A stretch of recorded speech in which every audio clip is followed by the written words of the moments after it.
You got us going through Florida. I don't care what anybody else says. Steve Leonard is the best. Yeah. Nice. Oh, smile. Come on now.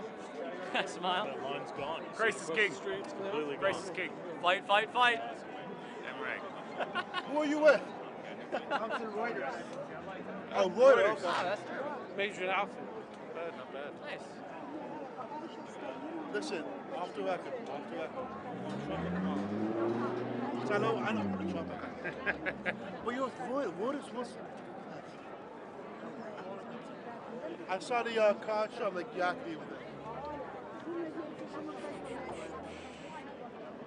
I saw the car show. Like, you have to be with Trump.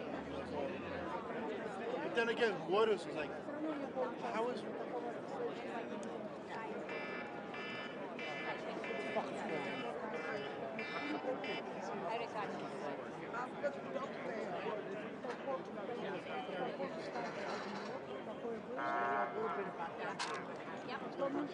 New York Plaza.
We've been working on this big construction site here in Midtown Manhattan, near Trump Tower.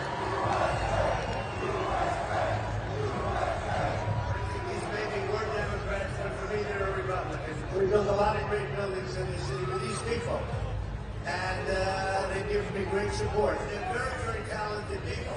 They don't get the credit for it. They have very few people who do what they do. These union workers who are here to talk to the president are paying the price of failed economic policies currently in the country. And you heard in New York City chants of "We want Trump."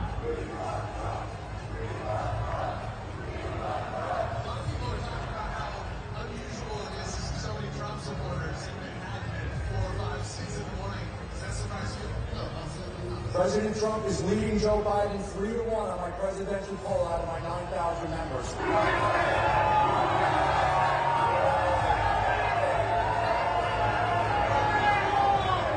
Trump's third game. Message to Joe Biden. You, we're very patriotic group. We love our country. We want the best for America.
take back the White House from Joe Biden, the worst president in the history of our country.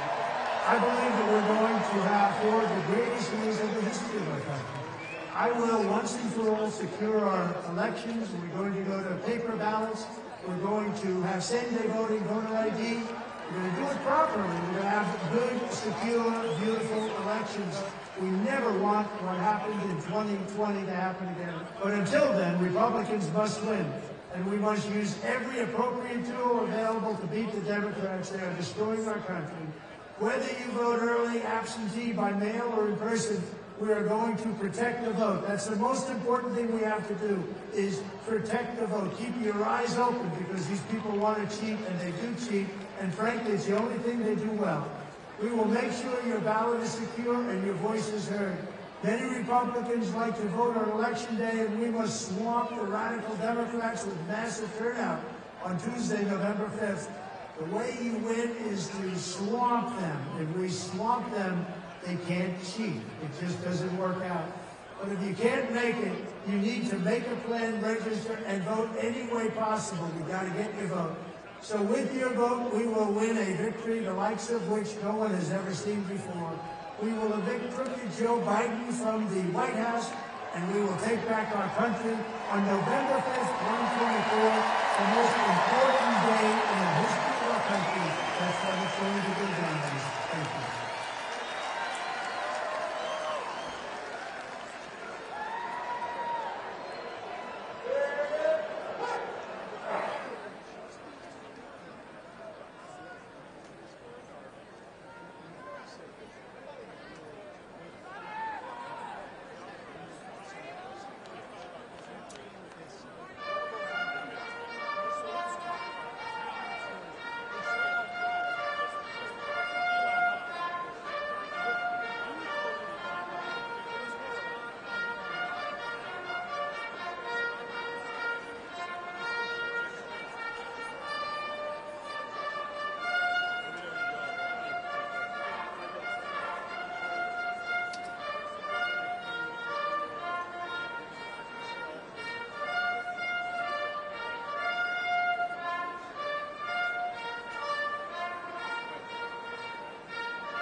Remember, there's no bastard ever won war by dying for his country. He won it by making the other poor dumb bastard die for his country. And all this stuff you've heard about America not going to fight on the spare losing is hateful to America. Now, an army is a team. It lives, eats, sleeps, fights as a team. This individuality stuff is a bunch of crap. The bilious bastards who wrote that stuff about individuality for the Saturday Evening Post don't know anything more about real battle than they do about fornicating. Now we have the finest food and equipment, the best spirit, and the best men in the world. You know, my God, I actually pity those poor bastards we're going up against. By God, I do. We're not just going to shoot the bastards. We're going to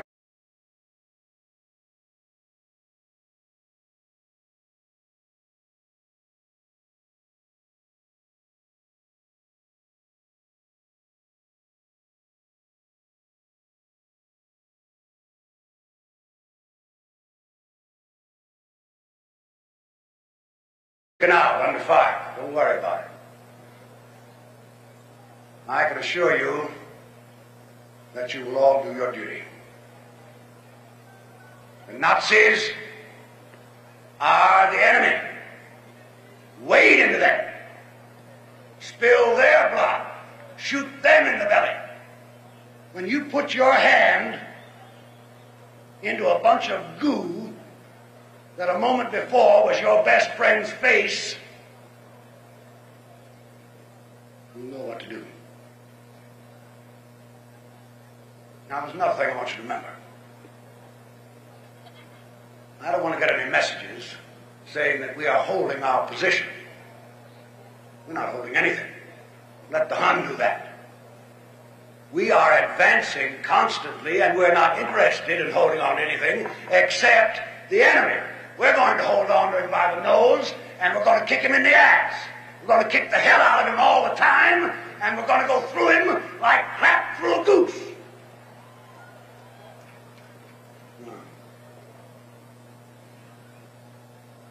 There's one thing that you men will be able to say when you get back home. And you may thank God for it. 30 years from now, when you're sitting around your fireside with your grandson on your knee, and he asks you, what did you do in the great World War II? You won't have to say,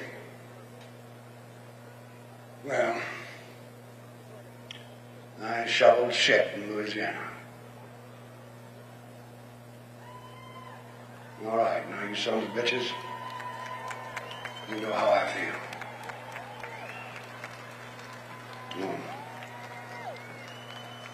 I will be proud to lead you wonderful guys into battle anytime, anywhere. That's all.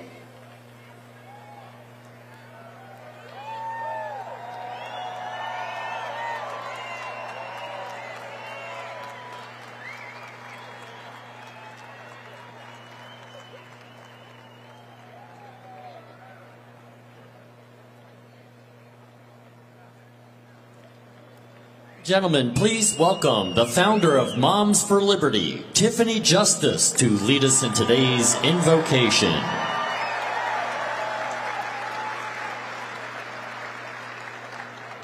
Heavenly Father, we come before you today seeking your divine wisdom and guidance. Lord, we recognize that true wisdom comes from you alone.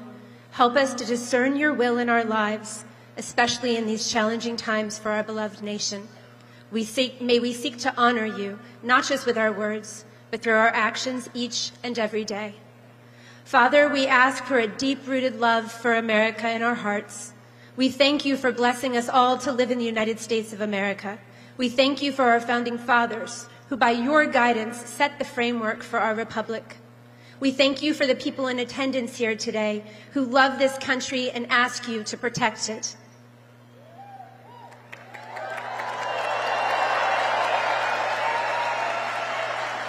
We thank you, God, for our public servants and leaders who have heeded the call for a greater good and placed themselves in the service of the citizenry to protect and defend the Constitution of the United States of America.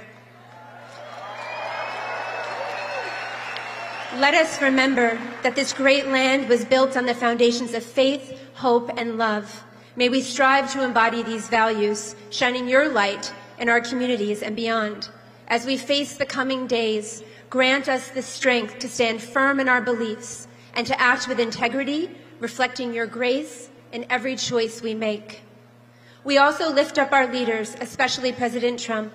We pray for every candidate from school board all the way to the Oval Office. Give them the wisdom, conviction, courage, and victory. We thank you for hope. We thank you for modern-day miracles. We all watched you spare President Trump from an assassin who will go down in history as a failure, while we give you the credit and honor for protecting this man who has promised to fight, fight, fight for the United States.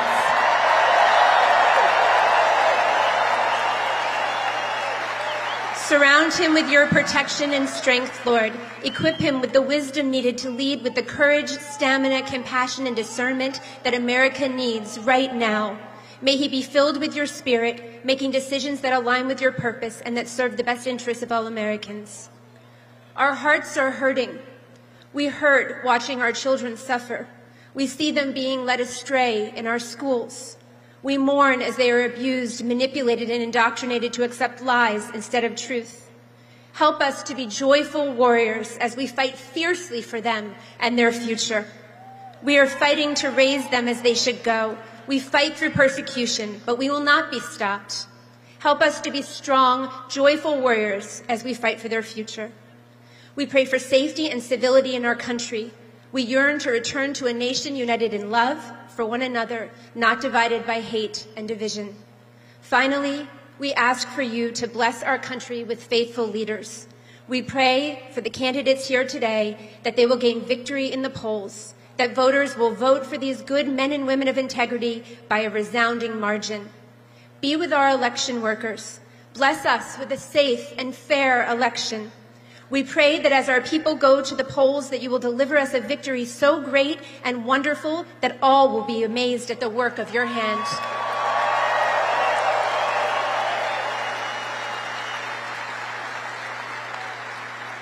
We also thank you for what you're going to do in our future as we continue to serve you. Together, let us commit to praying for our country and acting in ways that glorify you. Thank you for being willing to forgive those who ask for forgiveness and to use every single person to work for you for good. May our lives be a testimony of your love and truth, inspiring others to turn towards you. We thank you for hearing our prayers, and we trust in your perfect plan. We pray and ask for all of this in your heavenly name. Amen.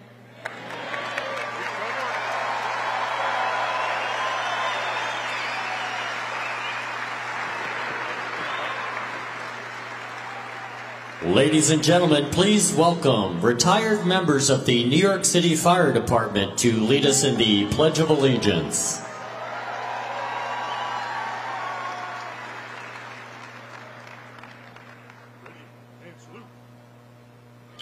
I pledge allegiance to the flag of the United States of America and to the republic for which it stands, one nation, under God, indivisible, with liberty and justice for all.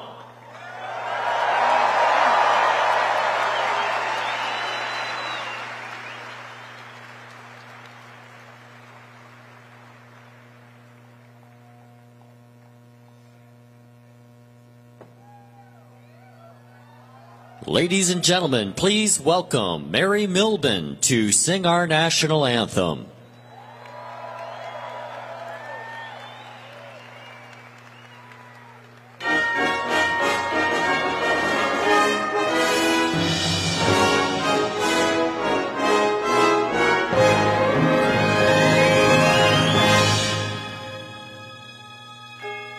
Oh, say, can you see?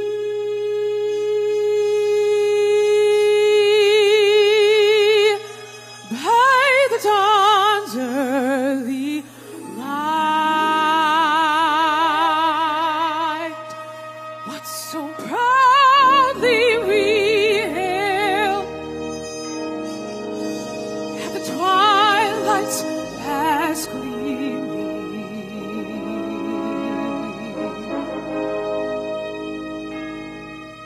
whose broad stripes and bright stars through the perilous fight o'er the ramparts we watched were so gallantly streaming,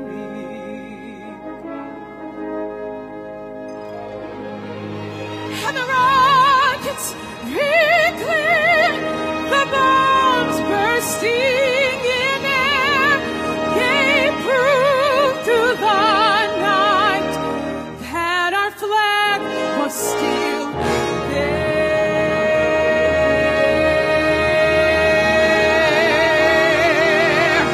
Oh, saved us that star-spangled banner yet wave,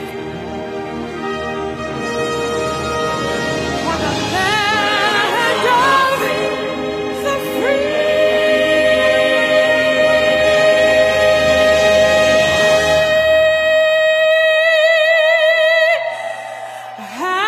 and the home of the brave.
Would you have done something differently than President Biden during the past 4 years?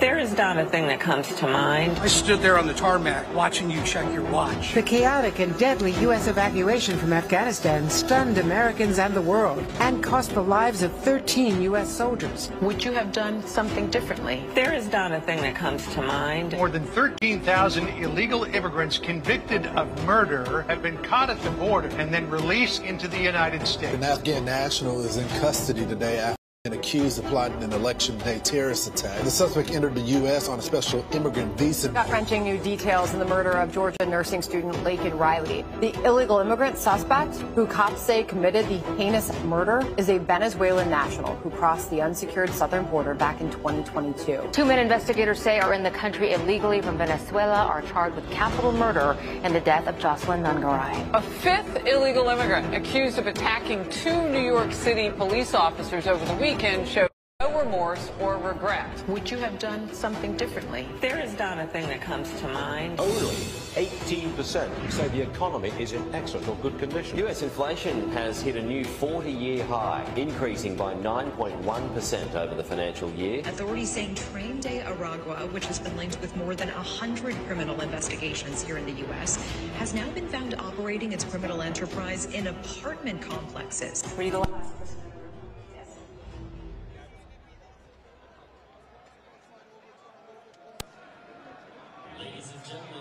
Welcome to the stage, comedian, roaster, and host of the Kill Tony podcast, Tony Hinchcliffe.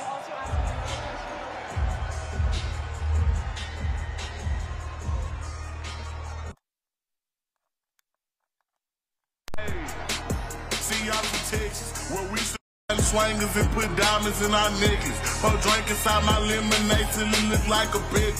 See, I come from the D where we got checks and we be flexing. If you ain't from my state, then you should know, don't miss it. Madison Square Garden, how we feeling, huh? Wow, isn't this special? 17 years ago, I was sleeping in my car behind the Comedy Store in LA. And I'm proud to say this is my 4th time performing at Madison Square Garden, the most famous arena in the damn world. The American dream, alive and well, right here. This is very different than where I'm used to performing, though. I'm used to nighttime with people drinking, not so many babies in the crowd, and people that are obviously only here for Lee Greenwood tonight. Normally, I don't make my political beliefs a known thing. It's divisive for a comedian to do that, but just know I sleep well at night knowing who I'm voting for. Yeah. When I lay down and my head hits my pillow, it is a fantastic pillow, by the way. I was staying at the Four Seasons up by Central Park one night, and I laid my head down, and it felt so good, and I thought to myself, what an amazing pillow. I have a little bit of money now. I could buy a good pillow. And I took the pillowcase off, and there it was. My pillow, my pillow, my pillow. And damn it, I bought 4 of them. And if you use the promo code Tony, you can also buy 4 of my pillows. There's serious stuff happening, people. I live in the great state of Texas now. 18 years in Ohio, 20 years in California, and I got to see California turn to absolute horrendous thing. In traveling the world, I got to see San Francisco turn into one of the most demented cities, one of the greatest downfalls I've ever seen, and that is where the other candidate worked for 2 decades. It's absolutely wild. We're here in Madison Square Garden in the heart of New York City with special live coverage of former President Trump's speech and rally. And I'm Iris Howe, NTD's White House correspondent. I'm Steve Lance, and the significance of this venue isn't just about sports. It has a storied history. It's one of the most iconic arenas in the country, if not in the world. There's been political events, famous boxing matches, the New York Rangers, the New York Knicks. The story goes on. In 1992, you had the Democratic National Convention where Bill Clinton, former President Bill Clinton, accepted the nomination. In 2004, you had the GOP convention, the Republican National Convention, where former President George Bush took the nomination. And, you know, earlier today, I heard Eric Trump, the son of former President Donald Trump, talking on Fox News there. And he said that this is very significant for the family. It's a very iconic moment for the family because of all of the, I mean, first of all, former President Trump, some might say, helped build this city. Trump Tower, obviously on Fifth Avenue, but there's many other luxury buildings throughout New York City that the former president built in his previous life as a real estate mogul. So this is very significant also in the sense that he's been through so much legal challenge right here in New York City. You know, dating from, you know, a couple of months ago where he was here being sentenced and he's expecting sentencing. So there's a lot of significance to this. Iris, what is the strategy for the campaign on the political side? So sure, we know that it's a massive venue with a lot of significance. It fits 19,500 people by itself, and you can see that it's actually been pretty much filled up. It's a massive crowd behind us, but the significance of this is actually beyond the limits of the city. We know that New York is really the heart of the media world and the epicenter of media coverage. Wherever Trump goes, especially here in New York City, gets reported across the nation, including in battleground states. So while New York is apparently not a battleground stage, seemingly, but this coverage of tonight's rally will get to the voters' TVs, their phones, their social media platforms, and it is a very strategic media move made by the campaign now just 9 days away from the election. But there's also other purposes of this rally, including that Trump is also using this massive rally to fundraise. There's exclusive packages for behind-the-stage access, for photos with Trump, and they are very expensive. That this could likely also turn into one of the biggest fundraisers for Trump this close to the election. Meanwhile, we also know that in New York there are several vulnerable GOP congressional seats that are possibly tossed up in this important election. And those seats, while the congressional down ballot seats, would mean a lot to Trump, especially for majorities in the Congress. If Trump actually goes back to the White House, he needs those majorities to actually implement the agenda, the platform that he's promising now on the campaign trail. And of course, like Steve, you just talked about its personal significance as well. Trump has been talking about holding a rally here since March 2023 when he was indicted here in New York on federal fraud charges. So it means a lot, and right now we are waiting for, of course, a long line of speakers to be speaking right before Trump. That includes Elon Musk, J.D. Vance, also Tucker Carlson, former New York City Mayor Rudy Giuliani, and a lot of others who will be speaking before Trump. Trump is expected to take the stage at around 5, but one of the campaign aides just told me that because of the long line of speakers, ETA could be around 6 o'clock Eastern time. You're absolutely right, Iris. It's at this point, this close to the election, it's about who can win that day in terms of the media, in terms of earned media. We saw last night Kamala Harris. She had a rally with, Beyonce, and previously with Bruce Springsteen. And so now former President Trump is here at Madison Square Garden with a rally of his own at a capacity that is similar to the ones that we've seen Kamala Harris putting on with former President Barack Obama. So it really is this close. Who is going to capture that media attention? And, you know, it's also very significant in the sense that we're at a moment right now when you look at the polling where the polling is somewhat shifted. You saw back in June the first debate where you had former President Trump and President Biden in that debate that didn't go so well for the sitting president, President Biden, which eventually led to about a month later, after the assassination attempt of former President Trump, President Biden stepping down. And that was because if you look at the polls, the numbers were Trump going up and Biden going down. And then when there was the transition and the stepping down of President Biden handing over the reins to Vice President Kamala Harris, you saw the convergence change again, and Vice President Harris started to peak. Now if you look at the polling, you're seeing the trend in the opposite direction again. The question is, how far will it go? Will it level out? Right now, if you look at RCP, Real Clear Politics, their polling average, it's literally a dead heat, 0.01%.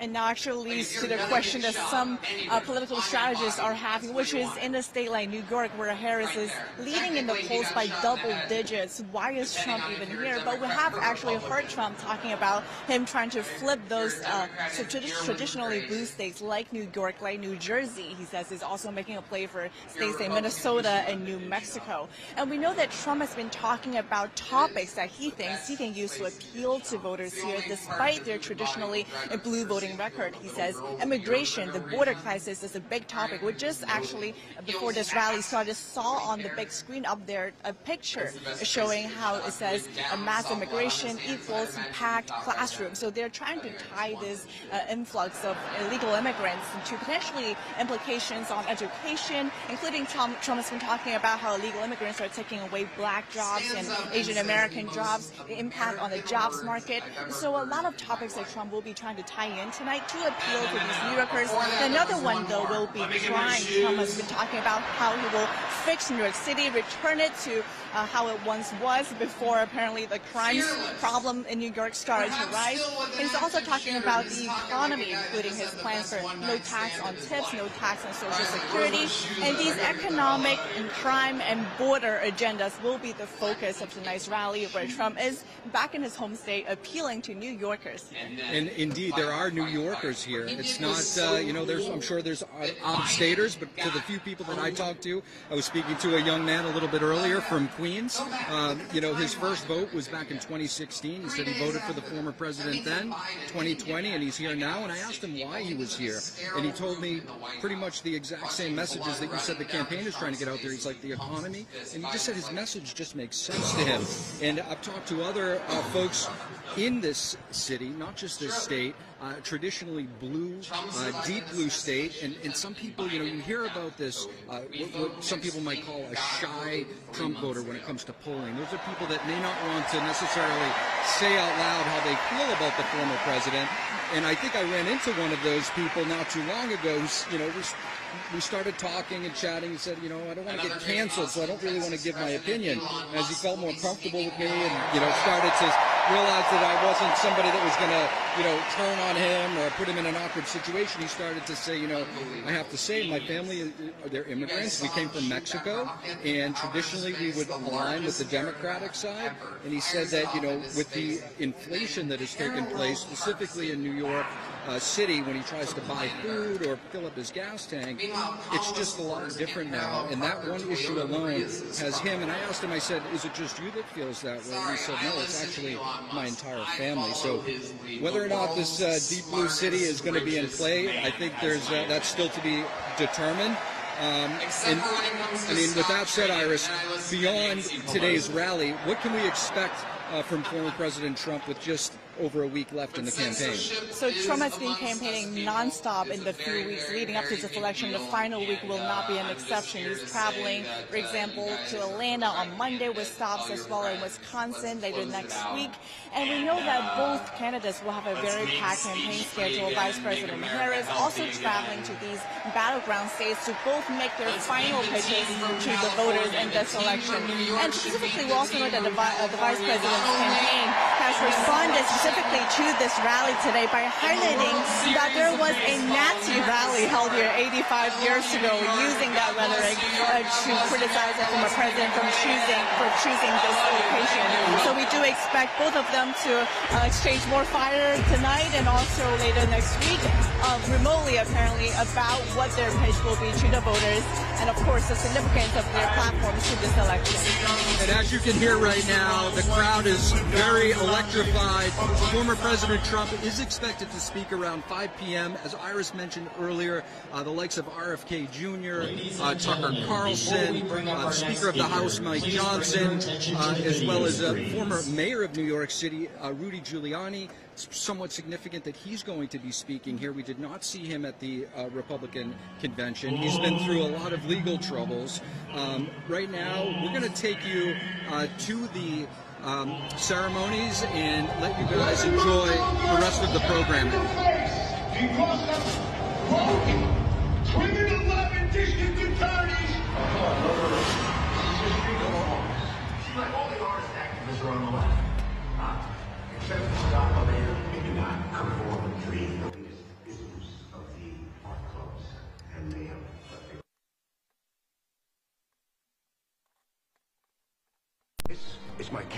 the front of the museum. The first most important thing in school or anywhere else is the Pledge of Allegiance. This is not a pro-war protest.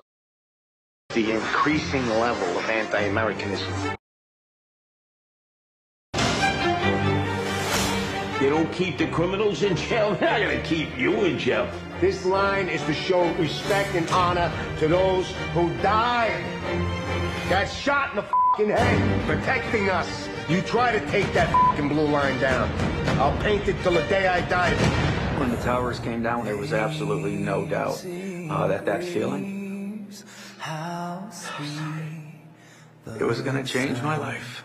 And it did. When somebody's complaining, it's so cold out, you know, the traffic. And here I am, drinking with one of these guys who's got one arm, he's got a hook for another arm, and he's drinking a fucking beer, having a laugh with me, and he's not bitching about nothing. I present to you the recipient of this year's VFW Americanism Award, Mrs. Scott Labedo.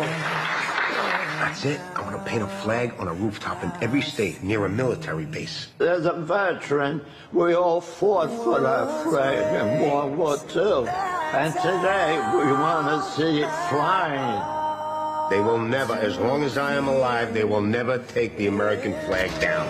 You want to burn one? Then I will find out where you work, and I will find a building across the street and paint a flag 50 by 100, so you have to see it every fucking day.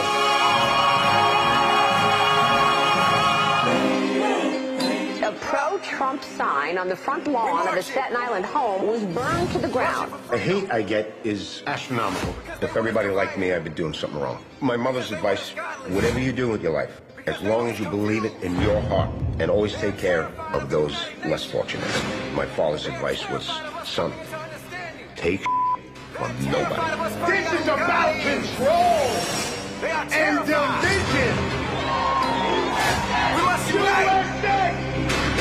We must take a stand. Are you ready? Left, right, left. God didn't give me a gun and a bayonet. He gave me paint and brush, and I will fight to the f***ing death for this country.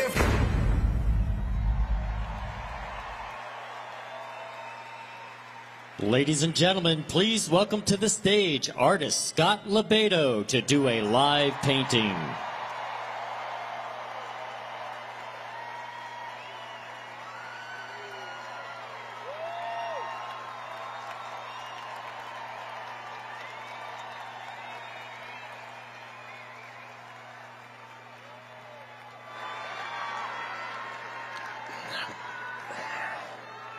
Before I create some art, I gotta say this. There's a lot of creative conservatives out there who've been in the closet all these years. I came out of that closet 40 years ago, and I got a lot of help for it.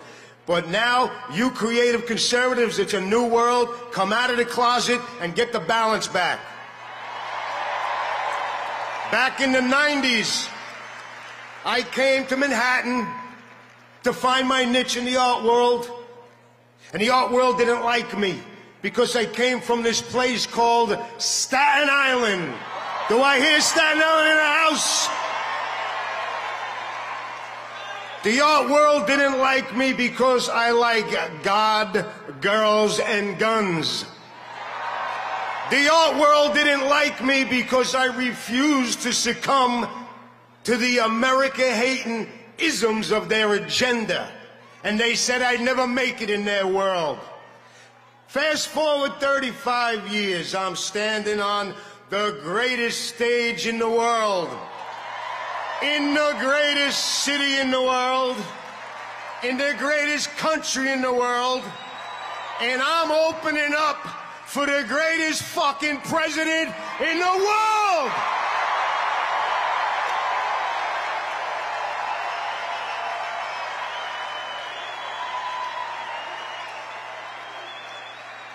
So, before I create this piece of art, I would just like to give the art world a little something. I got it here somewhere. Oh, here it is. Bam! Ladies and gentlemen, I give you New York, New York.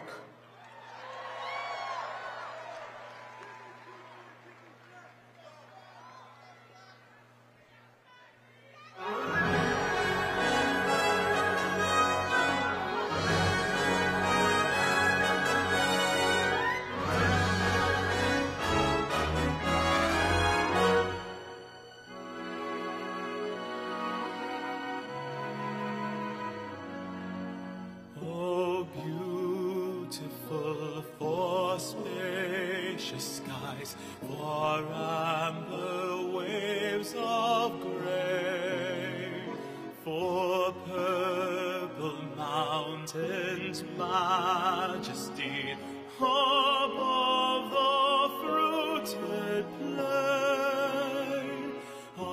America, America, God shed his grace on thee, and crown thy good with brotherhood from sea to shining sea. From sea to shining sea.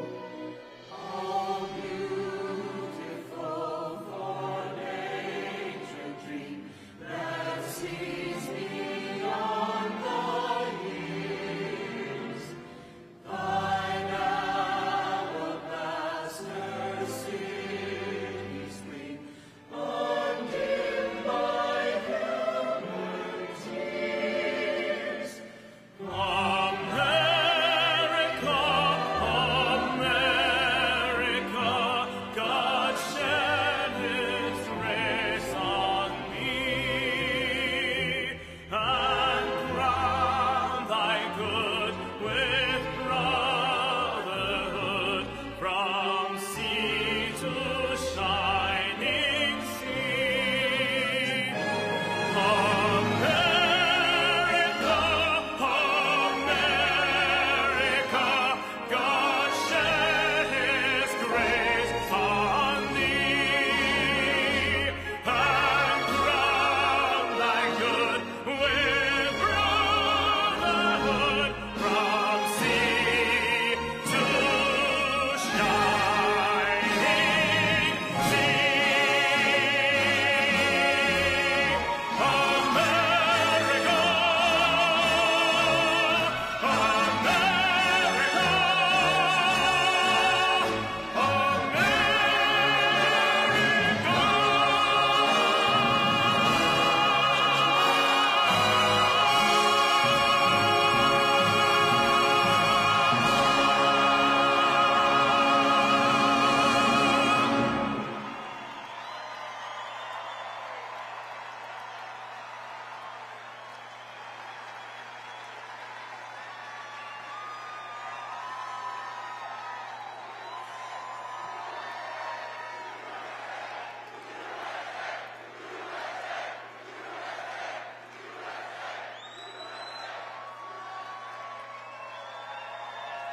This is the final battle.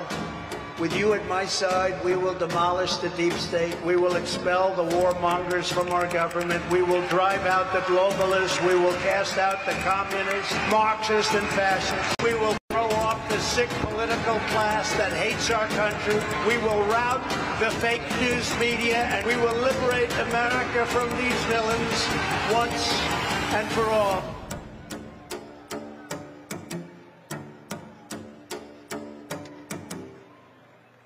Trump's just outside of a fire station after leaving court. He's got pizza for the guys. Former President Trump always promised to deliver, and he did just that today. He handed out pizzas to members of both the New York Fire and Police Departments. This is the same fire station he visited in 2021 to commemorate the 20th anniversary of the 9/11 terror attacks. He also visited the plaque that honors a Green Beret who was awarded the Medal of Honor during Trump's presidency. They all love him because they remember what America was like under Donald Trump.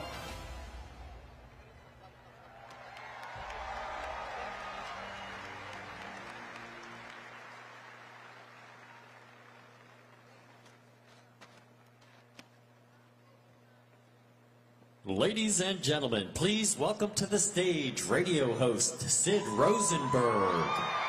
Let freedom ring, let the white dove sing, let the whole world know that today is the day of a reckoning. Let the weak be strong, let the right be wrong.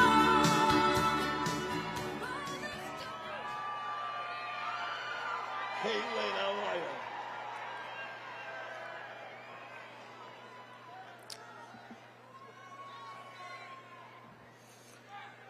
Well, I guess I'll start with this. I can't fucking believe I'm Madison Square Garden with all you people. I've been in this building many, many times. I've seen Mark Messier score game-winning goals. Ron Duguay score game-winning goals. Patrick Ewing make big baskets. Too young to remember Clyde and Frazier. Same building, of course, with Muhammad Ali, Billy Joel, and Frank Sinatra.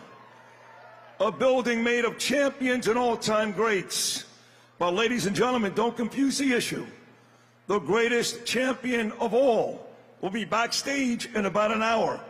He is the 45th and soon to be 47th President of the United States, the great Donald J. Trump.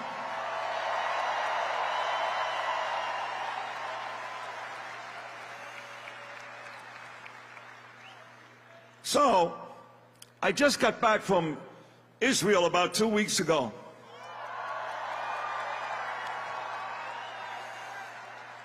They love Trump in Israel, just so you know, they love him. They love him and Bibi, they love them both. I'm in Israel and had the opportunity to break the Yom Kippur fast with Bibi Netanyahu. What an amazing night that was.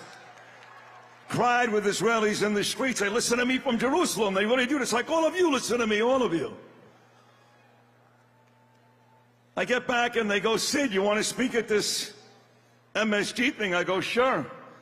Out of character for me to speak at a Nazi rally. I was just in Israel, but I took the gig. She is some sick bastard, that Hillary Clinton, huh? What a sick son of a bitch. The whole fucking party, a bunch of degenerates, lowlives, Jew haters, and lowlives. Every one of them. Every one of them. Look at my city.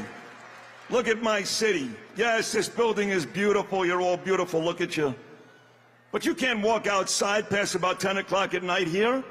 If you're a pretty woman like my beautiful wife there and yell out there somewhere, you get punched across the face just for walking down the street. Who did that?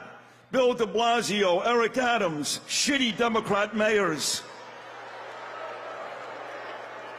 Andrew Cuomo, Kathy Hochul, shitty Democrat governors.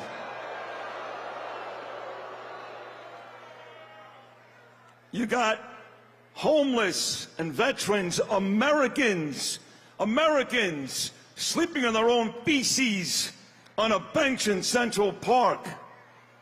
But the fucking illegals, they get whatever they want, don't they? 5-star hotels, cash, probably get Yankee Dodger tickets tomorrow night. That's all about the Democrat rule, folks. Whether it's blue cities, blue states, or a blue administration. There's only one person alive today that can fix all of it. Look at all your signs. He can fix it. You're damn right he can fix it. That's President Donald J. Trump.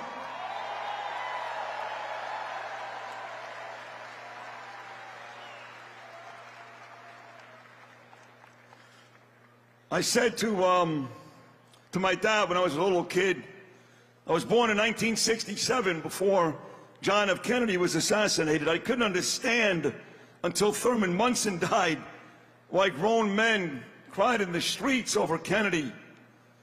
And then they shot my friend President Trump in Butler, Pennsylvania. And I sat at the end of my bed in Milwaukee, Wisconsin before the RNC, and I cried.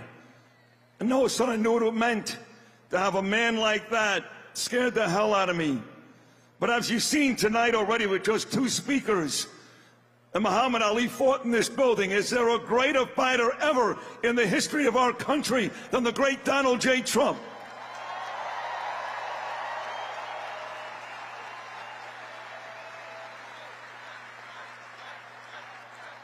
Give me some of that. Let's go. Come on. Come on. Come on. Come on. Fight.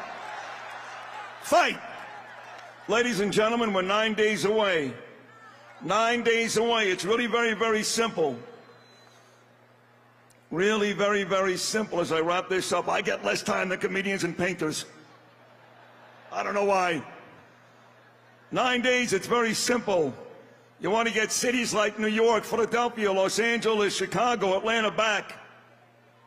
You want to get the great states like New York and California running like the United States used to run again. You want to get an administration that cares about the Jewish people, the American people, women, men, and certainly our armed services. There's only one choice to make. In 9 days, you fight, fight, fight, and you vote like your life depends upon it for our great president, President Donald J. Trump.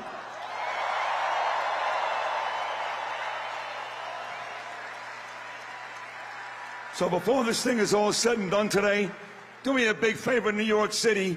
Show the world, New York, why we're still, why we're still the greatest city in the world, and tear the fucking roof off this place. Let freedom ring, let the white dove sing, let the whole world know that today is a day of a reckoning. Trump's left the building. We can now project the winner of the presidential race. Donald Trump wins the presidency. What started off as unlikely, impossible, is now reality. I will fight for you with every breath in my body, and I will never, ever let you down. We have a president who actually fulfilled the promises he made during the campaign, securing the border to foreign policy. He now has a record as president that's pretty damn impressive. Breaking news out of Palm Beach. The FBI has executed an unprecedented search warrant at President Donald Trump's Mar-a-Lago estate. The former president has both sides of the political aisle up in arms. Dangerous and unstable moment in American history. The Justice Department has just indicted former President Donald Trump. For 7 years, they hated him, they targeted him, they hunted him. This is the epitome of the abuse of the prosecutorial power to preempt political decisions. I never thought anything like this could happen in America. The only crime that I have committed is to fearlessly defend our nation from those who seek to destroy it. The more that a broken system tells you that you're wrong, the more certain you should be that you must keep pushing ahead. They want to take away my freedom because I will never let them take away your freedom. They want to silence me because I will never let them silence you. They're not coming after me, they're coming after you, and I just happen to be standing in their way, and I will never be moving. On November 5th, 2024, justice will be done. We will take back our country, and we will make America great again. America will always rise to every challenge and overcome every danger. Donald Trump seems to always get stronger when challenged. These types of things, I think, give him strength. When I'm reelected, I will totally obliterate the deep state. As long as we have pride in our beliefs, courage in our convictions, and faith in our God, then we will not fail.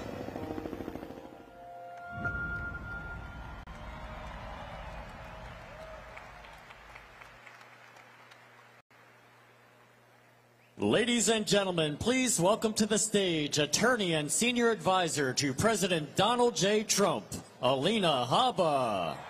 DJ Khaled! Yeah! All I do is win, win, win, no matter what. Got money on my mind, I can never get enough.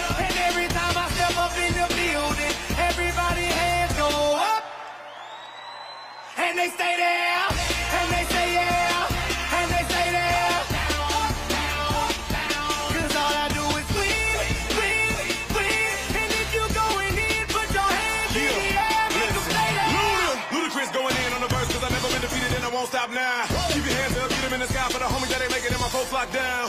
I never went nowhere, what they saying Luda's back. Blame it on that contour, the hood call it Luda-yak. And I'm on this foolish track, so I spit my foolish flow. My hands go up and down, like strippers' booties go. My verses still be serving, tight like a million virgins. Last time on a college remix, now I'm on the original version. Can't never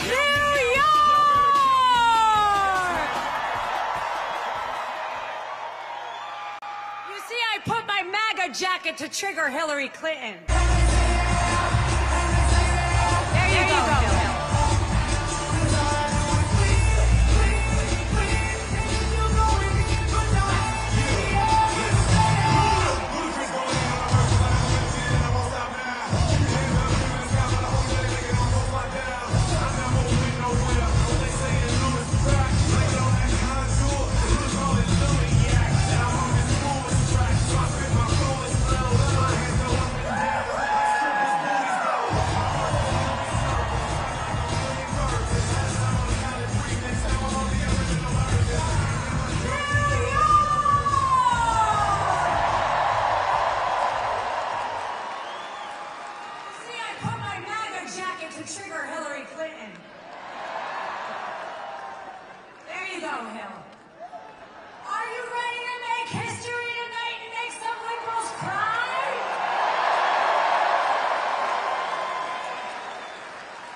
Hey guys, they're now scrambling and trying to call us Nazis. And they tried to keep President Trump and his campaign in courtrooms being persecuted. But do you know what he did while he was in those New York courtrooms? He won the hearts and minds of the American people all from this city.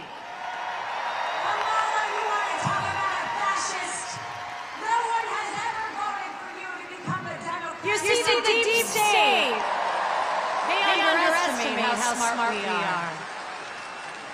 And they want the... You see, I believe in something called the Constitution. And I believe in someone called God.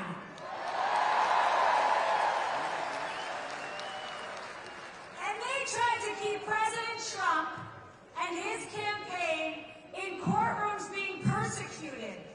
But do you know what he did while he was in those New York courtrooms?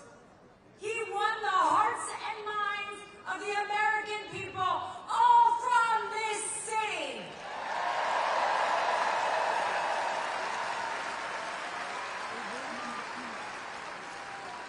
You see, the deep state, they underestimate how smart we are. And they want the American people to fall in line like a bunch of sheep.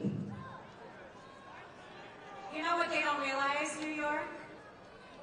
We're gonna be the ones herding sheep out of the White House on November 5th. Because Kamala Harris, you are getting evicted from my president's house.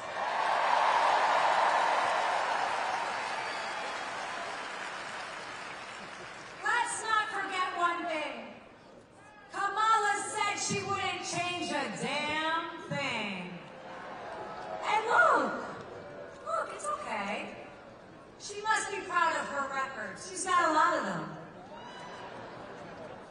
record inflation, record crime, and record boarding crossings, with over 325,000 children who are being sex trafficked, murdered, and missing. Those are the records you hold, Kamala.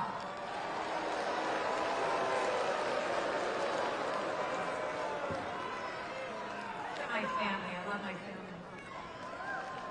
And that's my family right there. By the way, where's my Trump Bedminster people? Let's go, Trump. Don't get me started on my boy Tampon 2. You know, Timmy, in the words of your wife, we are ready to turn the page on your indoctrination of our children, your tampons in boys' bathrooms, your deadly fentanyl pouring into our country through your wide-open borders, and your inflation that is crippling hard-working American people.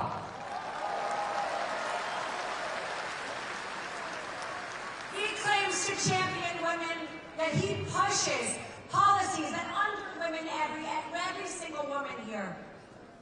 By the way, they can't even define what the hell a woman is. Get the hell out of here. They think we'll be fooled, that we'll believe their empty promises and be bribed with garbage like loan forgiveness and policies that will cost this country and my children's America trillions of dollars. But we are smarter than that, New York. This is the party of strength, resilience, and a voice that echoes around the world. Our voices cannot be silenced, and this movement will not be stopped. So when Letitia James, Alvin Bragg, Jack Smith, and the Harris-Biden administration came for my client, President Donald J. Trump, they didn't just come for him, they came for us. So on November 5th, New York, we are going to right this ship. In 9 days, you'll make the choice for an America that works for we the people, not the powerful.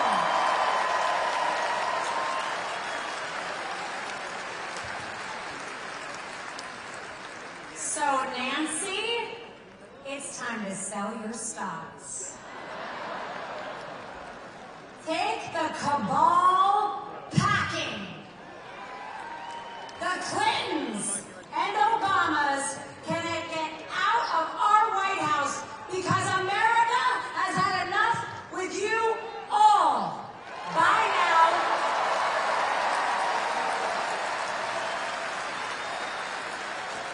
In 9 days, it's your turn to cast a vote for the man who's been in the trenches with you, the man who gets back up every time they try and knock him down.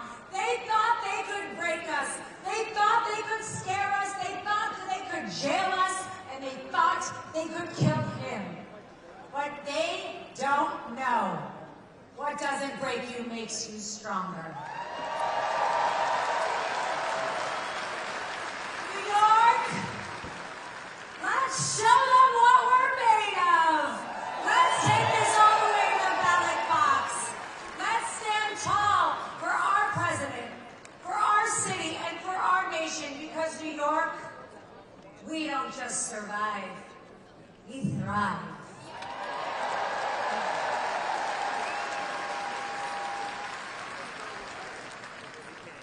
And on November 5th, Donald Trump will tell Kamala one very important thing. You are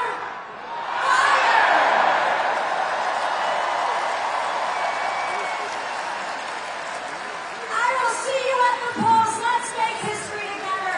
God bless New York. God bless the USA. And God bless the greatest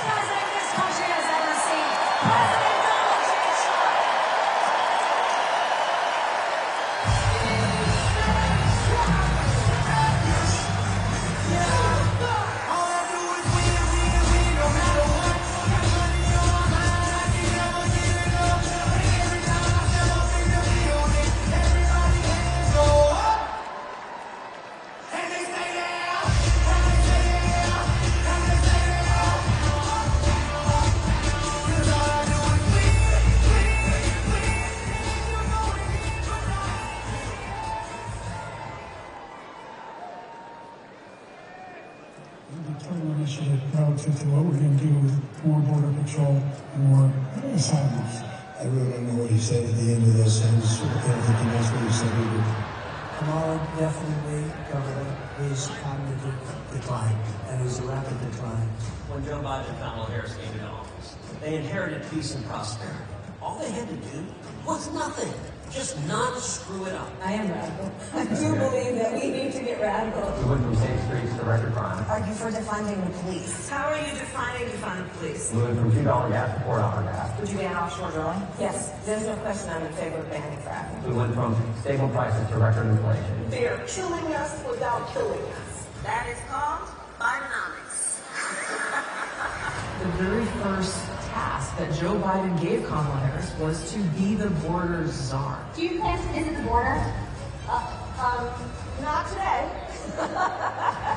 She's not going to have any border security. I want a number. How many people have you let into this country? Does anybody know? None of you know. We're in the middle of a war in this country. It is a war between those of us who love the United States of America and a fringe minority who hates this country and what we stand for. We gotta let people know who brought it to them. The reason you think President Trump's policies on the economy would be better for your family. All right, so that is everybody.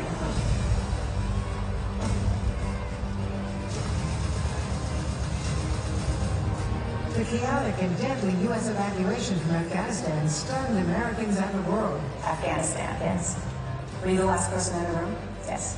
It was because of Kamala Harris's failed leadership while you had people hanging off the airplanes. When Putin saw how incompetent we were, he said, wow, I'm now going to go into Ukraine. This is what Russian President Vladimir Putin unleashed on Ukraine. It's almost like they intentionally tried to set the Middle East on fire. Hamas terrorists went door to door, slaughtering anyone they could find. I'll tell you what, we had a safe world. Now we have a very, very dangerous world. We're going to get rid of these people that have destroyed our country. He's doing this for one reason and one reason alone. It is a rescue mission for the American dream. Trump's rescue mission, saving America. This is a rescue mission. We're going to make America great again, greater than ever before.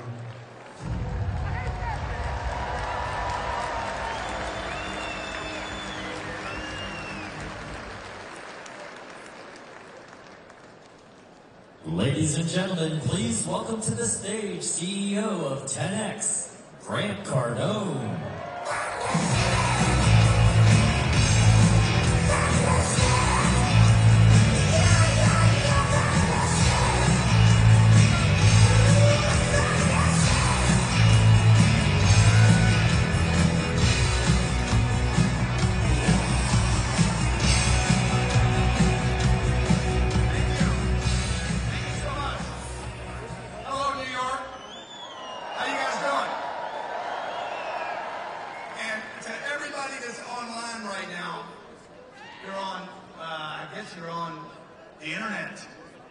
Consuming content that Donald Trump has just literally taken control of the internet the last 5 days through the finish.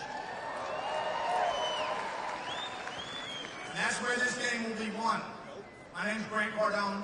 I'm an educator, small business owner, and a real estate investor. And in February of this year, I came to this great city to make a real estate investment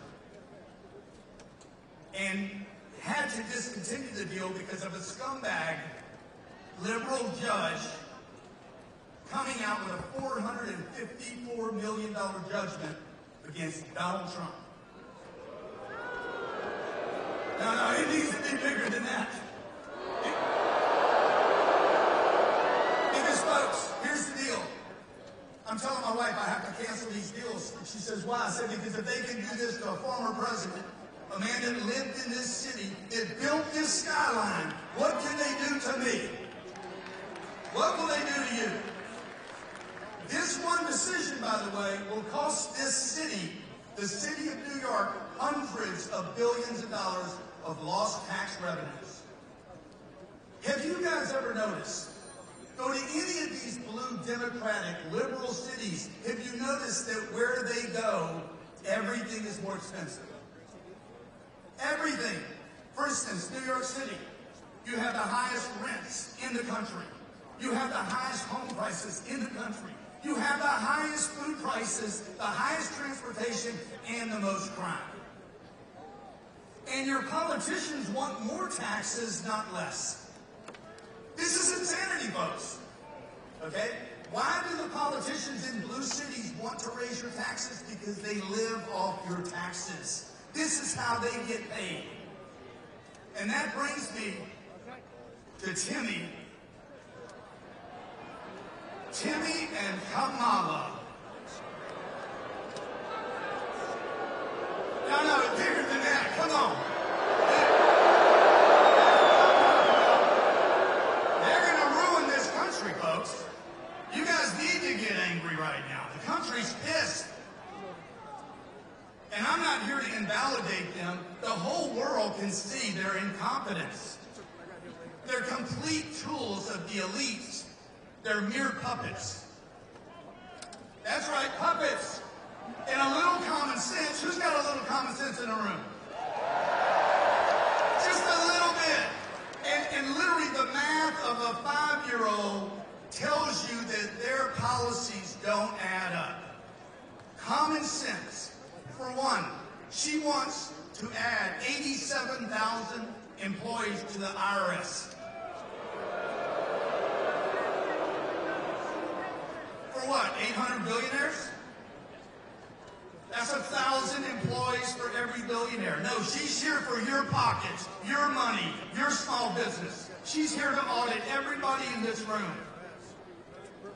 She passed a $3 trillion Inflation Reduction Act that created inflation, didn't reduce it. She promised to build 3 million homes in her first year. She's never built one house in her damn lifetime. And at the same time, led 20 million homeless people, illegal immigrants, into a country that has a housing shortage. Come on, man. It don't make sense. She proposes 20 million people to get new businesses. She's going to give tax money to fund 20 million new businesses while we have 22 million small business owners in America that are breaking even or losing money. And lastly, the most insane of the insane.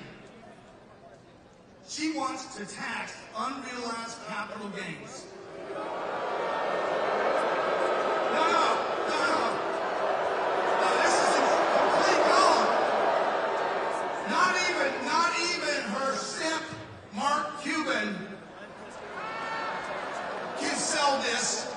Even Marky Boy says this would destroy the global economy and take the USA down with it. Ladies and gentlemen, Kamala Harris is the least qualified candidate to ever run for any political office in American history. She makes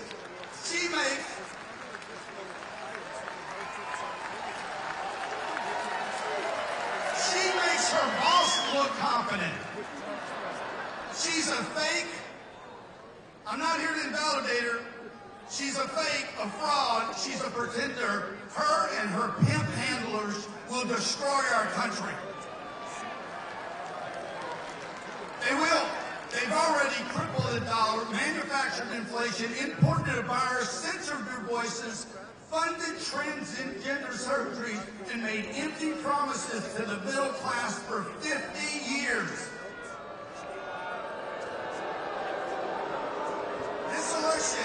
This election has to be more than a victory. It needs to be a landslide.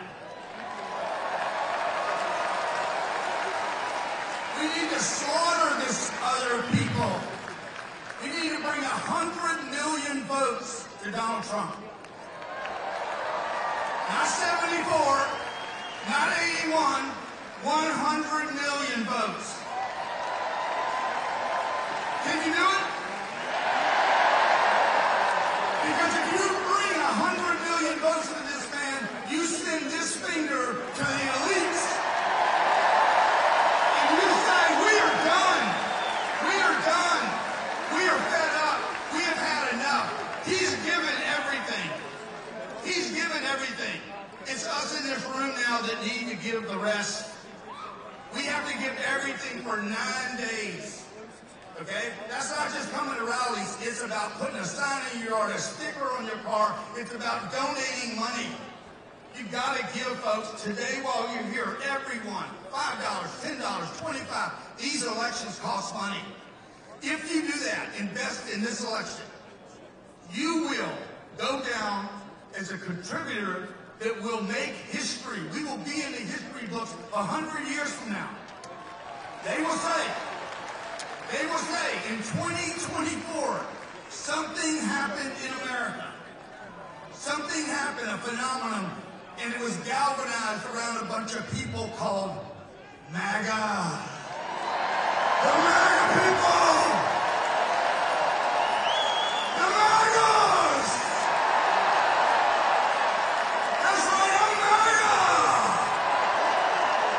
They will say it galvanized around people called MAGA and a man named Donald J. Trump. Thank you, God bless America.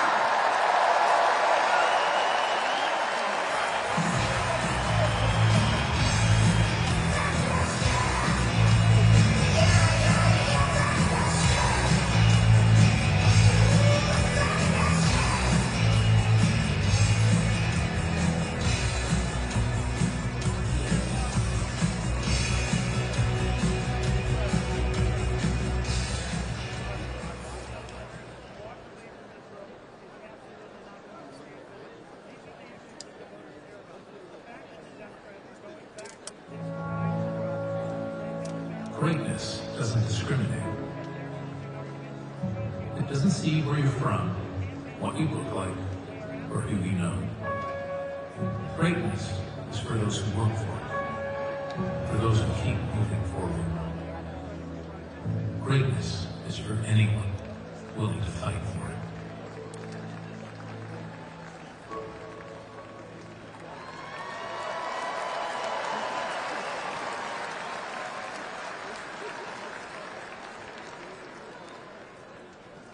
Ladies and gentlemen, please welcome to the stage former acting director of the Domestic Policy Council of the United States, Brooke Rollins.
Tell me, who here loves President Donald Trump?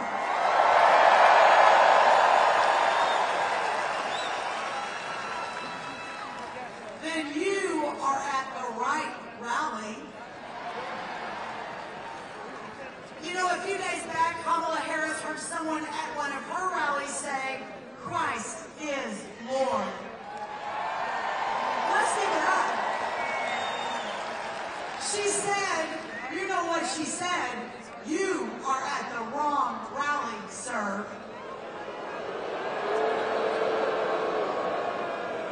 But maybe for once in her life, Kamala Harris was right. They were at the wrong rally. Because the rally where people believe in faith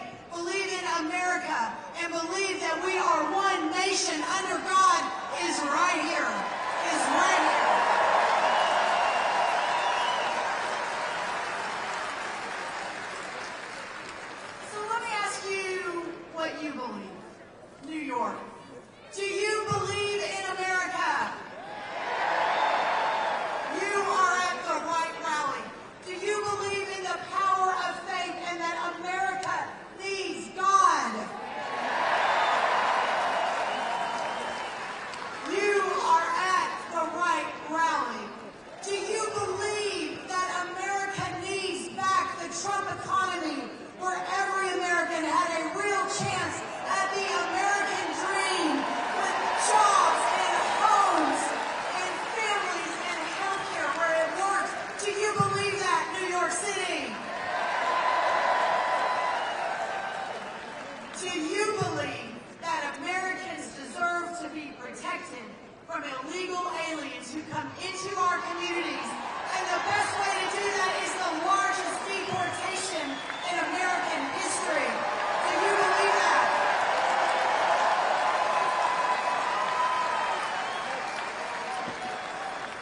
Then you are at the right rally. Our way of life, our history, and our inheritance are all at stake. We don't mind standing on the line for Donald Trump because he is the one who taught us that one man plus the truth really is a majority, and we also understand what that means. It means everything. Everything we have been, everything that was meant depends upon what happens right now. With just 9 days left, on behalf of an overcapacity, 6 times oversold Madison Square Garden Arena, tens of millions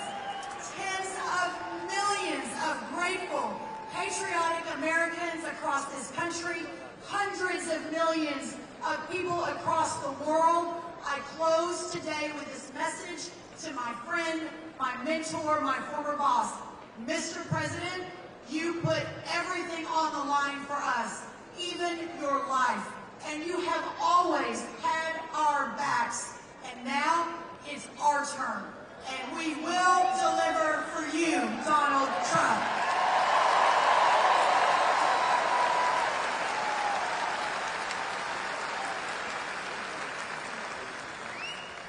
My friends, we are going to win.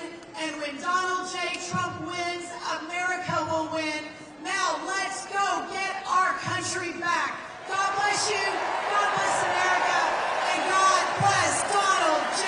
Trump. Thank you all so very much. Thank you.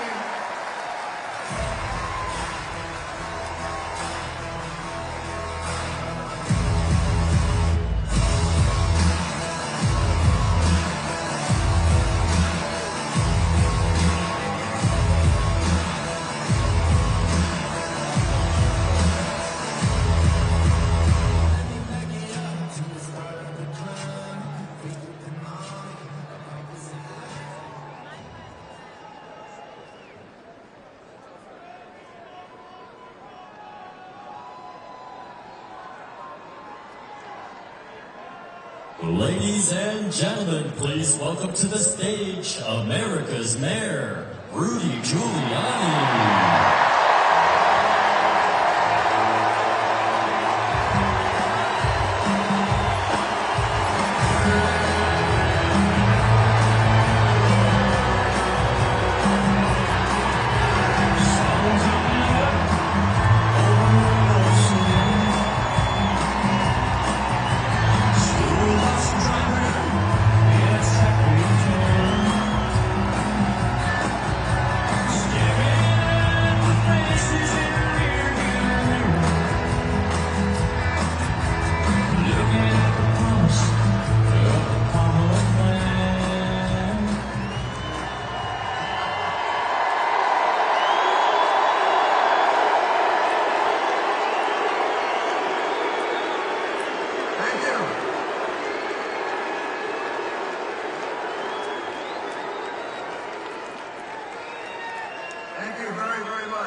And welcome to the capital of the world.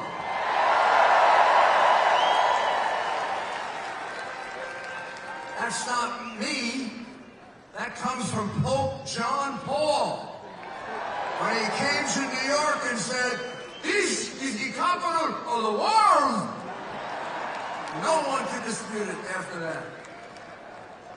New York City, this is the city I was the mayor of for 8 years.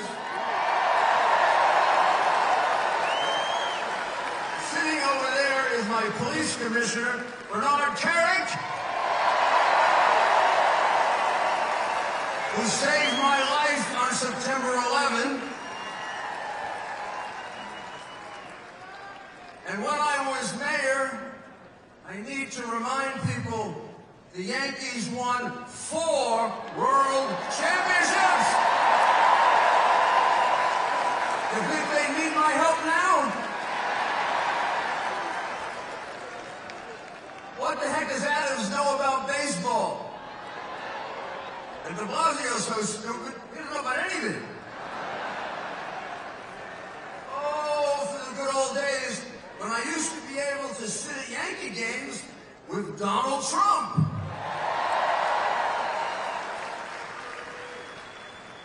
And George Steinbrenner would make us pay for our peanuts. No, he was a great friend of both of us.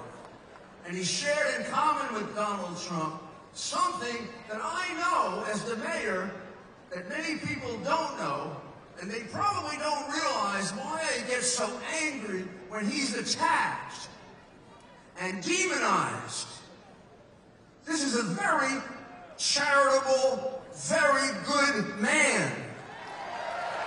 Yeah, I know he's a great president, but this is a very good man. He and George Steinbrenner would step up anonymously every time a police officer not just killed but hurt. Every time a firefighter not just killed but hurt. Every time something horrible happened in the city, they would call, they would offer services, money, help, a hotel room. And when I wanted to make it public, they would say no, because they said that you got to save that. The credit you get for that, you get from God. If you make too much of it here, it gets used up.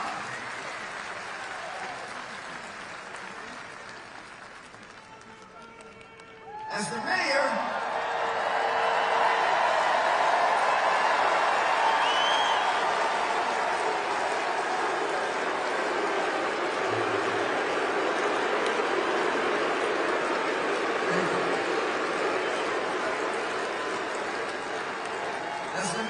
you know that I reduced crime more than any mayor in history. I improved the quality of life in 5 boroughs. I lowered taxes.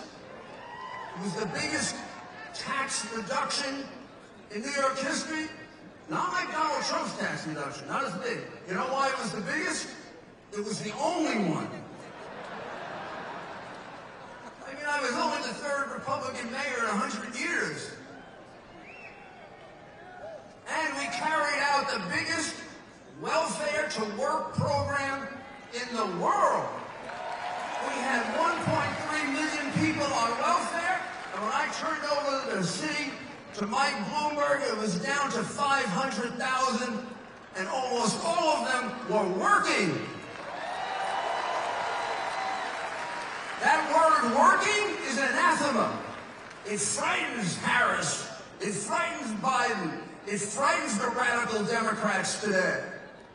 None of these people they're giving money to, they require to work. Because they don't care about them. Because they don't love them. Because what are they? They're votes. Who cares if they don't learn a trade or have a job? We gather here today in the middle of Midtown Manhattan. This is the most iconic venue of venues in the United States. This is where a Republican's not supposed to come, which is why Donald Trump came here. There's no place in America the president shouldn't be able to come.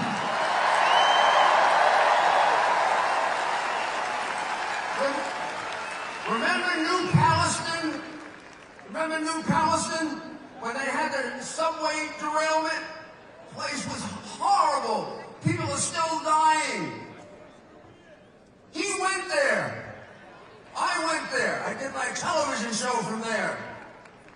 It took Biden a year to go there because those people are deplorables. Like you, like me, we're deplorables. We don't count. The Hollywood stars count. The big money counts. 20 million from China counts. But we don't count.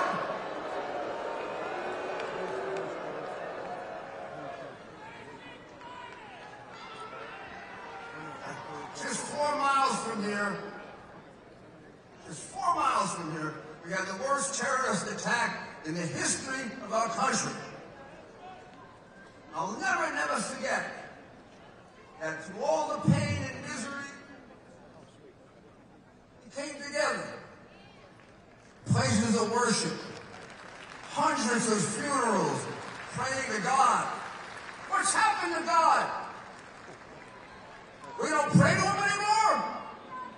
We're not allowed to?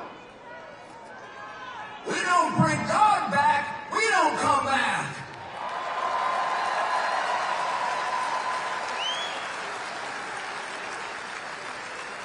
September 11 was our darkest hour. October 7 was Israel's darkest hour. They are our best friend. I worked for Ronald Reagan for 8 years. Ronald Reagan said, we have to be there for Israel always because they are always there for us.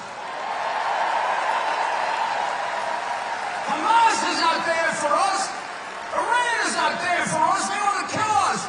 And the Palestinians are taught to kill us at 2 years old. They won't want a Palestinian in Jordan. They won't want a Palestinian in Egypt. And Harris wants to bring them to you. They may have good people. I'm sorry, I don't take a risk with people that are taught to kill Americans at 2. I'm on the side of Israel. You're on the side of Israel. Donald Trump's on the side of Israel. And they're on the side of the terrorists. Like me, President Trump grew up here. He's a New Yorker.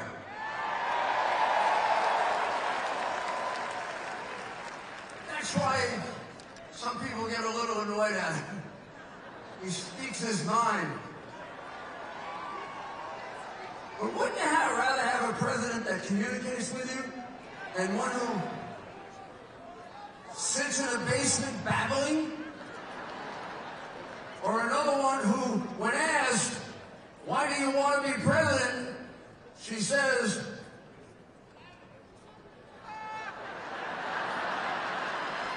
my mother was from the middle class.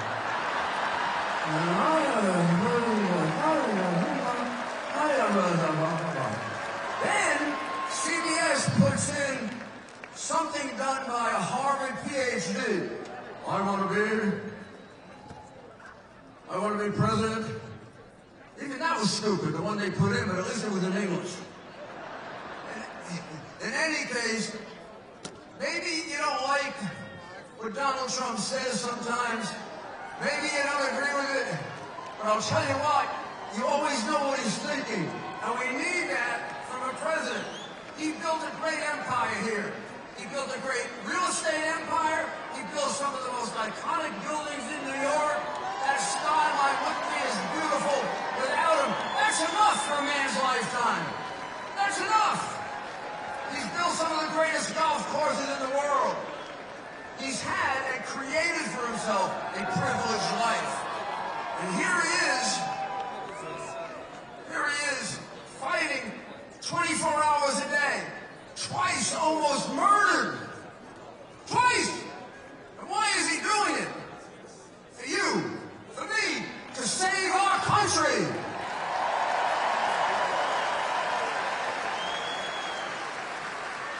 He saw that we were on the path of destruction, and he couldn't sit by. He saw that the backbone of America, the people that that he grew up with, the laborers that he and his father used to build their business, are people they cared about, people they love. People say, well, how can this billionaire relate to regular people? Because he is a regular person. His father taught him how to relate to everyone.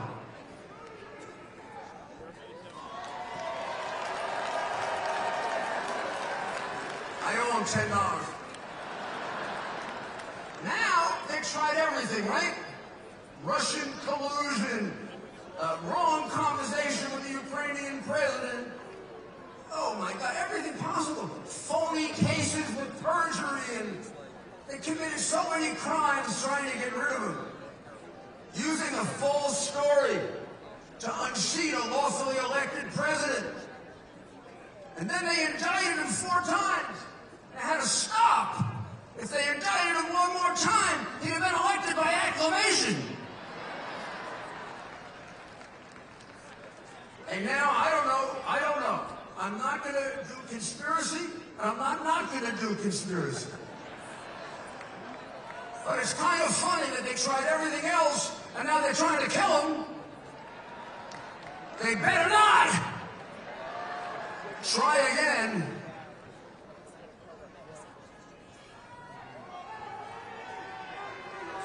Donald Trump answered the question without a doubt as to who can lead us out of this morass of socialism, fascism, and communism that the Biden regime has put it in. He answered it, in so many speeches and so many rallies, and in the great work that he did as president 4 years ago. I don't have to ask you, are you better off now than you were 4 years ago? There are a few people in a nut house who think they are. Otherwise, we all know things cost more. Donald Trump gave them a world at peace. They're giving us a world at war.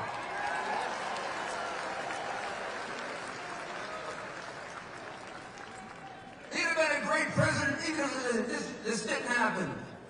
But on July 13th of this year, after he came this close to death, when he was down on the ground, he couldn't possibly have any idea how bad it was. Within seconds, he got up. Did he run away? Did he hide? Did he crawl? Did he appease the people who might have been attacking him? He stood up, and he thought about you and me. I was really worried about him. And then when we saw him say, fight, fight, fight, fight, fight, that's the man to lead us back to the America we love. All right. You know, Thomas Jefferson and Abraham Lincoln believed that every American, because it isn't just Donald Trump, you got to do it. Every American should take an oath to make this country better than it was handed to him or her. If I died now, I would break that oath, because America is not better today than it was when it was handed to me, or than it was 4 years ago. But in a few weeks, we get a chance to change that. I want every one of you right now, every single one of you, to say yes. When I say this, do you swear to make America better and greater by voting for Donald Trump and J.D. Vance? Now go do it! Fight!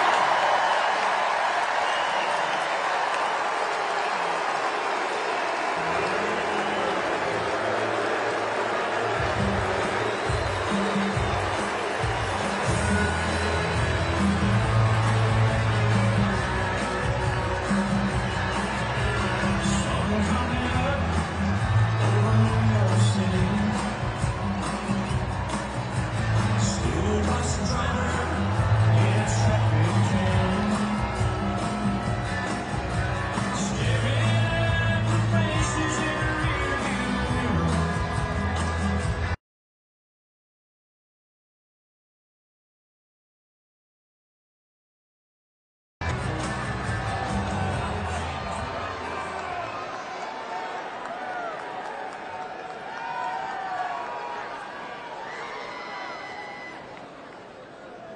Ladies and gentlemen, please welcome to the stage founder of Death Row Records, Michael Harry O'Harris.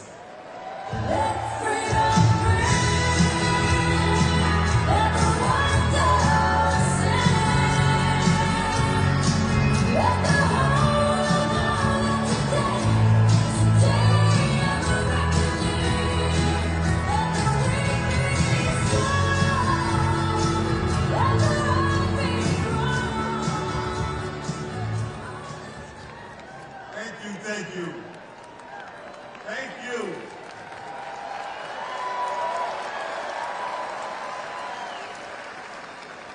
Madison Square Garden. I gotta thank God for allowing me to speak in front of you today. I gotta tell you something else. God is great. Can I get a second? I gotta tell you another secret though. If it wasn't for Donald Trump, I wouldn't be standing here today.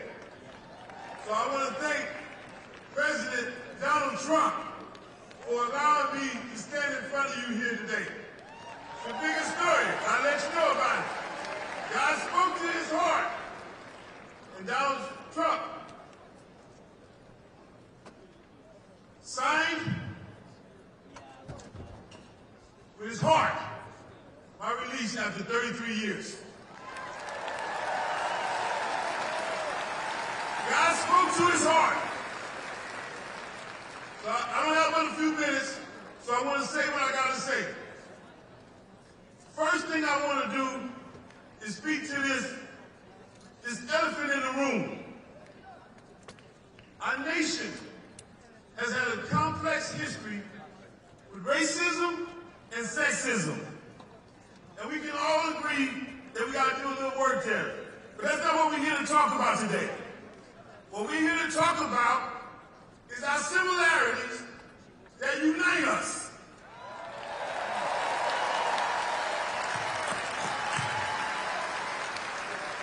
We want to talk about family security. It's important. We want to talk about economic development. It's essential. We want to talk about education for our children. It matters. It matters. For example, Kamala Harris talks about an opportunity agenda for black men. But there is no opportunity unless you have the foundation that starts with a strong education. And we cannot allow our children's zip code to dictate the opportunities for our children's future.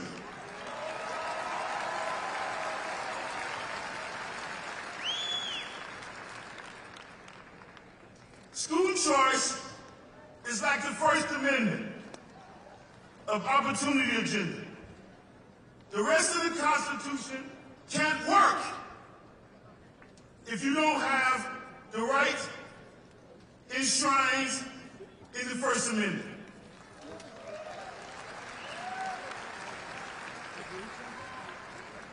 That is why we created Community First, to promote economic self-sufficiency,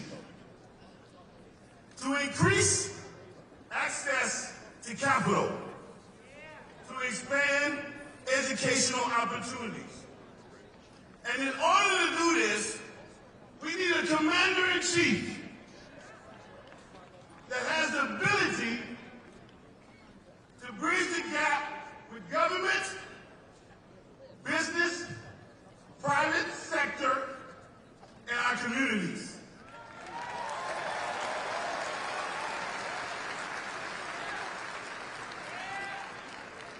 Maybe I didn't mention it. I'm the founder of Community First.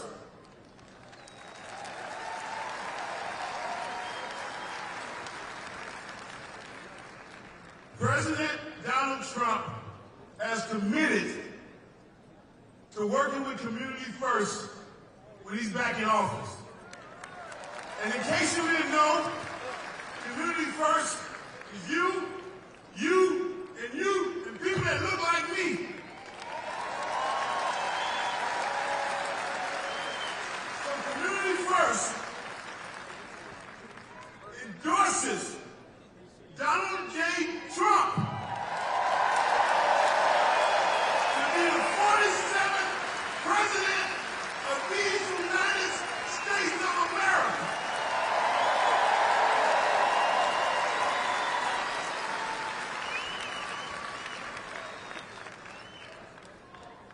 Opportunity and dignity for all. That's what we get with Donald Trump. The President of the United States. We know that's what he's going to be. So I'm not the only one that know that, right?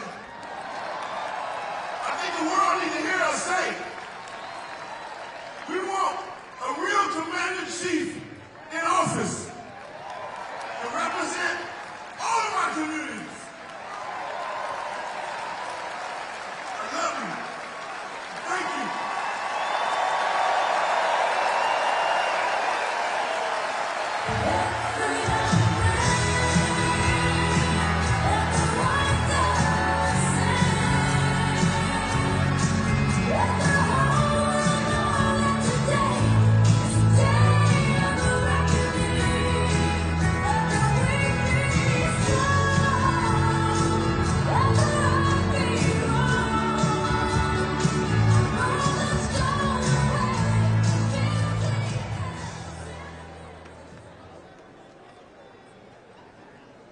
Ladies and gentlemen, please welcome to the stage CEO of the Right for America PAC, Sergio Gore.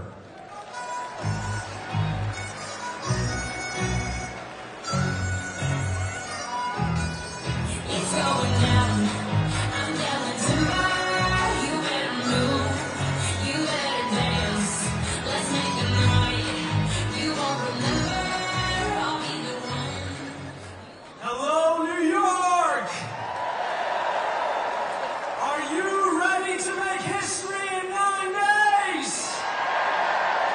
I said, are you ready to make history in 9 days? Are you ready to send Donald J. Trump back to the White House? Only one man is fighting for America's prosperity.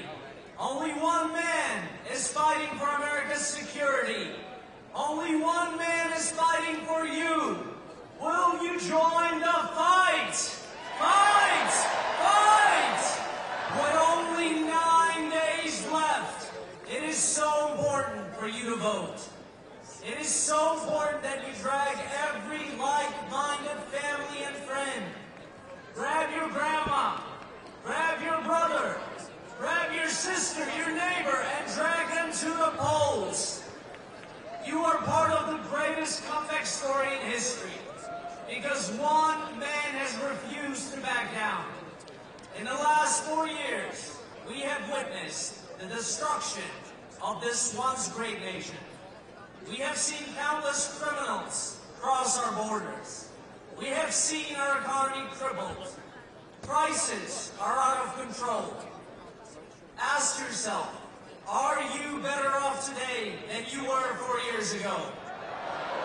Ask yourself, can you afford 4 more years of Kamala Harris? America, we have a solution for you. We must send Donald Trump back to the White House. President Trump has reshaped our party into the party of the working class, a party which values prosperity and security, a party which doesn't want new wars in faraway lands. Kamala Harris today is crisscrossing the country with Liz Cheney. Well, we have a message for you. You can keep Liz Cheney and, for that matter, Dick Cheney too.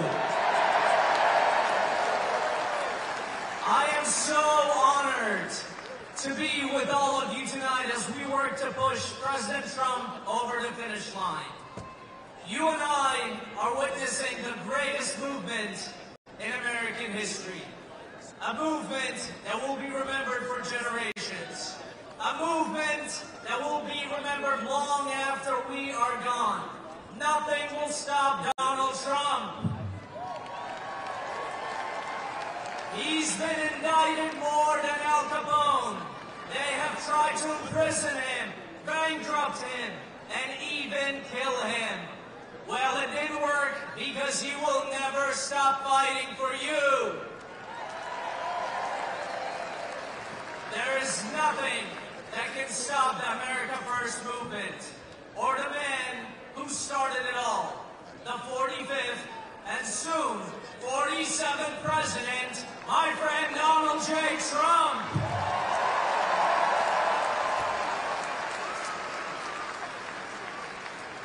And if we do our job, we will be watching the CNN meltdown on November 5th. As Wolf Blitzer announces, Donald J. Trump has been elected the 47th President of the United States! Thank you, and onwards to victory!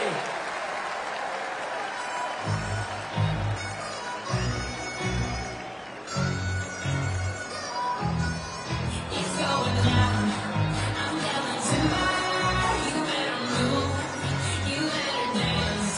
Let's make it right. You won't remember. I'll be the one.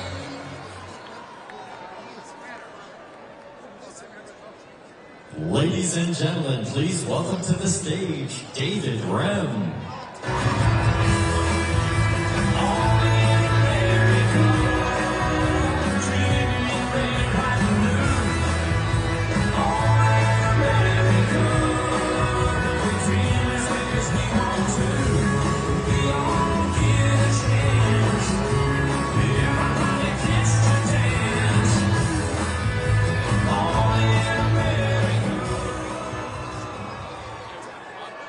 Thank you.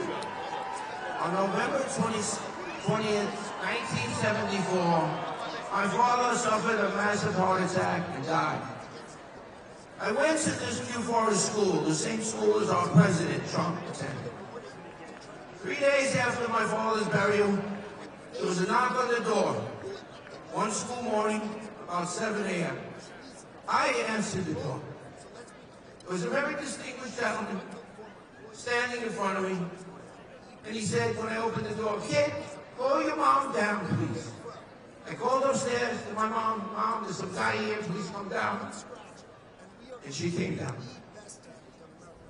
And he said to her, "I'm very sorry to hear about Joseph Burns' death. I'm Fred Trump, Donald's father." And my mom said, "Yes, I know Donald Trump went to Q Forest School." He said, "Yes, Mrs. Rem, but what you probably don't know is that I'm still on the Board of Trustees. And this morning, I let Philip Rogers, who's the headmaster at Q Forest School, know that from this day forward, I, Fred Trump, out of my own pocket, is going to be paying for your 3 children's tuition at Q Forest. Because I don't want the kids to have to go back into the public school system. Now, who would do that except President Trump's father?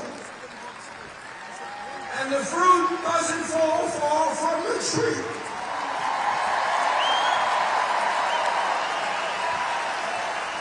Can you imagine Kamala Harris performing a random, kind, generous act like that? Never, never, ever. In fact, she is the devil, whoever screamed that out. She is the Antichrist. At her rally last week, she said that Jesus Christ followers are not welcome at my rally, that we should go down the block to President Trump's rally. Let me say this, and maybe I'm speaking for the president, I shouldn't, but I think that President Trump loves Jesus followers at his rally?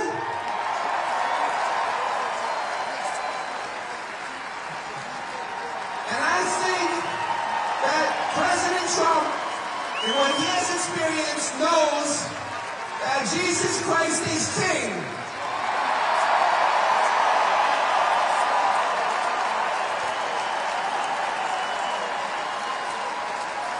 I was the victim of a violent, armed with a gun carjacking. And I'm lucky to be standing here. If it wasn't for this man, Jesus Christ, I wouldn't be standing here.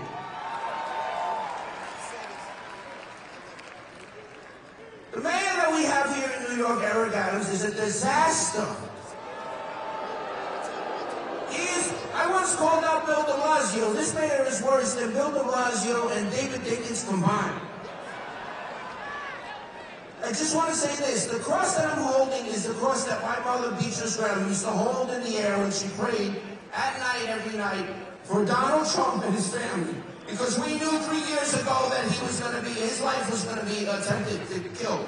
Because they don't want to face Donald Trump at the ballot box. So they'll do anything they can to imprison him, kill him. And I'm just going to wrap this up. And I just want to tell President Trump that I'm fluent in Spanish and I will follow you to the swing states and I will speak in Spanish to the Latino voters and I will make a difference. Donald, you need the Latino voters. The Latino voters will switch this election for your favor. And I just want to drop an announcement here. I decided I'm going to make a run for mayor of New York City. Please go to David Rem, D-A-V-I-D-R-E-M for mayor. And I just want to say that we need to make New York red. We need to make New York great again. We need to make New York healthy again. We need to make the world great again. And I want to say, I love you, President Trump. I love your entire family. They give you nothing but grief. And to the fake media out there who won't show my story or won't back Donald Trump, I love you, Donald. God bless America, and God bless the United States of America. USA, USA, USA, USA.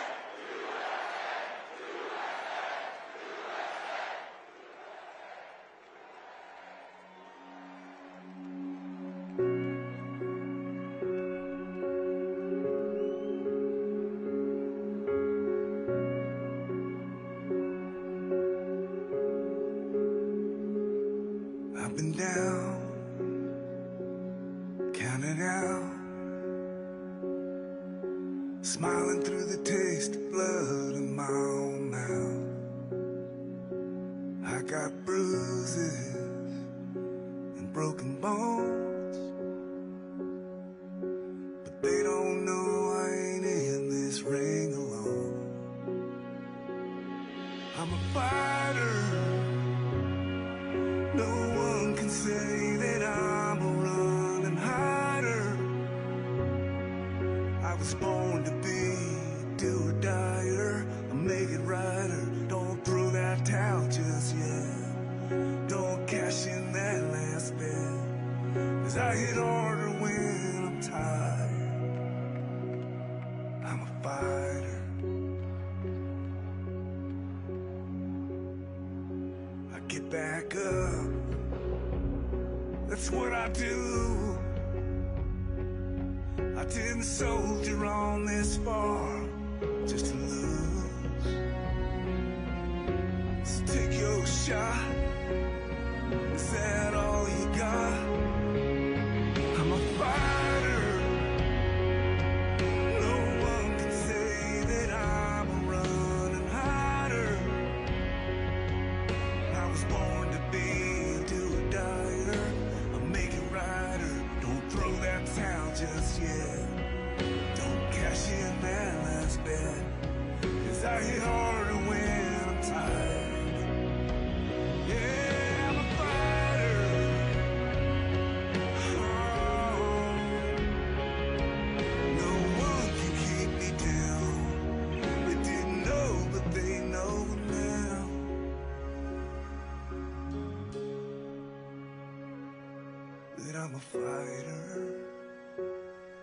No one could say that I'm a running hider. Don't cash in that last bet. Don't throw that towel just yet. I'm a fighter.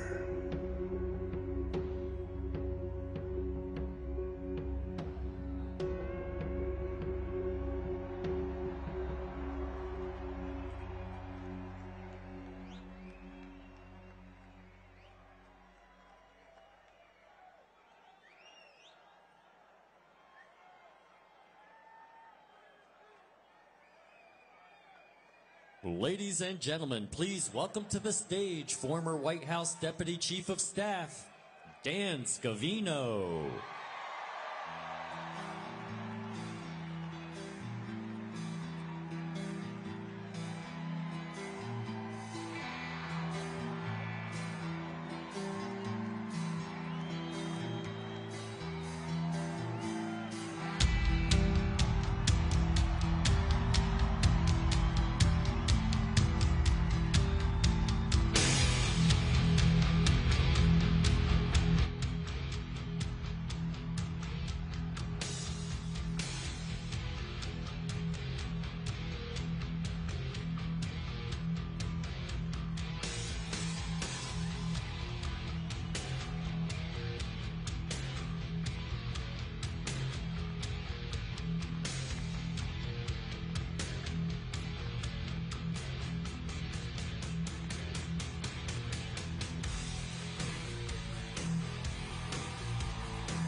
Wow. Hello, New York City. How's everybody doing this evening? Hi, Mom. Hi, Dad. Look at me at Madison Square Garden, the world's most famous arena. Who would have ever thought? I've been with this man for 30 years. 30 years. Through it all. I joined with him in 2015 when we started running for the presidency. When nobody said we had a shot. When we were a joke. We were polling at 1%. Then he won the presidency. I went to the White House with him for 4 years. It was an incredible journey. The president always, behind the scenes, will tell, and Team Trump will know what I'm saying here. Sometimes on the plane or in the office, he'll say, "You are all so lucky I took you on this journey." In good times and bad. Yes, Mr. President, we are so honored to be on this journey. And you know what? You're damn straight I'm honored to be on this journey through the good times and the bad for the right and to fight for this country in which we all believe in. Hey, Hillary Clinton. She had some not nice things to say about this rally today at Madison Square Garden. Take a look, Hillary. USA, USA, USA.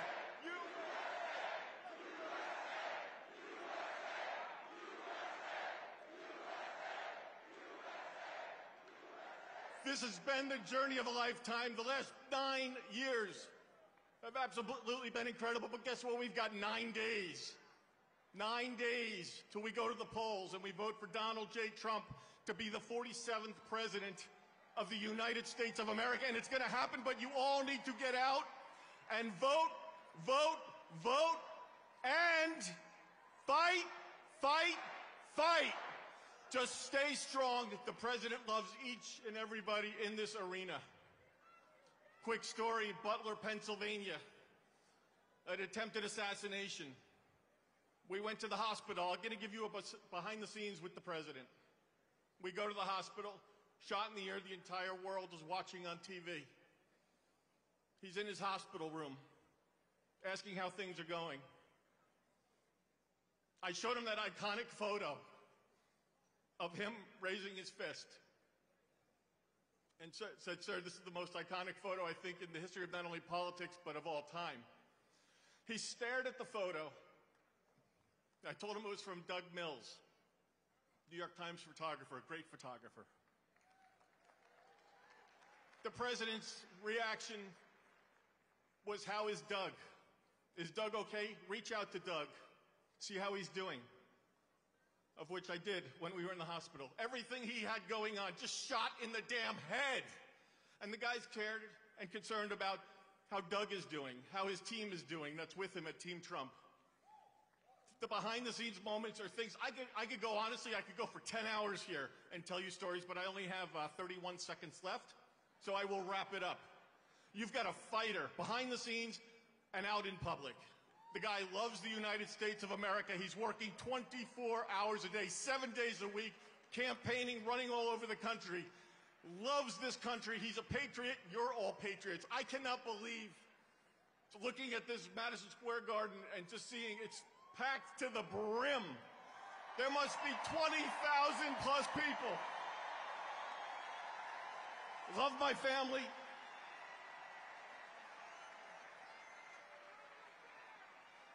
Just do me a favor, go to TrumpForce47.com, check it out. Okay, get on there. Get out and vote, vote, vote, please. We gotta win. We've gotta win. We are going to win. We are going to have Donald J. Trump as the 47th president of the United States of America. If you all go out and vote, vote, vote, and fight!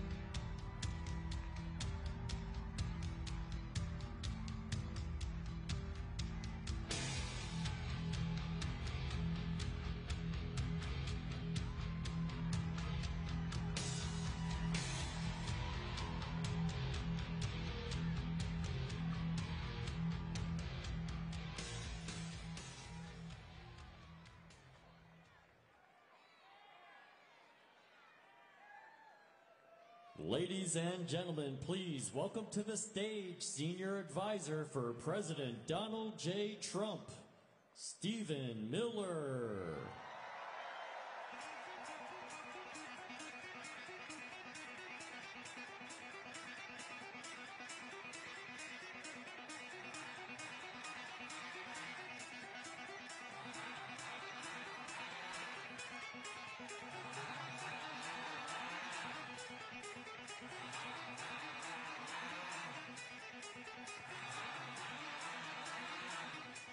Hello, New York. Hello, Madison Square Garden. And hello to the United States of America, people watching in all 50 states. We are here tonight with a message for you.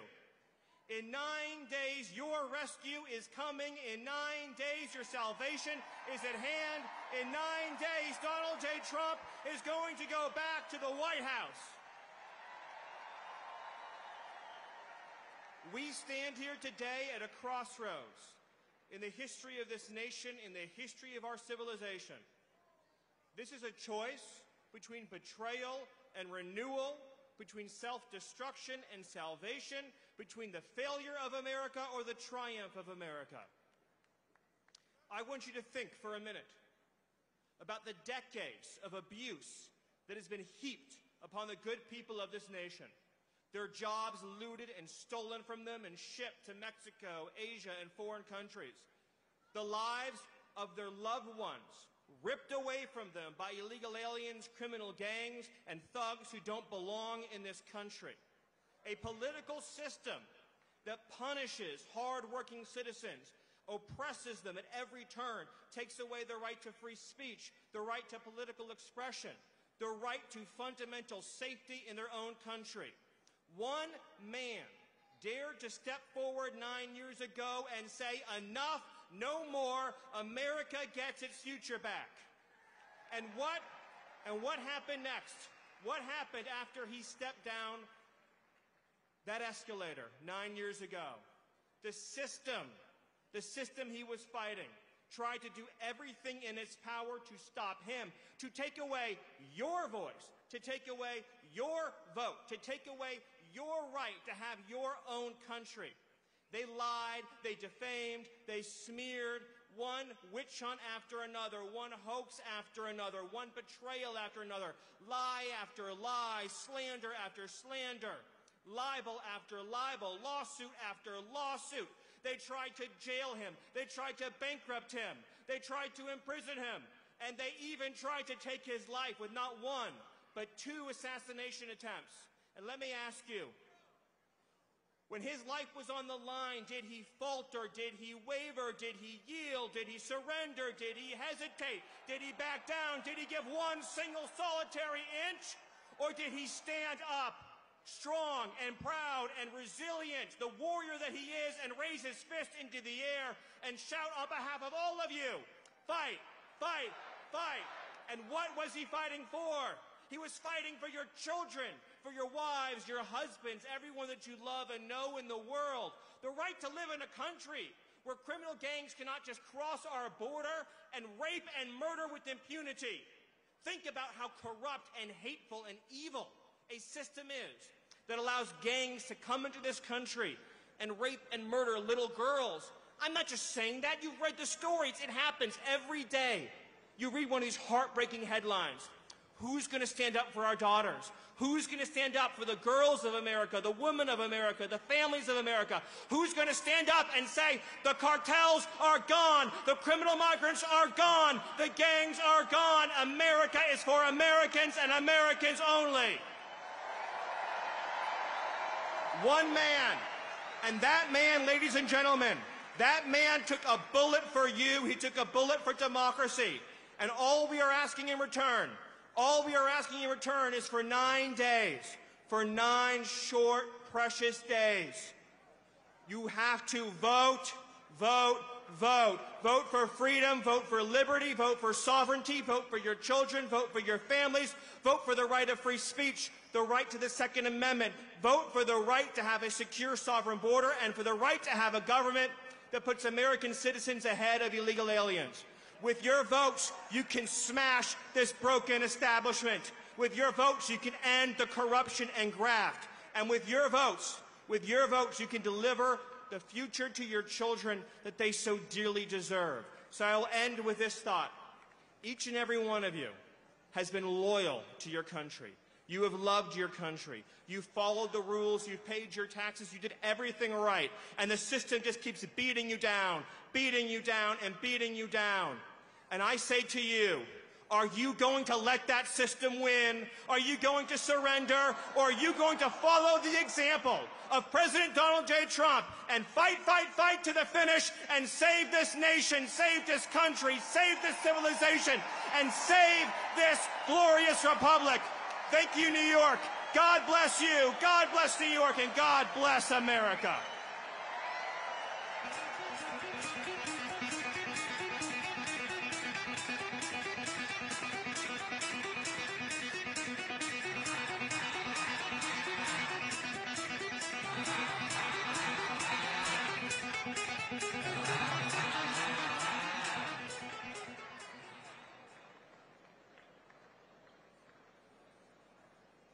Ladies and gentlemen, please welcome to the stage the founder of the Witkoff Group, Steve Witkoff.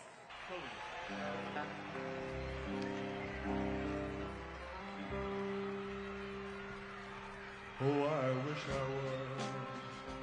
was in the land of cotton. Old times there are not more. Look away. What? Look away. Dixieland. How good of a song is that? Reminds me of the president. His truth is marching on. Good evening, New York, and good evening to a special 6-year-old. Hi, Finley. It's a privilege to be here with all of you tonight, right in the heart of the city that means so much to me. This city shaped who I am, helped me to build my business, and gave me my roots. But I'll tell you, this is not the New York I grew up in. Our city has drifted away from what it once was, but if there's one man who can restore it to its greatness, it is my dear friend, President Donald J. Trump.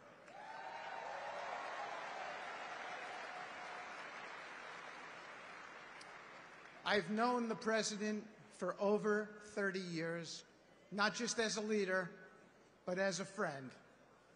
When I talk about him, I talk about someone with incredible compassion and humility. He cares deeply about people, even when the cameras are not rolling. His kindness is quiet but genuine, and it's a side of him the media rarely shows. It's unfortunate that a man who has done so much for so many has been painted in such an unfair light. Accusations of extremism, they couldn't be further from the truth. President Trump is not just a man of vision and leadership, he's a man of faith. He respects all faiths and has always stood for religious freedom.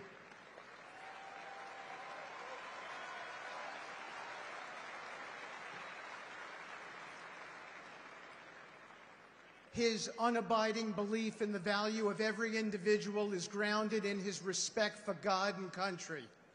President Trump embraces freedom and fights for the rights of all Americans. Despite facing constant opposition, he has persevered. He's been targeted with lawsuits and accusations, yet he's never wavered in his commitment to the American people.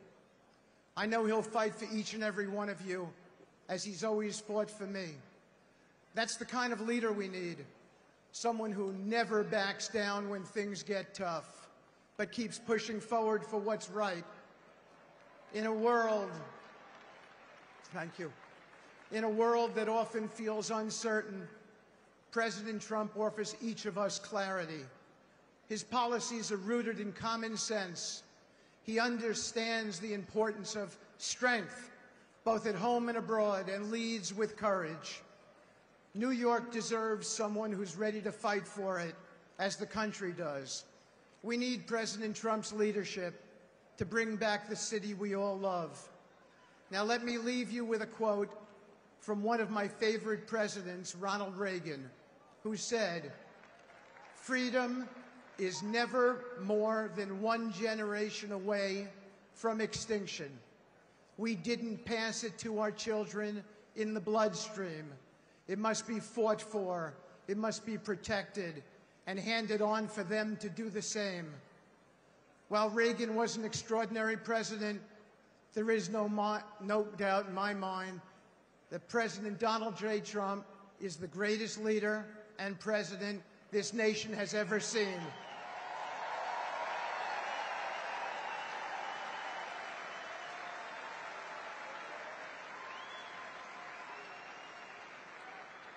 President Trump understands that the fight for freedom is never over. If we fight for him, my fellow Americans, we can restore New York, restore this country, secure the future of this great nation for generations to come. Thank you. God bless you. God bless the Trump family, and God bless the United States of America.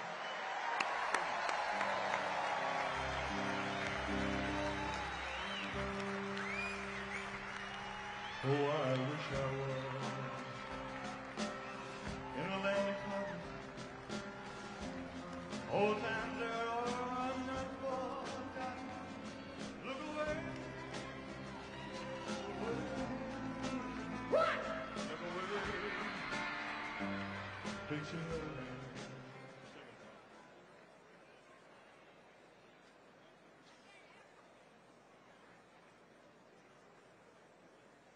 Ladies and gentlemen, please welcome to the stage Congressman Byron Donalds.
Man, is it good to be home in New York City.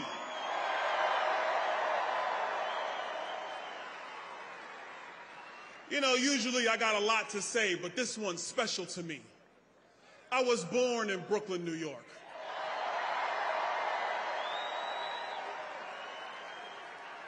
In New York, we refer to MSG as the Mecca. We refer to it as the center of entertainment.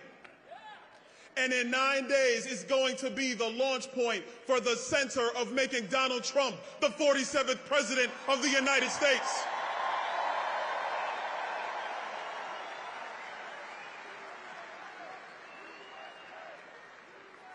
I don't even want to talk about Kamala. Why? Why would we waste our time? She doesn't even want to talk about herself. She tells us she grew up in a middle-class family. But I don't care, because it's families today in New York, in Chicago, in Philadelphia, in Milwaukee, in Phoenix. They are struggling because of Kamala Harris, and they are saying the same thing we're saying. We had enough. We need Donald Trump back.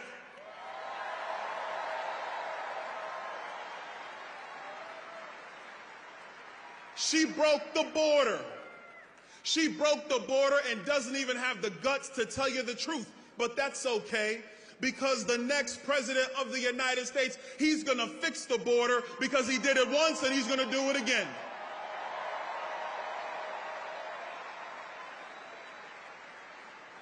She unleashed the massive inflation that has made it harder for every working family in our country.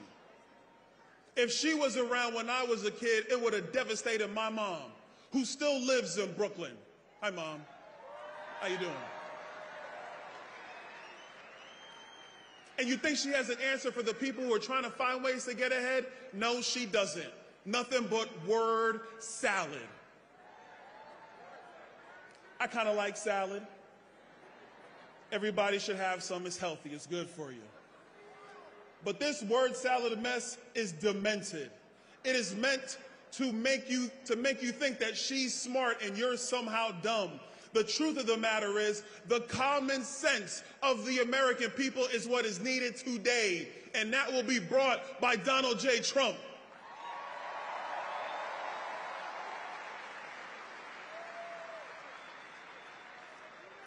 Then you look around the world. Look around the world. She said she was the last person in the room after that disastrous withdrawal from Afghanistan.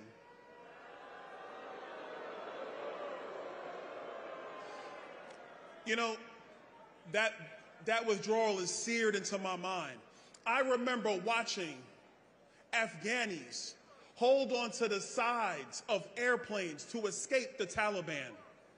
And as I'm watching this, the one thing I know is that if Donald Trump was president, that never would have happened. Never would have happened. But I have a special message to everybody around the world, especially those who want to find themselves getting into the business of other people or messing with our greatest ally in Israel. Donald Trump is going to stand by Israel 100% of the way. 100% of the way. And Donald Trump is going to get us out of these wars because he did it once and he's going to do it again. But the last thing we're going to fix, and it's a big one. You see, I got 3 kids. They're all boys. And I'll be damned if you're going to have some school tell my boys that they can now be girls. Not on my watch. Not on the watch of Donald Trump, I can promise you that. We're going to have common sense in America again under Donald Trump. We're going to get men out of women's sports under Donald Trump.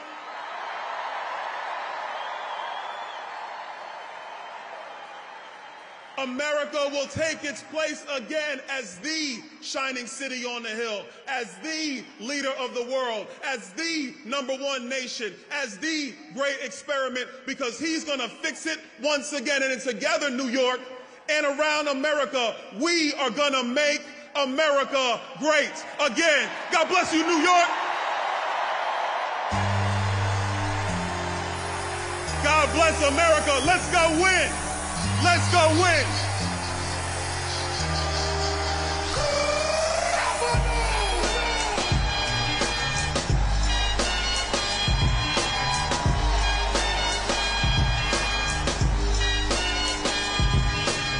Your time is up, my time is now. You can't see me, my time is now. It's the franchise where I'm shining now. You can't see me, my time is now. In case you forgot or fell off, I'm still hot. Knock your shell off. My money stacked fat, plus I can't turn the swell off. A franchise doing big business. I live this, it's automatic. I win this, so you hear those horns, you finish. A soldier, and I stay under you fighting. Plus I'm storming on you chumps like I'm thunder and lightning. Ain't no way you breaking me, kid. I'm hard as nails. Plus I keep it on lock like I'm part of the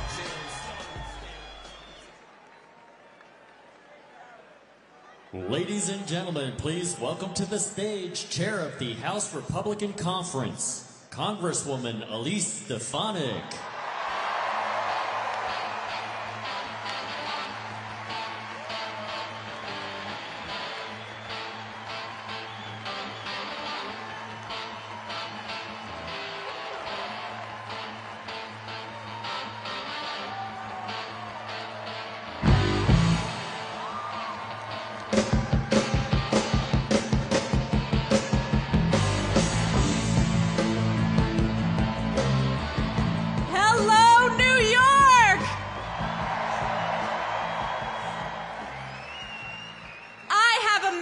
For the mainstream media, and I can say this as a born and raised New Yorker.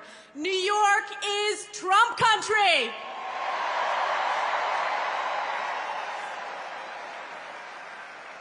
Wow, it is incredible to be here in the iconic Madison Square Garden. President Trump has been talking about this rally for years, and what a way to kick off the final week of the most epic campaign to save America.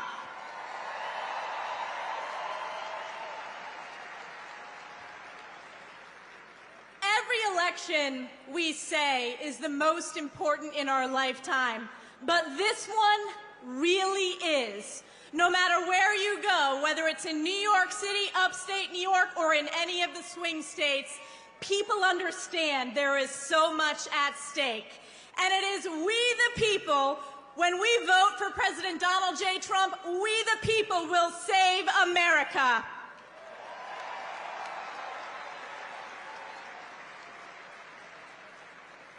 Just look at the crises that Kamala Harris and Joe Biden have brought to our nation and have brought right here to New York.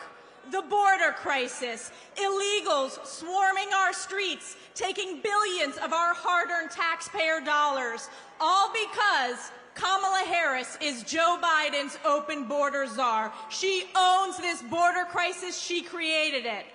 Or the inflation crisis, the highest rate of inflation in our lifetime. And you know who was the deciding vote for Joe Biden's Inflation Expansion Act? Kamala Harris.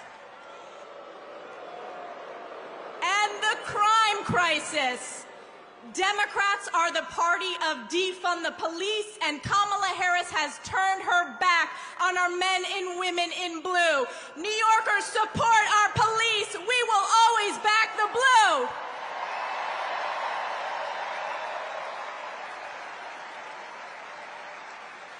And then take a look around the world, what is happening. You had the catastrophic withdrawal from Afghanistan. Kamala Harris was the last person in the room advising Joe Biden of that horrific mistake. You had Putin invading Ukraine, and then just over 1 year ago, we had our most precious ally, Israel, under attack from Iranian-backed Hamas terrorists. And Kamala Harris has turned her back on Israel. And what did we see? What did we see on our college campuses? We saw a skyrocketing of anti-Semitism. Let me ask you all, did you see that committee hearing with those college presidents, now former college presidents? That's right. asked the presidents of Penn, MIT, and Harvard, does calling for the genocide of Jews violate your university's code of conduct? And one after the other said, it depends on the context, and the world heard. You're fired. 5 have been fired, so many to go. And you know, compare that with President Trump. He brought us the most secure border in our nation's history. He brought us the strongest economy. He proudly supports our law enforcement, and he has and always will stand with Israel.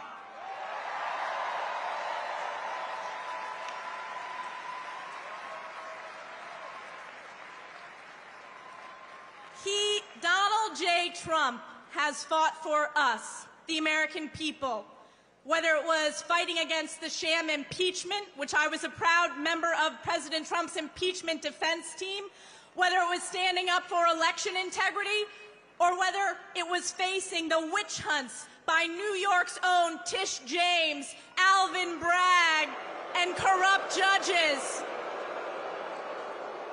You know, after we fire Joe Biden and Kamala Harris, we're going to fire Kathy Hochul, Alvin Bragg, Tish James. You're fired.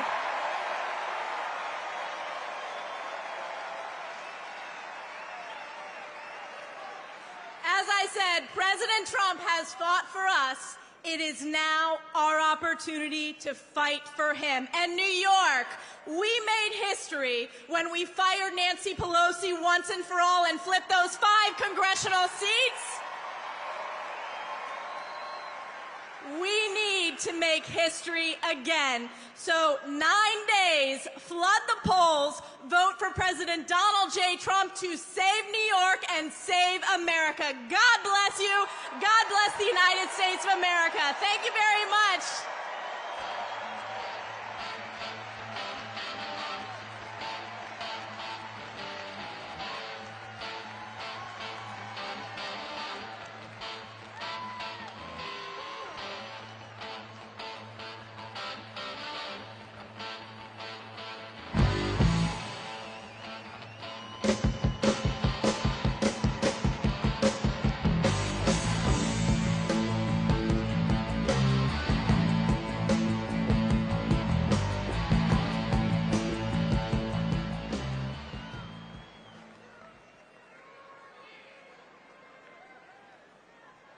Ladies and gentlemen, please welcome to the stage Speaker of the U.S. House of Representatives, Mike Johnson.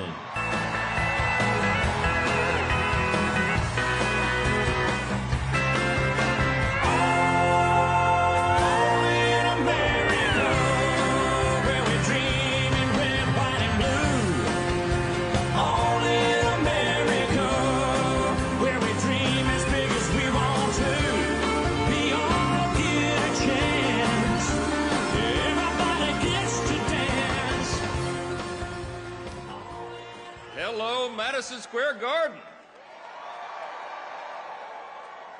Is New York ready to make America great again? My friends, I came here tonight so excited to be with you. I came off of the field to give you a very important field report. Now, I've been traveling all around the country, nonstop. We've been to the red states and the blue states. We've been to the safe districts and the swing districts. We've been all around America. And I'm going to tell you what's happening right now. I'm here to report something. There's something very powerful happening out there among the base, okay? I'm telling you, there's an energy out there that we have not seen before. And I am convinced that in 9 days, we are going to grow the House majority, we're going to take back the Senate, and send Donald Trump back to the White House.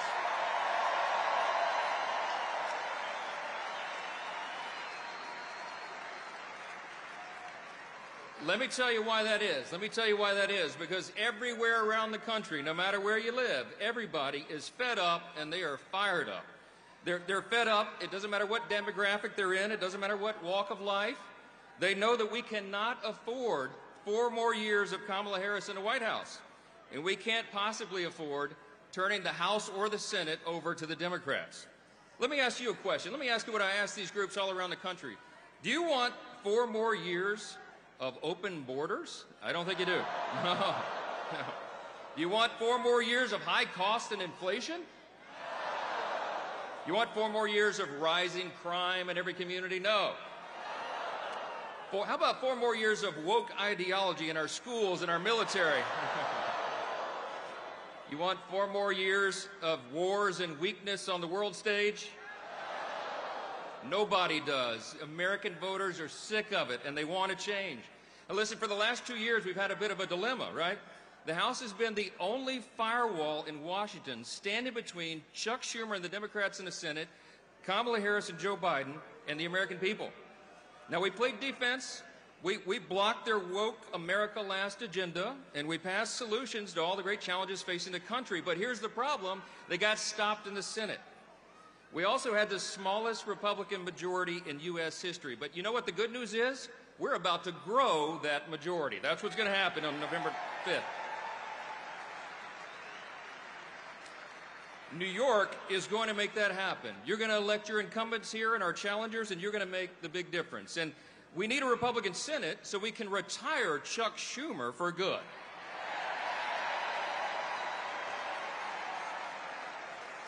And America needs, and everybody knows, no matter where we are in the country, we know we have to get Donald J. Trump back to the White House so we can get this thing fixed. When we do that, we're going to secure the border once for all. We're going to unleash American energy dominance again. We're going to lower the cost of living. We're going to support our allies and stand up to our adversaries. We're going to defend our rights and our freedoms and the troops and the veterans who fought for them. And we will protect the values and the principles that made America the greatest nation in the history of the world.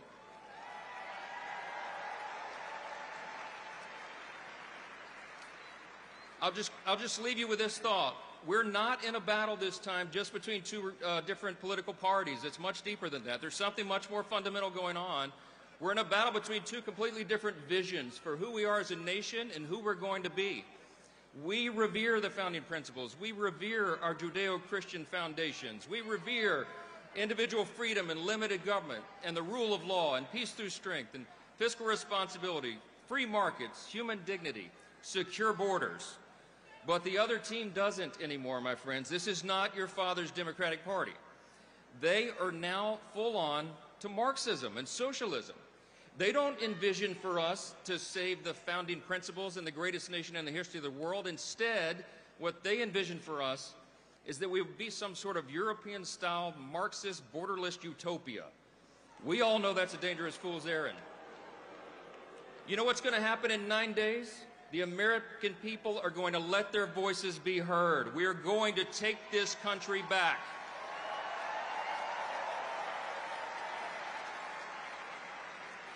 We're going to restore the foundations, and we are truly going to make America great again. Thank you so much. God bless you. God bless the United States of America.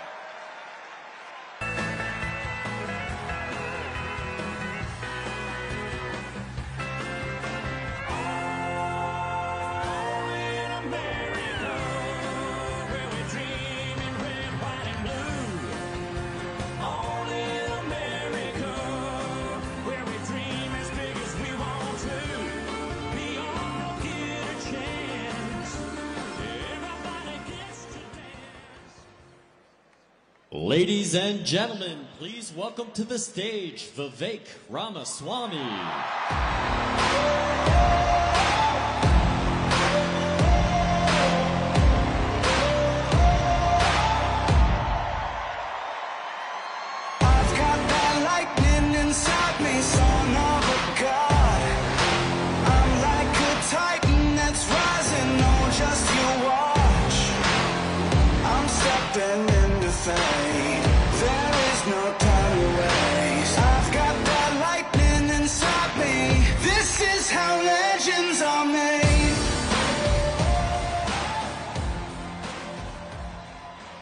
I'll tell you something, I don't follow the polls, I don't follow the pundits, but I follow the energy.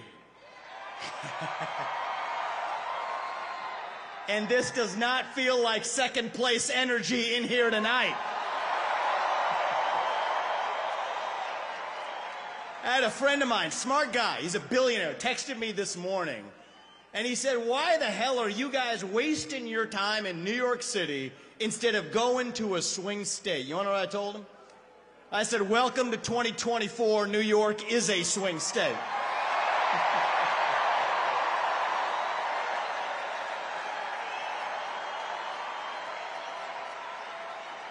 I got a message for Kamala Harris tonight. We're feeling the joy in New York City tonight, aren't we? And the only celebration bigger than this one right now is going to be on the evening of November 5th when we send Donald J. Trump back to the White House as your 47th president and commander-in-chief.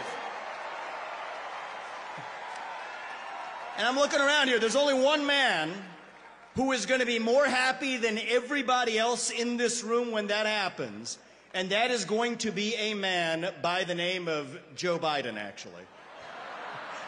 He is so pissed off about what they did to him. And you know, he's thinking it, but I'm going to say it. Identity politics never works in America. When you select somebody on the basis of their race and their gender, it always ends up being a disaster. And I'm actually talking about Tim Walz this time, by the way. It goes both ways.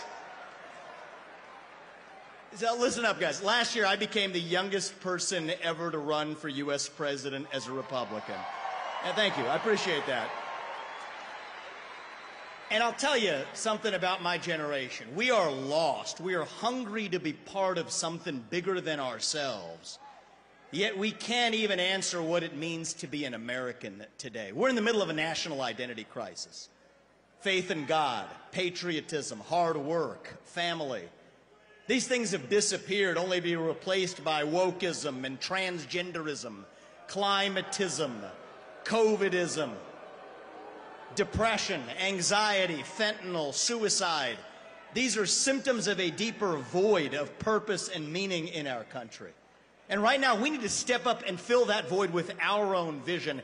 Answer, what does it mean to be an American in the year 2024? It means we believe in the ideals of 1776. It means we believe in merit, that the best person gets the job regardless of their skin color, that you get ahead in this country, not on the color of your skin, but on the content of your character and your contributions. That's why we're done with the woke DEI agenda, bringing in meritocracy to America. It means we believe in the rule of law, and I say this as the kid of legal immigrants to this country. That means your first act of entering this country cannot break the law, and that is why if we've had the largest influx of illegals into this country in American history, we will have the largest mass deportation in American history. That is not racist or xenophobic. That is what it means to stand for the rule of law in the United States of America. It means we believe in self-governance, that the people we elect to run the government, for God's sake, ought to be the ones who actually run the government, not unelected bureaucrats in the deep state that are running the show today. So you want another mass deportation? Let's get 3 million federal bureaucrats out of the D.C. bureaucracy. That's the mass deportation that saves the country.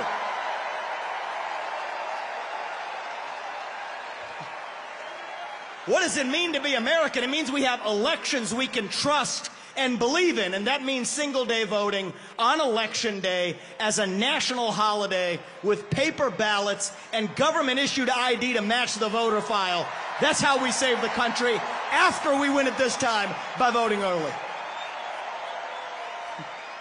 These are not black ideas or white ideas. They are American ideals that set this country into motion. We're in a war to revive them, and right now we need the commander-in-chief who will lead us to victory. That is your next president, Donald J. Trump. If you want to seal the border, vote Trump. If you want to restore law and order in this country, vote Trump. If you want to grow the economy in this country, vote Trump. If you want to revive national pride in this country, vote Trump. If you want to stay out of World War III in this country, vote Trump. If you want to make America great again, vote Trump. I'm going to give you one more reason to vote Trump, and it's this. It's the one the media in the back, they won't talk about this. But they know it to be true. Donald Trump is actually the president who will unite this country, actually. And we don't talk about that enough.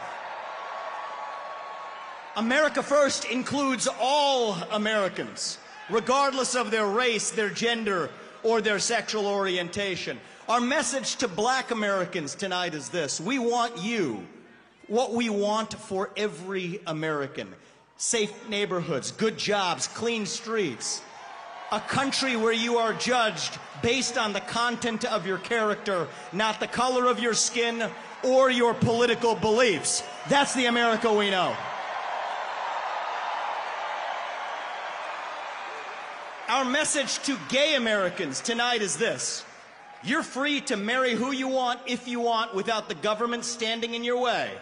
But that doesn't mean that boys get to compete with girls in girls' sports, or you do genital mutilation and chemical castration on our children. Our message to every legal immigrant in this country is this. You're like my parents. But our message to every illegal immigrant, if you came legally, you get the same American dream that everybody else does. Work hard, get ahead, make contributions to this country, love the nation, and that's our message to legal immigrants. But our message to every illegal immigrant is also this. We will return you to your country of origin. Not because you're all bad people, but because you broke the law. And the United States of America is founded on the rule of law.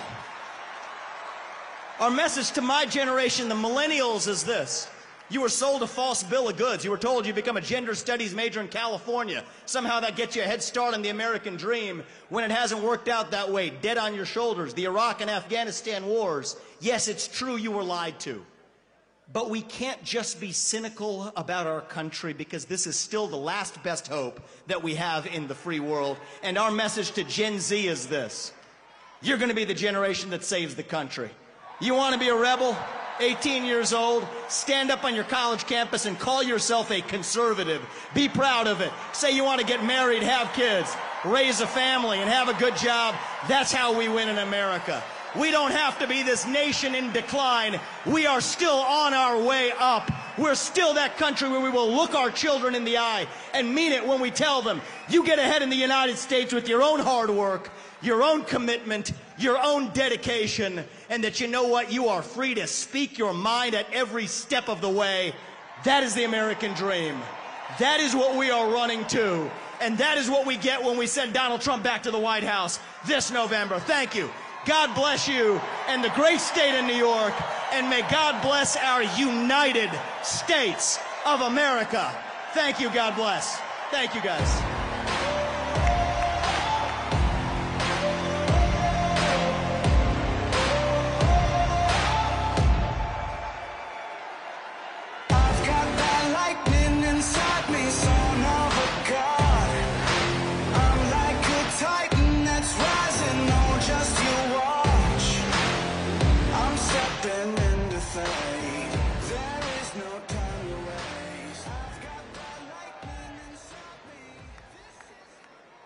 Ladies and gentlemen, please welcome to the stage former Congresswoman Tulsi Gabbard.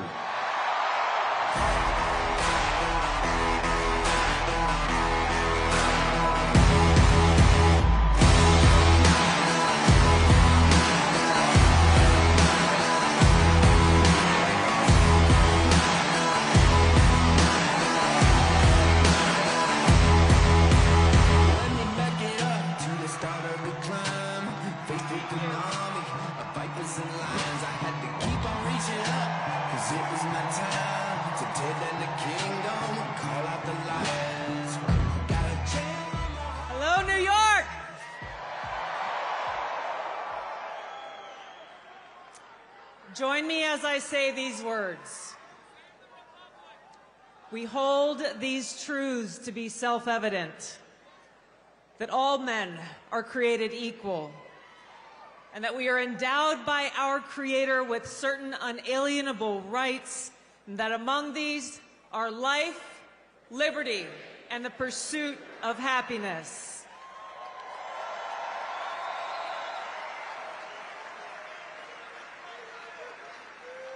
As we gather here today on this historic occasion, we stand together as proud Americans in understanding that these very rights are under attack.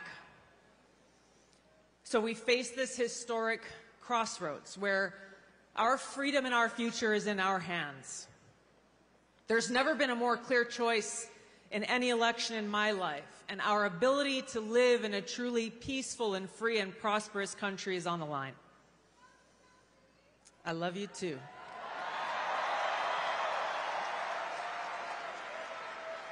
And it is that love that brings us together here today, that love for freedom, that love for our country and love for each other as fellow Americans, as children of God, that compels us to take action to save our country and defend our freedom.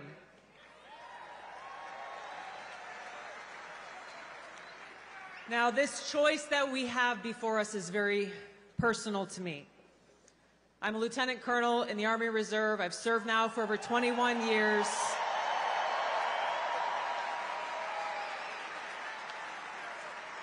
I've deployed to different war zones 3 times over that period, and I've seen the cost of war. For my brothers and sisters who paid the ultimate price, I carry their memories and their sacrifice in my heart every day. So this choice that we have before us as Americans is critical. It's important to us. It's important to those of us who serve, who have volunteered to put our lives on the line for the safety, security, and freedom of our country and our people, and it's critical to all of us. Here is the choice that we have. A vote for Kamala Harris is a vote for Dick Cheney, and it's a vote for war, more war, likely World War III and nuclear war. A vote for Donald Trump is a vote for a man who wants to end wars, not start them, and who has demonstrated already that he has the courage and strength to stand up and fight for peace. A vote for Kamala Harris is a vote for open borders, where known violent criminals and Islamist terrorists are streaming across our borders, placing us at risk. A vote for Donald Trump is a vote for secure borders and safe communities, and a confidence that he will seek out those who seek to do us harm and get them out. A vote for Kamala Harris is a vote for economic hardship, high cost of living, poverty, and homelessness. And a vote for Donald Trump is a vote for economic prosperity and opportunity for every single one of us as Americans. A vote for Kamala Harris is a vote for censorship and a complete erosion of our fundamental and constitutional rights and freedoms. A vote for Donald Trump is a vote for someone who will defend freedom and every one of our God-given rights that are enshrined in the Constitution and Bill of Rights.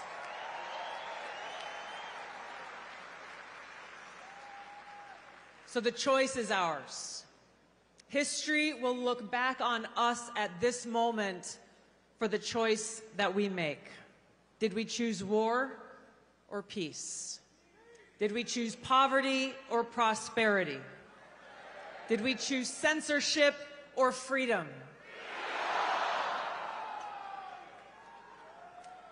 Our freedom and our future is in our hands. We have just a few days left to complete this no-fail mission that we have before us to save our country.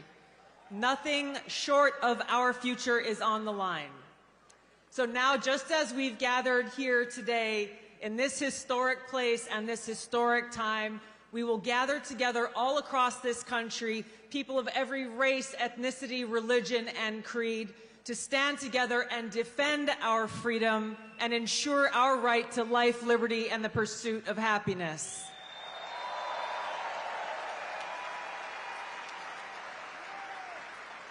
Now is the time for us to send Donald Trump back to the White House to be the 47th President of the United States, where we can stand together and make America great again. Thank you so much. Let's get it done. Aloha.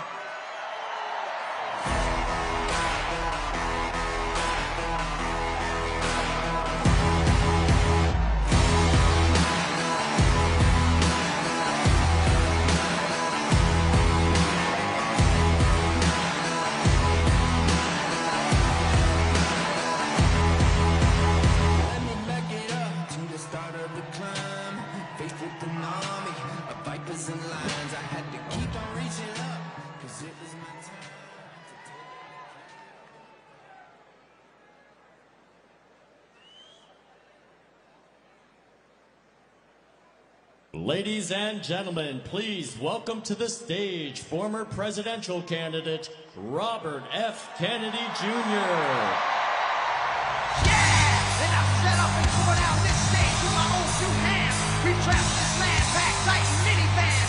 And all this for the fans, girls, money and fame. I played their game and had to scream my name. I will show no shame. I live and die for this. And if I come off soft, then chew on this. Thank you, New York. Thank you.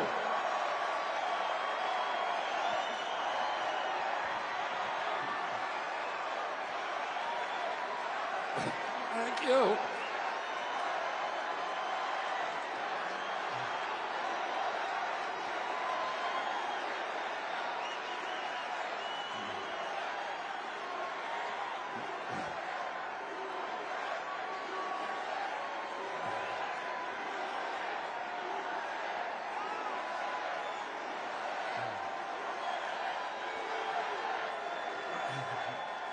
Thank you.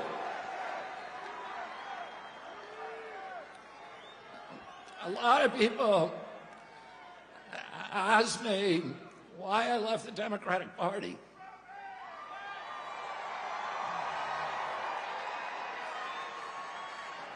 And I say, I didn't leave the Democratic Party. The Democratic Party left me. This is not the party anymore of Martin Luther King, of Robert Kennedy, of John Kennedy. That was the party of peace. It was the party of constitutional rights, of civil rights, of freedom of speech. It was the party that wanted to protect and nurture the middle class. It was the party that stood up to censorship, to surveillance, that stood up to the CIA, to the military complex, military-industrial complex.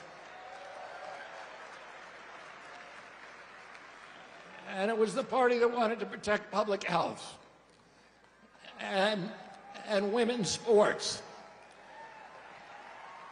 My uncle, Ted Kennedy, wrote Title IX, which protected women's sports in college.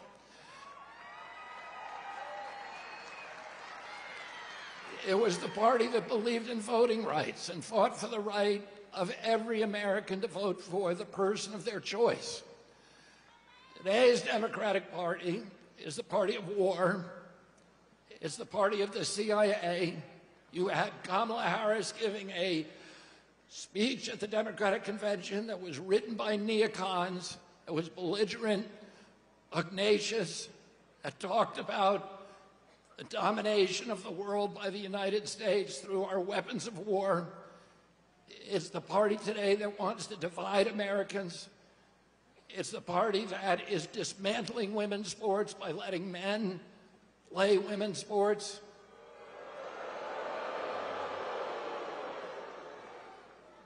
It's the party of Wall Street. It's the party of Bill Gates, who just gave $50 million to Kamala Harris.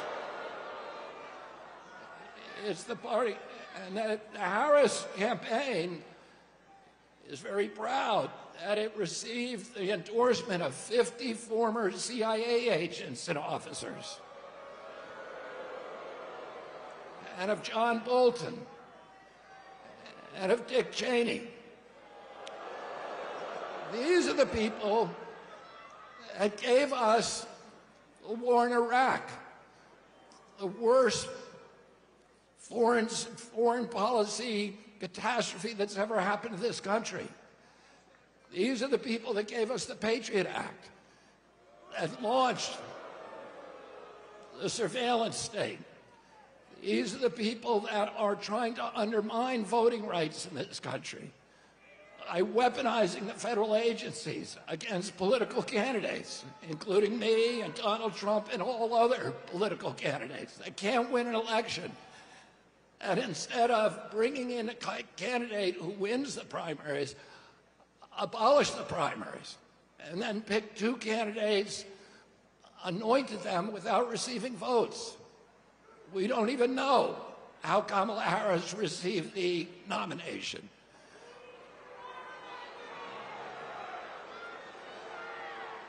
And this is the party of Wall Street, of big banks, of big data, of big tech, of the military contractors, and the parties of big pharma, big ag, big food, and big chemicals. This is the party that's given us the sickest children in the history of the world.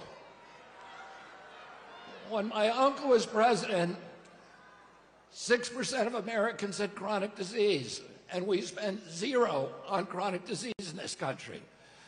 Today, 60% of Americans have chronic disease.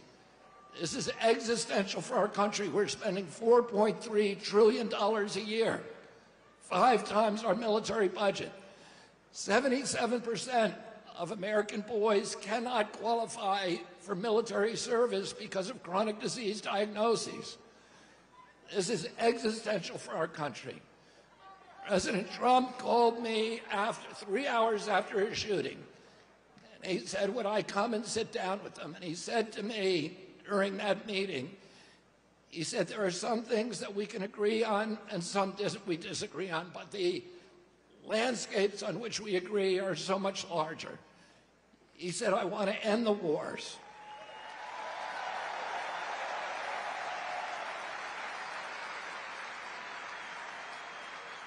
I want to end this surveillance and censorship. I want to protect the Constitution. I want to protect freedom of speech. I want to end the surveillance. I want to end the weaponization of government against American politicians. And I want to end the chronic disease epidemic. Now, don't you think that we deserve a president in this country who's going to restore the moral authority of the United States of America? Don't you think that we deserve a president who's going to end the warfare state and rebuild the middle class? Don't you want a president who's going to put America first?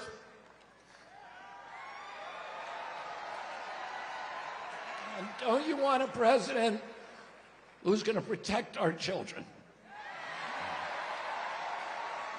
And who's going to protect women's sports? And who's going to stop dividing this country along racial lines? And don't you want a president who's going to end the corruption at the federal agencies, at FDA, at NIH, at CDC, and at the CIA? And don't you want a president who's going to make America healthy again?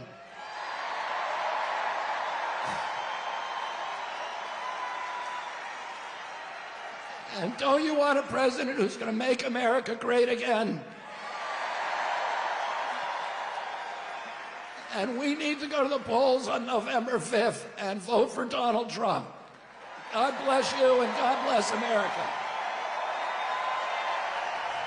Set up and tore down this stage with my own 2 hands.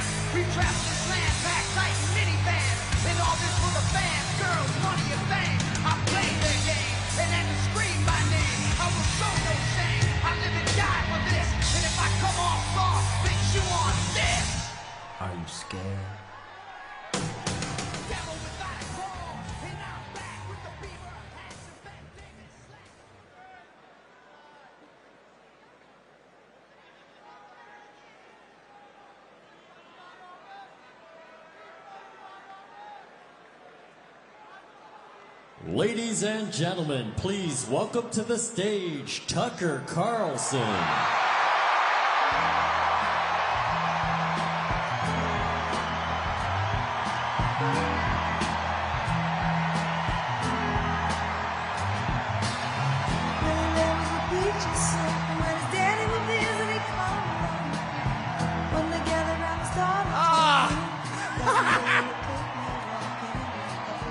Thank you.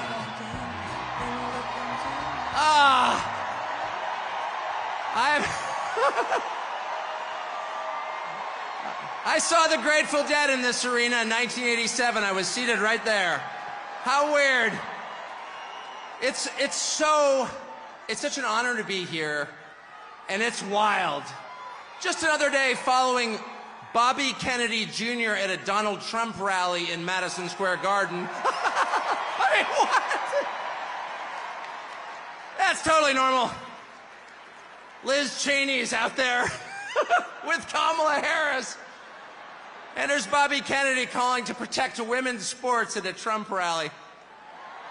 It's a realignment. It's unbelievable. And the fact that it's here is even sweeter. Imagine if you're, and just pause for one moment. Imagine you're Donald Trump. You're from New York City. You become famous in New York City. You make your fortune in New York City. And all of a sudden, the leadership of New York City decides they're going to destroy you because they don't like your politics. And so they, yeah, boo. Imagine if that were you, though. And they try and take everything that you have. They try and put you in prison. They try and put your children in prison. If that happened to you, how often do you think you'd be going back to New York City? How about never? And yet he's here. It's like getting thrown out of a bar. And you think to yourself, well, you know, all my friends are in the bar. And you approach the door and there's the bouncer like, you're not allowed in here. But from behind the bouncer, you hear the cheers of your friend, come on in! And the bouncer hangs his head in shame. Ugh. He's embarrassed that he's working for the man trying to keep the most popular person out of the bar. And that's Donald Trump back in the city that produced him with no embarrassment at all, in a room full of his friends. The stones that takes, the bravery that takes, is incredible. Donald Trump's gonna win. He's gonna win. I know that that's true. Why is Donald Trump gonna win? The people he's about to defeat have no idea. And they're panicked. They have no idea why people like Donald Trump. And their first theory was, well, Donald Trump is evil, so half the country's evil also. And that's one of the reasons they spent the last 4 years trying to destroy the country, because they're mad at its voters for liking Donald Trump.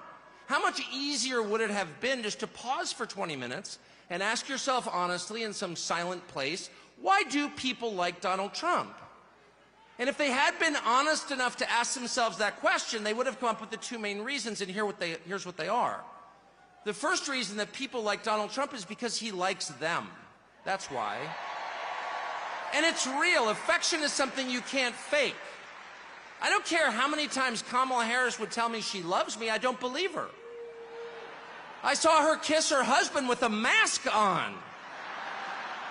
A mask on. That's her version of love. It's fake. It's not real. They spent 10 years telling you Trump is a hater. Do you feel that on him? No, you don't. Because it's not there. I've spent a lot of time with Trump. And there's not one moment I've ever been with him off camera where he's spending his time grousing about people he hates. Ever. He's talking about the people and the country he loves in his private time. Trust me. And people know, in a country that has been taken over by a leadership class that actually despises them and their values and their history and their culture and their customs, really hates them to the point that it's trying to replace them, they know someone who actually has affection for them, and that's Donald Trump. And it's requited. It's requited. They know. When he goes to McDonald's and serves fries, like, he's not faking that at all. That's why that worked. Democratic media consultants are like, how is that working? Because it's real. That's why. And the second reason that people love Trump, and I put myself in this category, it's why I'm here today, is because he's liberated us in the deepest and truest sense. And the liberation he has brought to us is the liberation from the obligation to tell lies. Donald Trump has made it possible for the rest of us to tell the truth about the world around us. And that's the single most liberating thing you can do for people.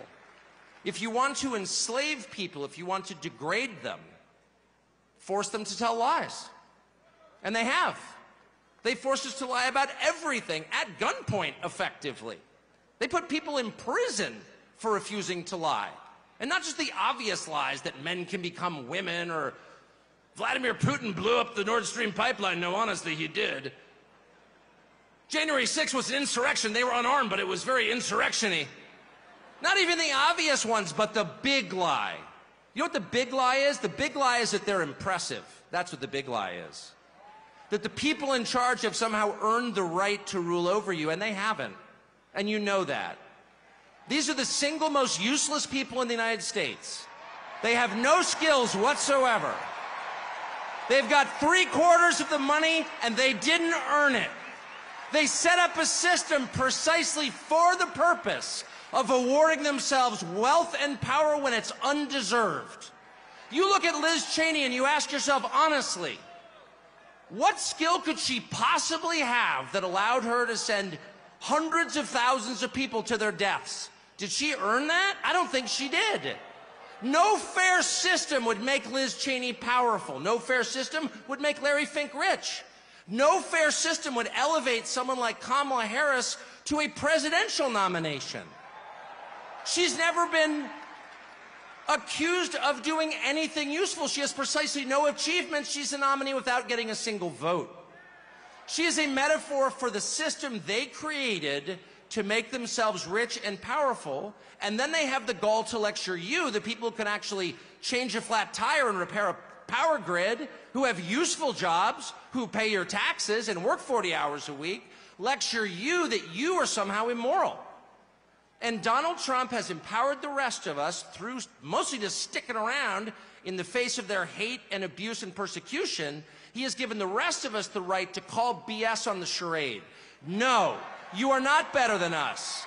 No, you are not smarter than us. No, you do not deserve what you have. You probably stole it.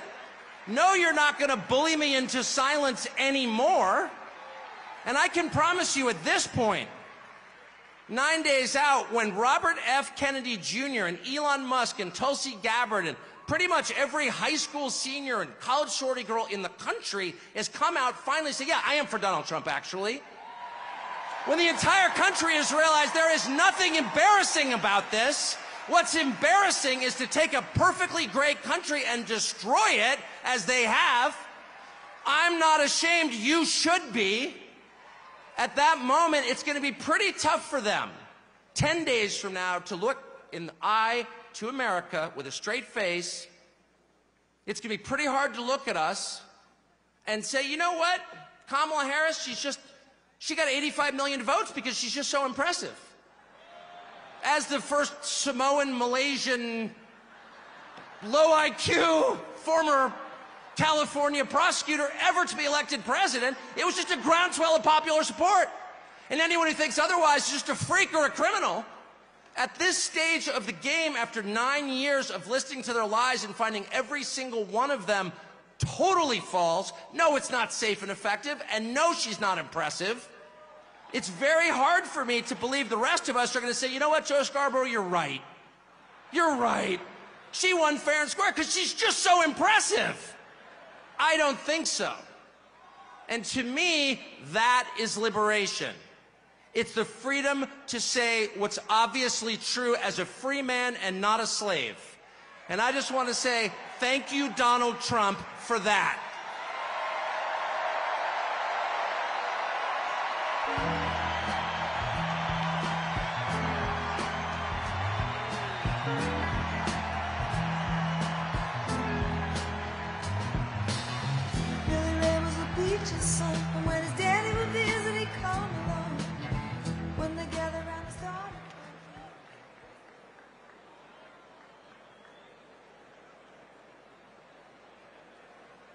Ladies and gentlemen, please welcome to the stage professional wrestler Hulk Hogan.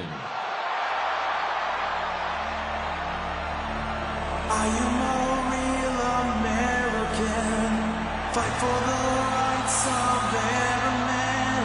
I am a real American. Fight for what's right. Fight for your life.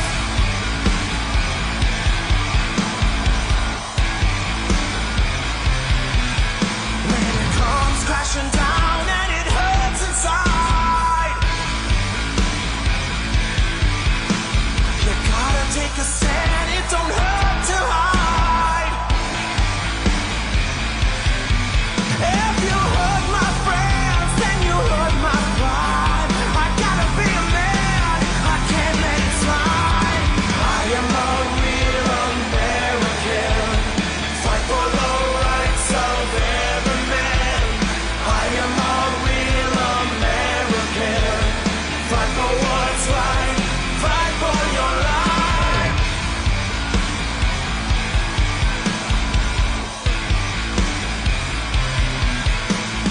I feel strong about right and wrong, and don't take trouble for very long. I get something deep inside of me. Courage is the thing that keeps us free. I am a real American. Fight for the rights of every man. I am a real American. Fight for what's right. Fight for your life. I am a real American. Fight for the rights of every man. I am a real American.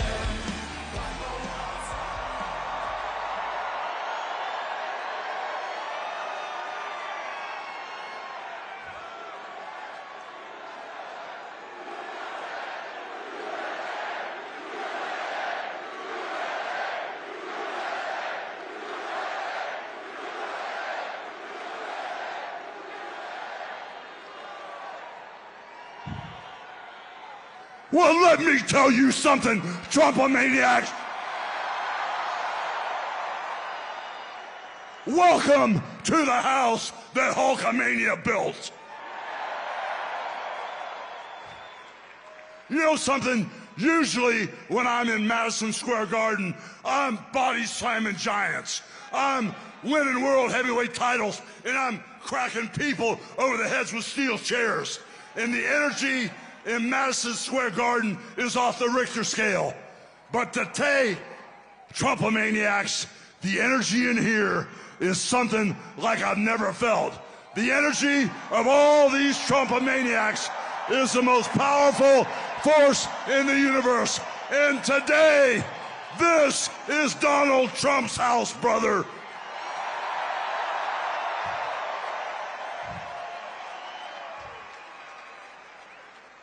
You know something, Trump maniacs? I don't see no stinking Nazis in here. I don't see no stinking domestic terrorists in here. The only thing I see in here are a bunch of hard-working men and women that are real Americans, brother.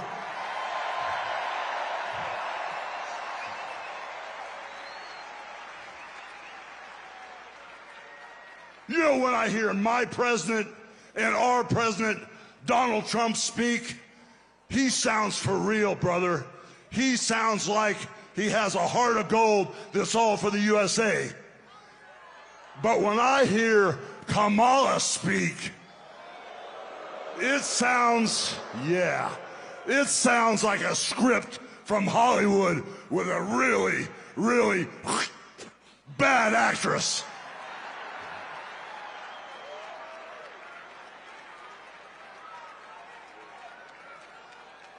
You know, Kamala is responsible for the border crisis, and Kamala is also responsible for inflation. And then you know something? She acts like she's the victim. And then all of a sudden, she flips, she flops, she spins and turns it around and acts like she's gonna be the damn hero. But we all know Trump is the only man that can fix this country today. And with Trump as our commander-in-chief, peace through strength will fix all the problems in the Middle East.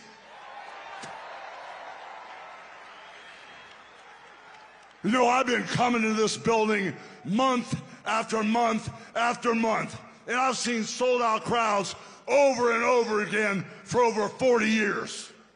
And for 40 years, I've always asked the question, what you gonna do? Over and over and over again, what you gonna do? Well, today, after feeling the energy in this building, I finally got the answer. And the answer is, vote for Trump.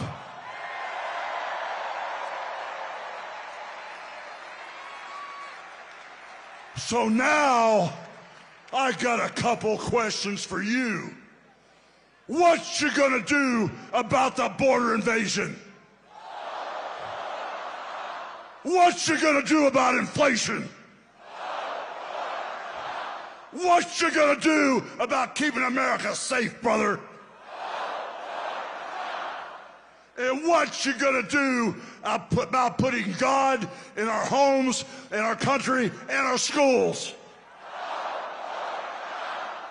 So I guess we're all on the same page. So I got one final question for you.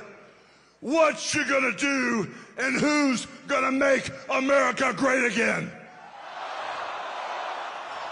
God bless Donald Trump. He's our next president.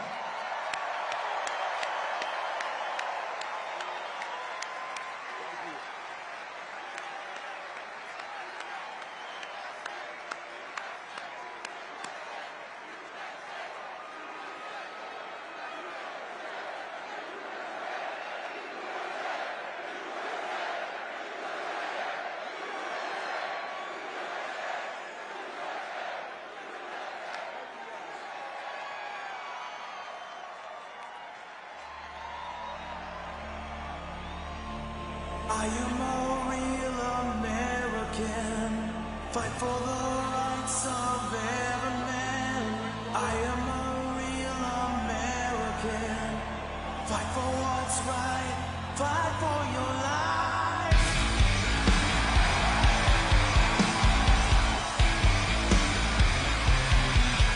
When it comes crashing down and it hurts inside,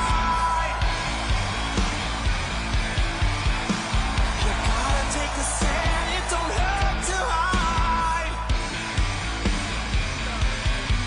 If you hurt my friends, then you hurt my pride. I gotta be a man, I can't let it slide.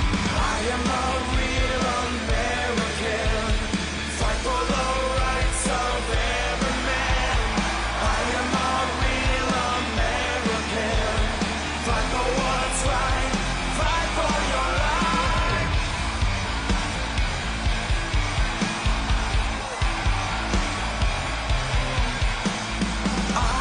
Strong about right and wrong,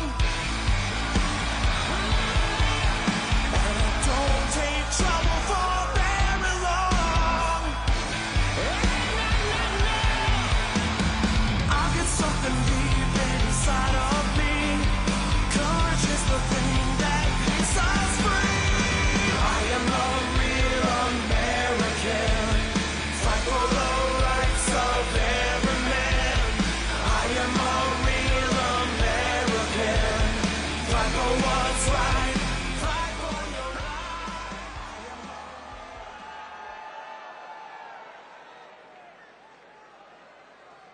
Ladies and gentlemen, please welcome to the stage founder of Marriage Street Media, Dr. Phil McGraw.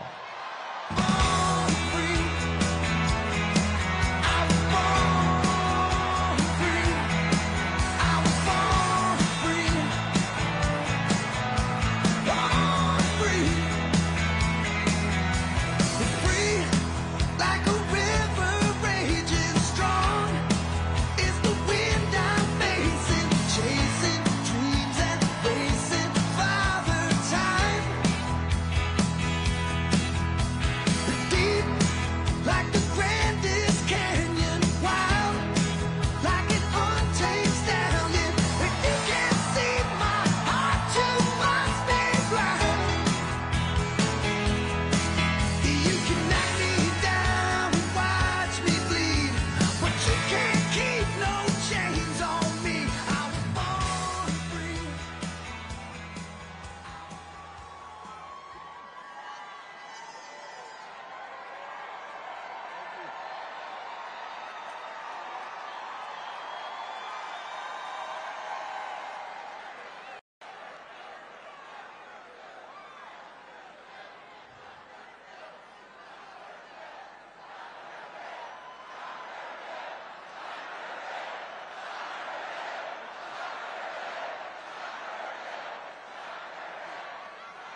Well,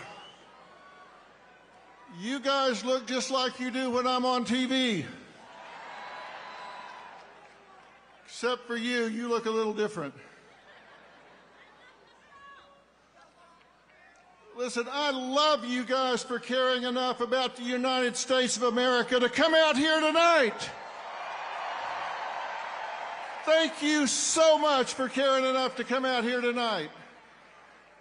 I have to tell you, I love this country.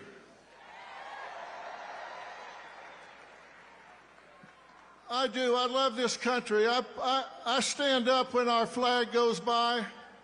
I put my hand over my heart when they play our national anthem. And I'm so proud to see so many people take time out of their day to come out here and stand up for this country.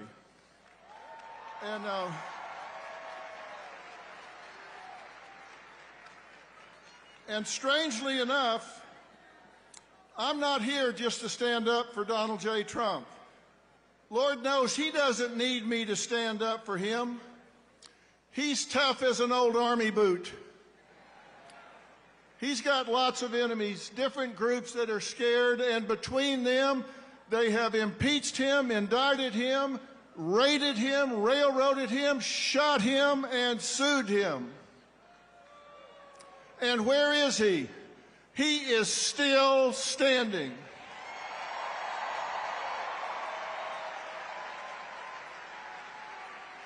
He just keeps on coming because he loves this country too. I can be honest and say, I can be honest because we have free speech in America. I can be honest and say I don't like or agree everything that Donald J. Trump does or says. I mean, come on.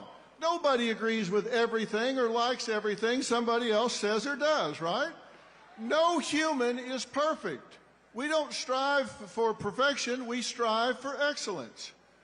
But you don't have to love everything about someone in order to love them.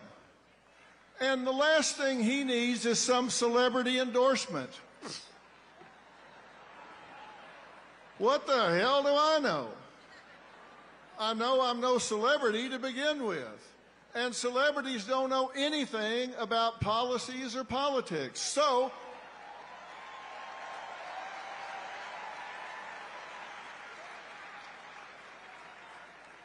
only difference between me and them is I'm willing to admit it. So, why am I here? Well, I'll tell you why I'm here. I'm here to talk to and stand up for the people who have declared their support for Donald J. Trump, or they got found out, or they want to do it, but they're too intimidated. Because you know what happens when somebody in this country says, hey, I'm going to vote Republican, I'm going to vote Donald J. Trump? They get canceled, intimidated, marginalized, excluded, or even fired or boycotted. And you know what that means? In short, that adds up to being bullied. And now we're talking about something I know a hell of a lot about. Now you're in my wheelhouse, buddy. I may not be an expert in politics, but I am an expert about bullying.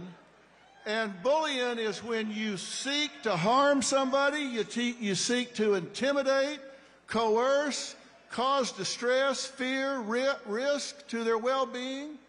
And it can be physical, verbal, relational, or cyberbullying. And it's always wrong. You said it, my friend. It is always wrong when you bully somebody.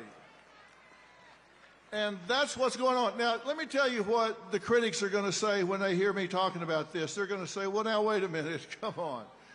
Isn't Trump a bully? And let me tell you why the answer to that question is no. Because to be a bully, there has to be an imbalance of power. And when there's not, it's just called a debate. And he's just better at it than anybody else.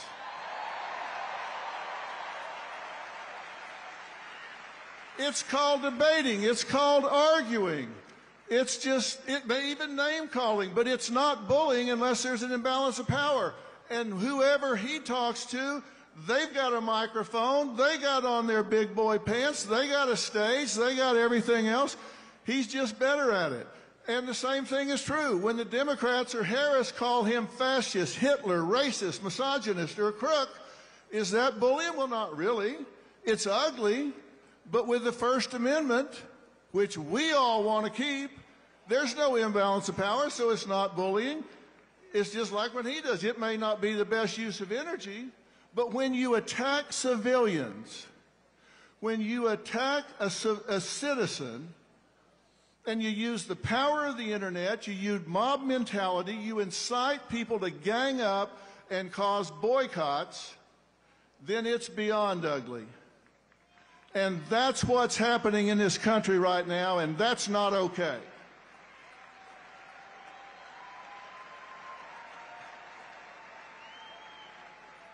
There is an imbalance of power there, and it's time that every one of us close ranks. We have to stop this now. It's time that we push back against cancel culture. It's time that we push back against intimidation tactics.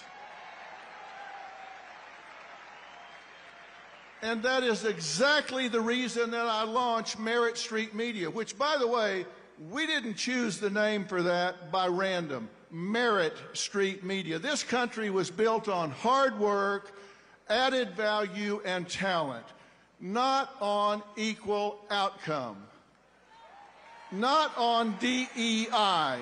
This country was built on hard work, and it needs to continue to be built on hard work. And the legacy media has sold out. The legacy media has sold out. And I'll tell you, one night I was sitting at dinner with my wife, Robin, and I was complaining as we were flipping around and listening to the spin on what's supposedly news. And I said, damn, I'm tired of listening to all this media spin and everything. And without even looking up, she said, well, you are the media. Why don't you do something about it? She said, you got bigger ratings than the four of them combined. Why don't you do something about it? Well, as usual, she was right. And that's why I launched the new network, because we want people to think for themselves. You guys aren't dumb. You don't need to be told what to think. You just need the facts. And you're here because you have the facts, right? You're here because you recognize when legacy media edits answers and gives you what they want you to hear instead of the truth. And when they start editing their candidates' answers, they've lost their moral compass. They've lost their way. And I would love to say it's equal on both sides, but I'll guarantee you, when Beyonce, George Clooney, De Niro, and Lizzo come out and say they're for Kamala Harris, when they all come out and say they're for Kamala Harris, did you read anything or hear anything in the media criticizing it? No. But you watch what happens tomorrow morning when people find out I came here to talk to you.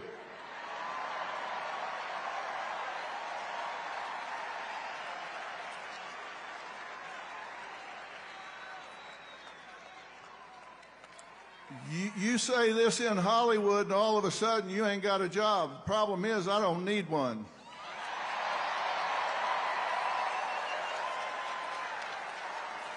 I don't need a job because I got you.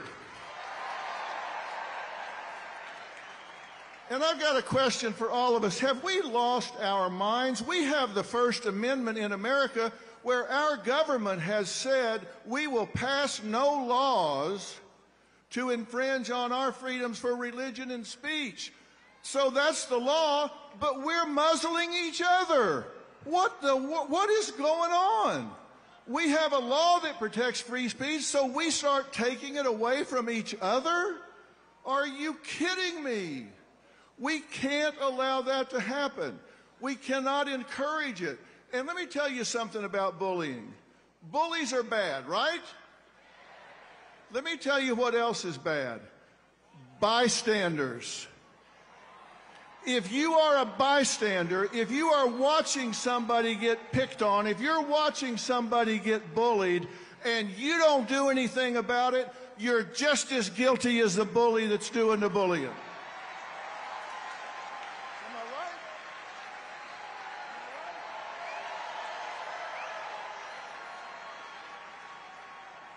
I right? I have talked to so many children in schools that tell me the worst feeling they've ever had is being bullied and feeling alone and abandoned when they are picked on and intimidated, when they wished even one person, even one other kid would step up and say, hey, come sit with me at lunch. Don't sit in a stall in the bathroom and cry your way through lunch and eat alone. We're not going to let you be alone. And it's the same thing with adults. Adults don't want to be cut out of the herd and feel like they're alone. The number one need in all people is acceptance. The number one fear is rejections, and bullies, they prey on that. We must claim the right to our point of view. We must be critical thinkers, and when you see somebody being picked on, then you've got to be willing to step up and say, hey, I'm with you. Don't let that happen. And you've got to know why you're strong on the issues you're strong on. You've got to know why you're strong on affordability and safety and security and the border and family care for men and women and law and order and your core values for your children's education and our military. Know why you're where you are. And when you come to your friends and coworkers being bullied, don't be a bystander. Don't be a bystander. You can't let it happen. When you say you love America, that's a verb. That also means you love Americans. You've got to push back and call out the bullies. You've got to stand with those that have targets in their lives. Targets if they're picking on them by calling their jobs to get them fired. Boycotts or kicking them out of their jobs at church or their groups at church. I've spent 45 years listening to people. And I was just in North Carolina and after the hurricane hit down there. And you know what? I saw neighbors helping neighbors, and not one of them asked, are you a Democrat or a Republican?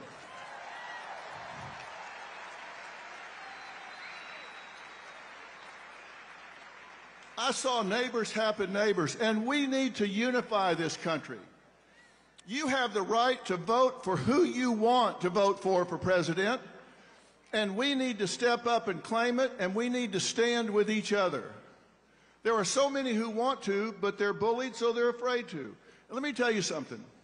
One of the most important days in American history was 9/12/2001. Not 9/11. We all know what happened on 9/11. One of the most important days was 9/12, because on 9/12, we all woke up and we were all Americans on 9/12. If you were an American on 9/12, stand up right now. If you were an American on 9/12, stand up right now. That's who we were. That's who we are. And the difference between winners and losers is winners do things losers don't want to do. And we have to stand proud to help our neighbors who want to vote their conscience and not be afraid. No one should be alone. No one should feel abandoned. No one should have their business boycotted. If you hear somebody's getting their business boycotted, you should get your friends and make sure their business gets doubled. If somebody pulls their advertising from your friend's business, you should let those advertisers know you're going to spend the rest of your life making sure that advertiser is boycotted until they do the right thing.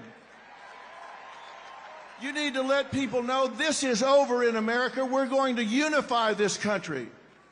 We're going to listen and not be intimidated. We're going to go out and lead by example. Let's quit complaining about what is and start doing something about it. If your neighbor wants to vote the other way, say fine, go vote the other way. I'll love you anyway. Let's lead by example. If they want to do it, let them do it. Love them anyway. But as for you, the collective you, I don't want you to just listen and say, nice talk, Dr. Phil. I want you to march in your life. I want you to march with your beliefs. I want you to not be intimidated. Don't be stopped, and don't just vote. Take 5 people with you. Like I said, the difference between winners and losers is winners do things losers don't want to do. And what they do is they take actions toward known outcomes. They deal with the truth. They set goals, and they go after them with passion. And it's time for us to bring it home. It's time for us to bring it home. It's time for us to be winners. Winners, winners, winners.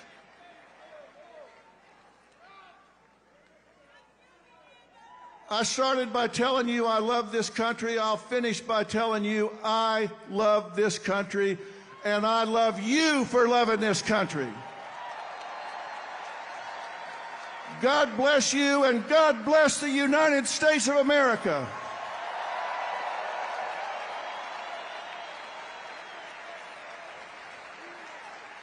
And before I leave, ladies and gentlemen, please welcome the next Vice President of the United States, Senator J.D. Vance.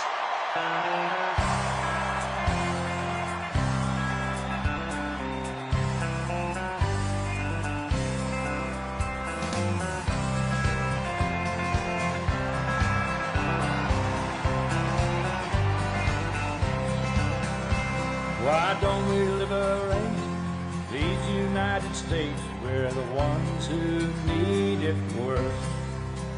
Let the rest of the world help us for change, and let's rebuild America first.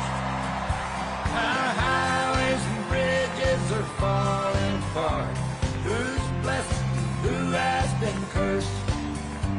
There's things to be done all over the world, but let's rebuild America first. Well,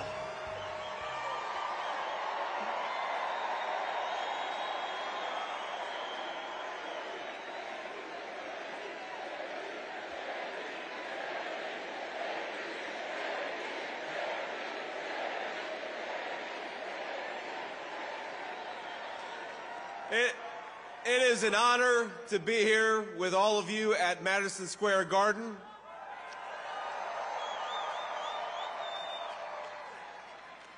Now think about this. For more than a century, America's most celebrated heroes and legends have made history inside this iconic arena.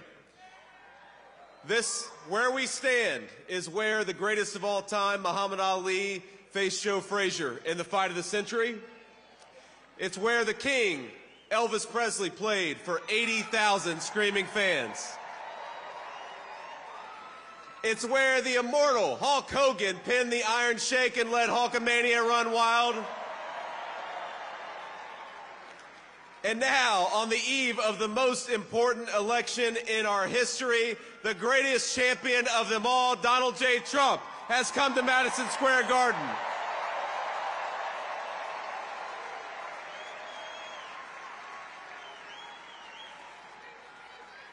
And I believe in just 8 short days, we're going to turn the United States of America red and make Donald J. Trump the President of the United States.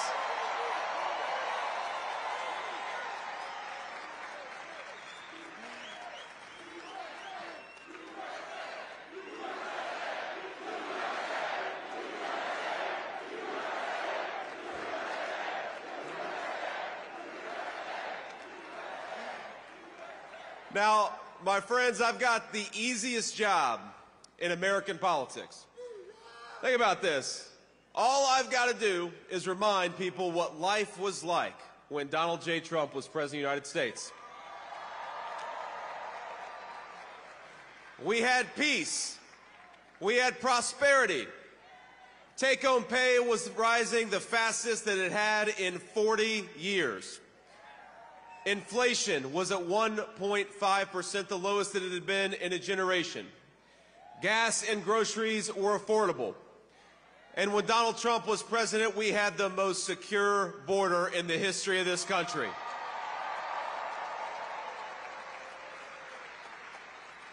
That's the Donald Trump record, and that's a record that's going to win in just 9 short days.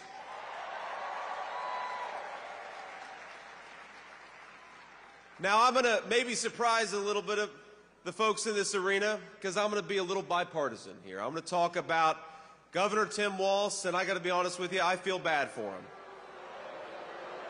No. We ought to spare a prayer for Governor Tim Walz, because he's got the hardest job in American politics. He's got to convince the American...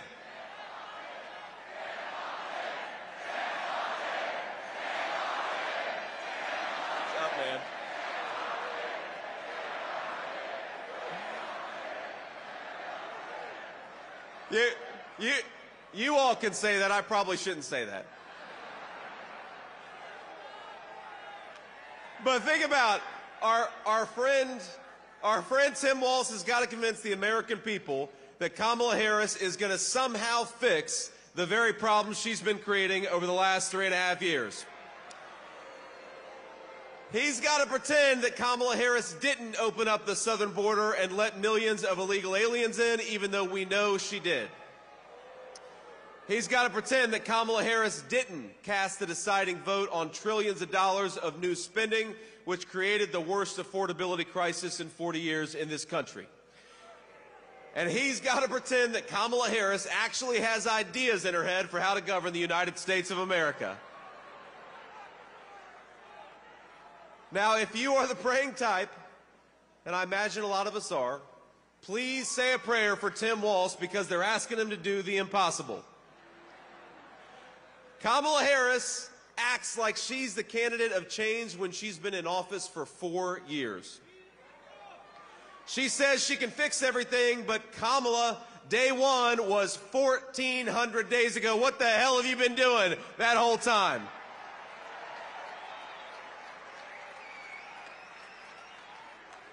Now, my favorite Kamala Harris moment is that when somebody asks her for specifics on how she'll make life more affordable or groceries cheaper, she'll say, well, I grew up in a middle-class family.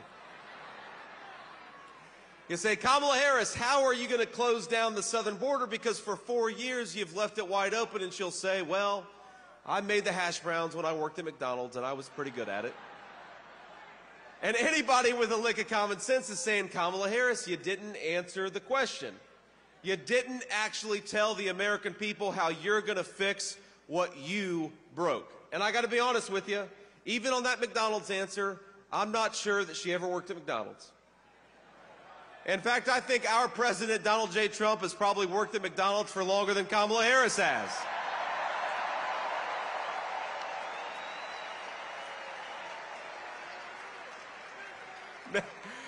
Now, I will say, I'm going to say one thing in Kamala Harris's defense. She does one thing very well. Look at this. You guys, you weren't expecting me to be so bipartisan, but I will say this for Kamala, that every time she does an interview, I think Donald Trump picks up about 100,000 votes.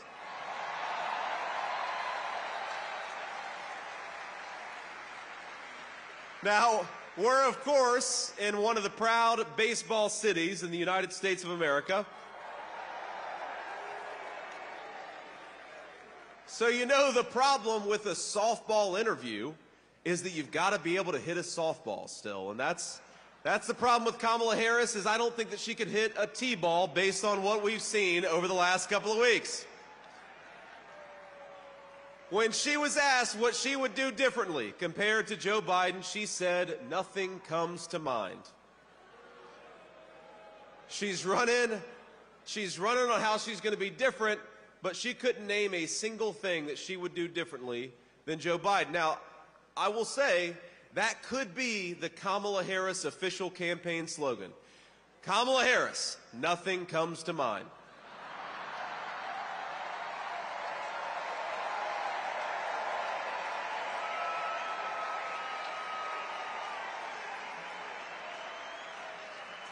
Now, the other day, CNN asked if she had made any mistakes as vice president. Now, here's what she actually said, and I am quoting word for word. She said, in my role as vice president, I mean, I've probably worked very hard at making sure that I am well-versed on issues, and I think that is very important. It's a mistake not to be well-versed on an issue and feel compelled to answer a question. Now, I have no idea what any of that means, and frankly, neither do any of you. None of us know what the hell she says. Now, she may not be able to name any of her mistakes, but the American people sure can.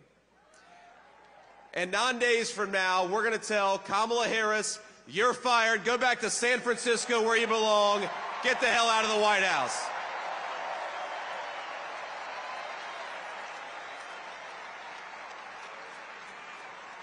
Now, together, Donald J. Trump and all of us as part of this movement are going to unleash a golden age of American prosperity. We're going to make life affordable again in the United States of America. We're going to put the American dream of homeownership within reach for millions of American young people. We're going to secure our border, and we're going to keep our families safe. We're going to protect your right to free speech and religious liberty. And we're going to do it all thanks to the leadership of one man. Now, we have to remember, that one man, Donald J. Trump, 8 years ago, go back 8 years, he had everything. He had fame, he had fortune, he had family, he had friends. But he gave up the easy life to save the United States of America.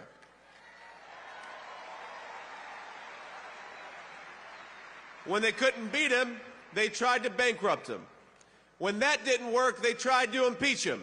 When that didn't work, they tried to put him in federal prison, and when that didn't work, they even tried to kill him. But as sure as the American flag still waves, Donald Trump still stands, ready to fight, ready to win, and ready to make America great again. God bless you all. Thank you so much. Let's do it.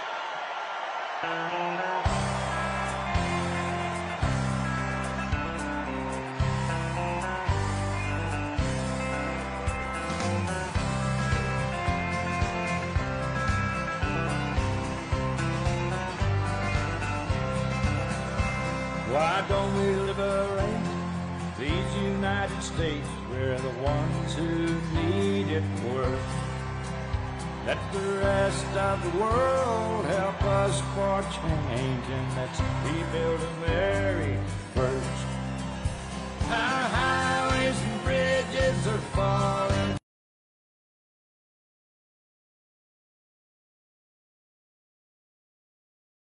All over the world, but let's rebuild America.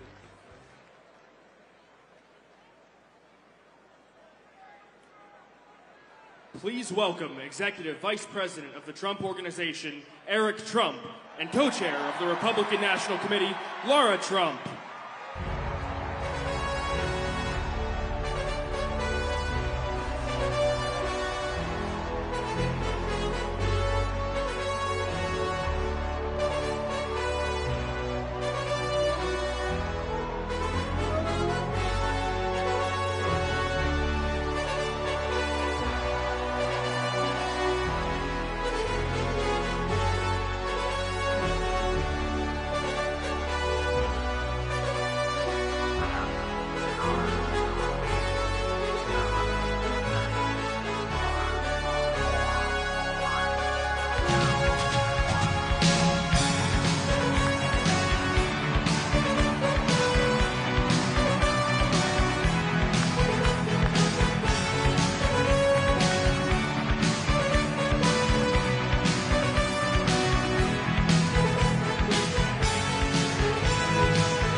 New York City!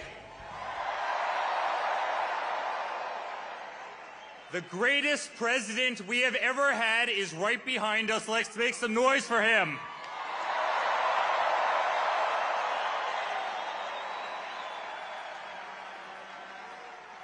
Guys, this isn't politics.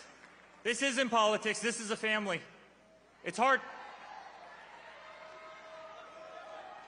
We love you too. We love you too.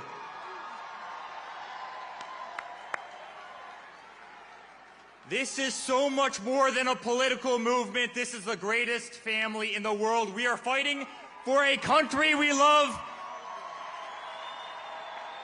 We are fighting for the American flag. We are fighting for the Constitution. We are fighting for our liberty. And as a family, we've been out there every single day over the last 10 years. They've tried everything they could to destroy my father, to destroy us. Dirty dossiers, Russian hoaxes. They tried to impeach him twice. They went after his Supreme Court nominees. They threw him off of Facebook. They threw him off of Twitter. They threw him off of Instagram.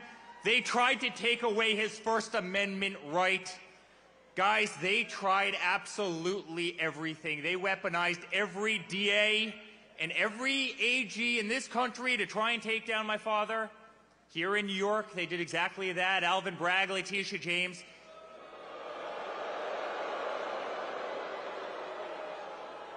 They tried to destroy his life. They tried to take him off the ballot in Colorado. They tried to take him off the ballot in Maine. They tried to subdue the vote of literally hundreds of millions of Americans who absolutely adore the guy. Guys, it's been political lawfare every single day. And then somebody tried to kill him. And despite that, every single time he stands up and he says, fight, fight, fight. And how do you think it feels for them as we're back at Madison Square Garden, the greatest arena anywhere in the world?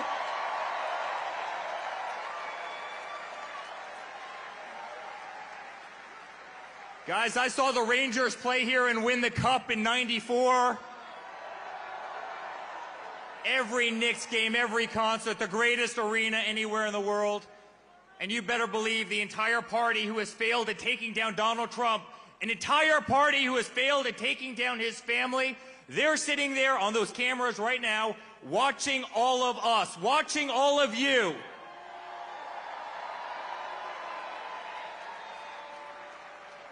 Almost 200,000 people tried to get into this event tonight.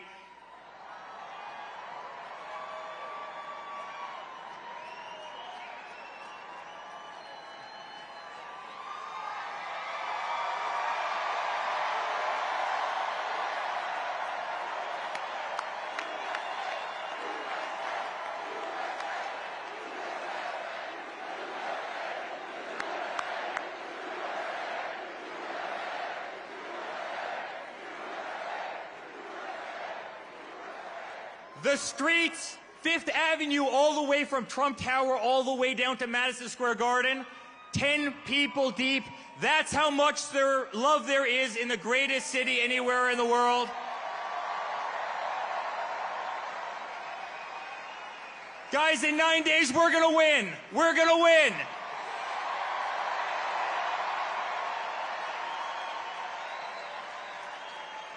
And not only is he going to make America great again, he's going to make New York City great again.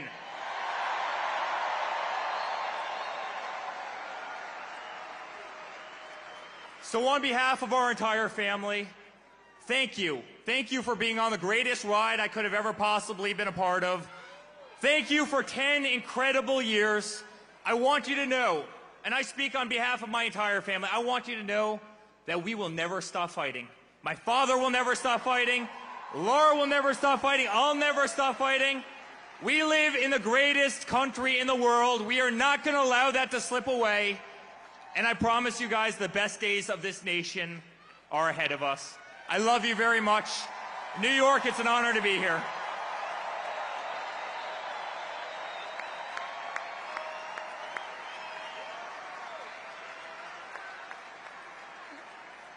right, y'all aren't done with us just yet. I'll say a few things if that's okay with everybody here. Can I just say how honored I am to be the co-chair of the Republican National Committee for you guys? I'll tell you something, we're making sure that we have free, fair, and transparent elections and nobody's cheating in 2024.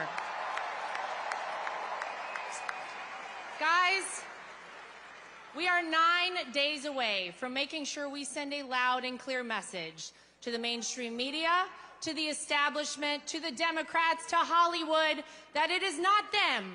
It is we, the people, who choose our president, and we're choosing Donald J. Trump.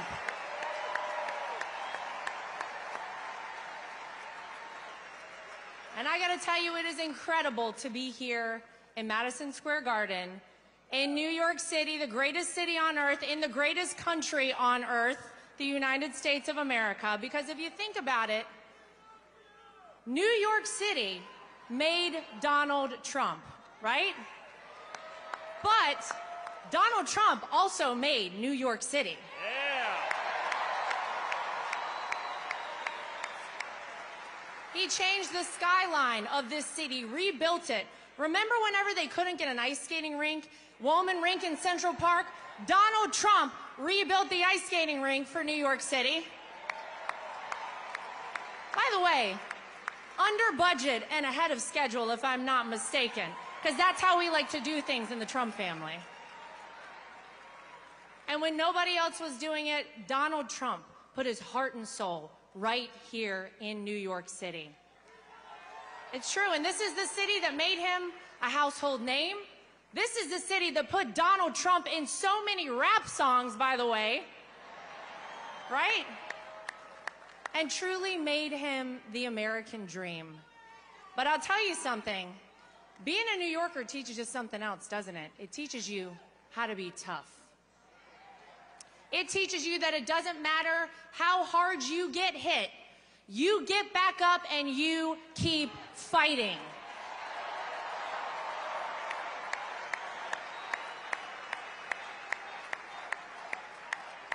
When they impeach you, you keep fighting.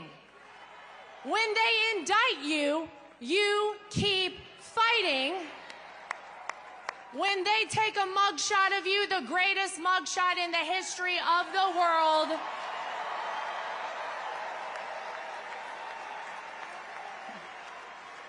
you keep fighting. And when an assassin's bullet strikes you, you don't lay down. You get up, you stand strong, and you keep fighting, right? Now, in case you guys don't know, Donald Trump likes to go places nobody expects him. Anybody hear about a little rally up the street in the Bronx? Yeah. Does anybody know the last time a Republican president campaigned in the Bronx? It was Ronald Reagan, and ladies and gentlemen, he turned New York red. I'm just saying.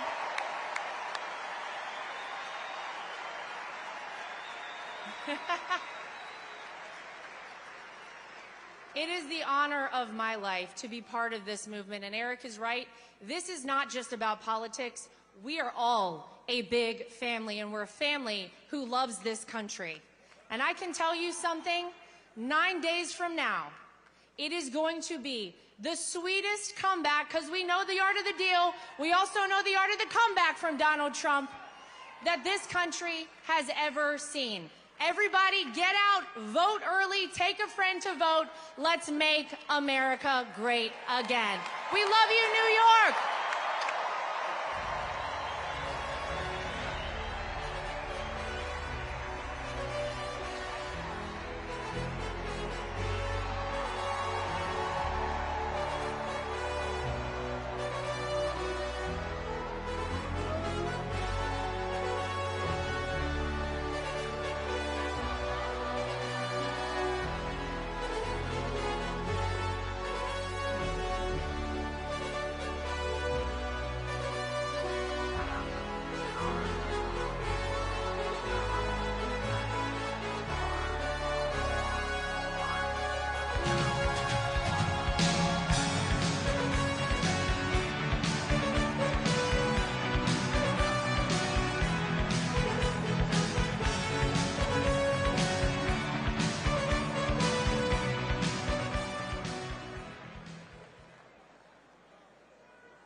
Ladies and gentlemen, please welcome to the stage Donald Trump Jr.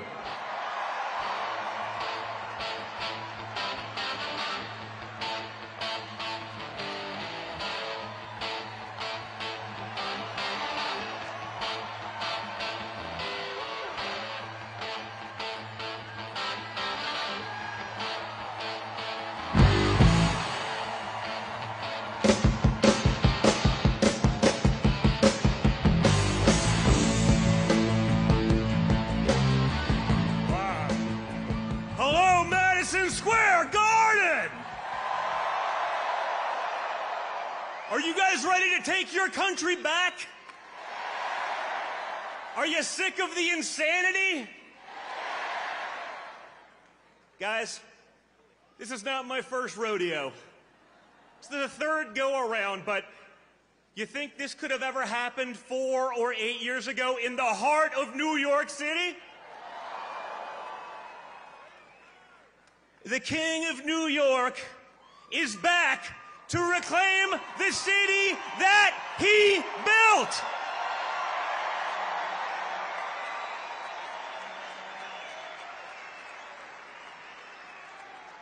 My father changed the skyline of this city.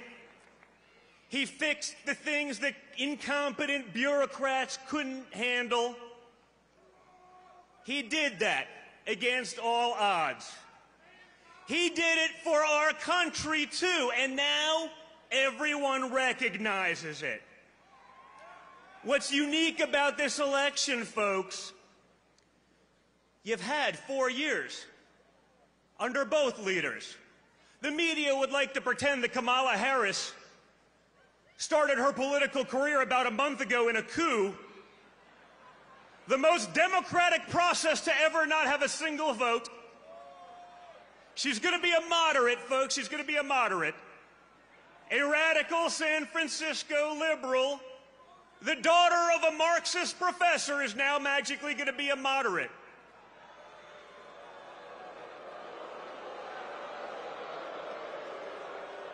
No one's buying it anymore. You know why? Because they've been lying to you for the last 9 years, and you're not buying their crap anymore. You've had enough. The fact that I could drive here today with my father for like 25 blocks and watch the streets of New York lined up with red MAGA hats tells us everything you need to know. You had 4 years under Donald Trump, and despite the most vicious opposition from the media, from big tech, from the Democrats, and even from the weakling Republicans, you got results. We got peace deals done. Our enemies weren't invading their neighbors. The economy grew. Inflation was next to nothing. And then Kamala Harris and Joe Biden took over, and everything went to hell like that. I keep watching it in the news. It's amazing. You know, Kamala Harris is going to fix all these things. I say, you know what? Why hasn't she started fixing them? You know, you've had 4 years. Why didn't you maybe get going? You're going to wait till January 20th? Americans are suffering. People can't make rent. Businesses are going under. Grocery prices are too expensive. I tell a story. Last summer, I was coming back from a fishing trip with 2 of my boys. And we went to McDonald's. And it was $48 for a 10-year-old, a 14-year-old, and me. And guys, let me tell you, if Donald Trump Jr. has sticker shock at McDonald's, we have a serious problem.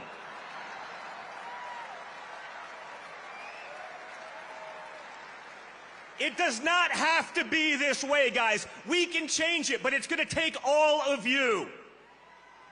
You know, these days, you know, everyone's a tough guy. Everyone's a tough guy on the keyboard, on the internet. You know, everyone's a badass. But when you get shot in the face and you come back defiant, ready to fight, that's a badass. That's the guy. That's the guy that can fix the problems that we have. That's the guy that's going to keep our enemies in check.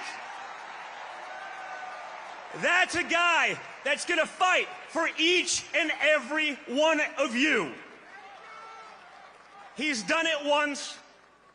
Let's send him back to Washington, D.C. with an overwhelming mandate to fix the nonsense once and for all. Guys, look at the people who have spoken here tonight, and look at some of the people who are still coming. When did you think you'd be able to get RFK Jr., Tulsi Gabbard, Elon Musk, people from all different walks of life, incredible skill sets, whether it be health, whether it be technology, everything. You have them on one unified ticket. Think about that. Compare that to Kamala Harris and Tampon Tim. It ain't the same, folks. Timmy ain't fixing anything, and neither is Kamala.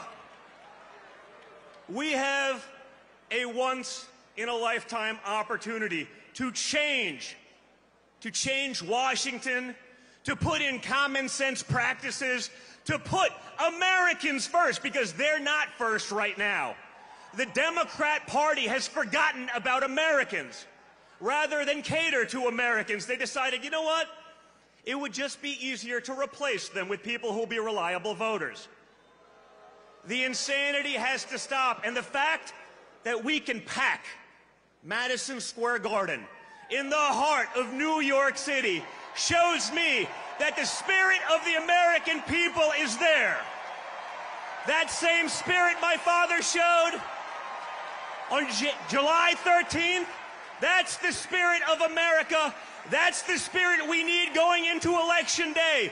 So for the next 9 days, each and every one of you, you line up like you're the third monkey on line for the Ark and it's starting to rain. You vote early, and then you bring your friends so that we can take back our country once and for all. And when we do that, guys, we're not just going to make America great again. We're going to make the world great. We're going to make the world safe. We're going to fix it all. Get out there, guys, and just like you're going to fight, get out there and vote, vote, vote.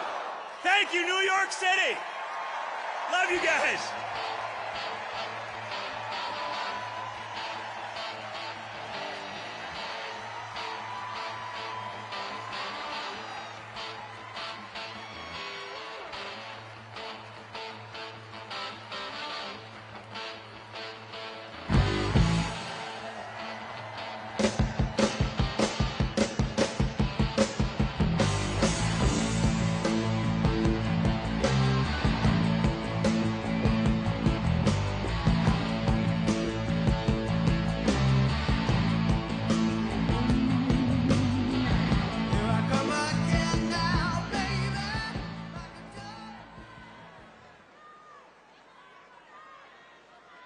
Ladies and gentlemen, please welcome to the stage CEO of the UFC, Dana White.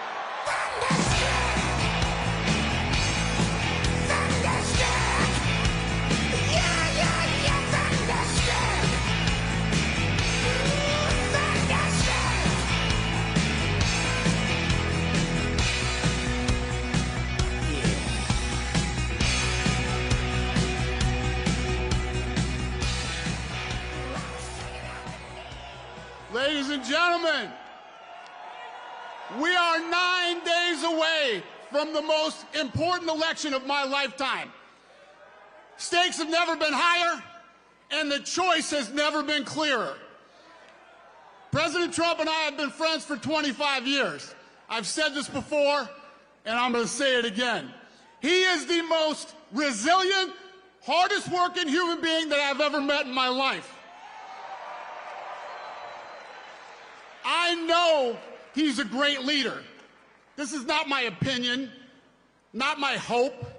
He's proven he can build the strongest economy in American history. He's proven he can secure our borders and keep our nation safe. He's proven to be the strong leader allies and adversaries alike must respect. He's proven he loves this country so much, he's literally put his life on the line for it. What has the other candidate proven? She can get your party's nomination without even facing voters. What else? What else can she offer the American people other than vague promises and no plan? She talks a lot about the need for change and her hope for the future. Hope and change. Does that sound familiar?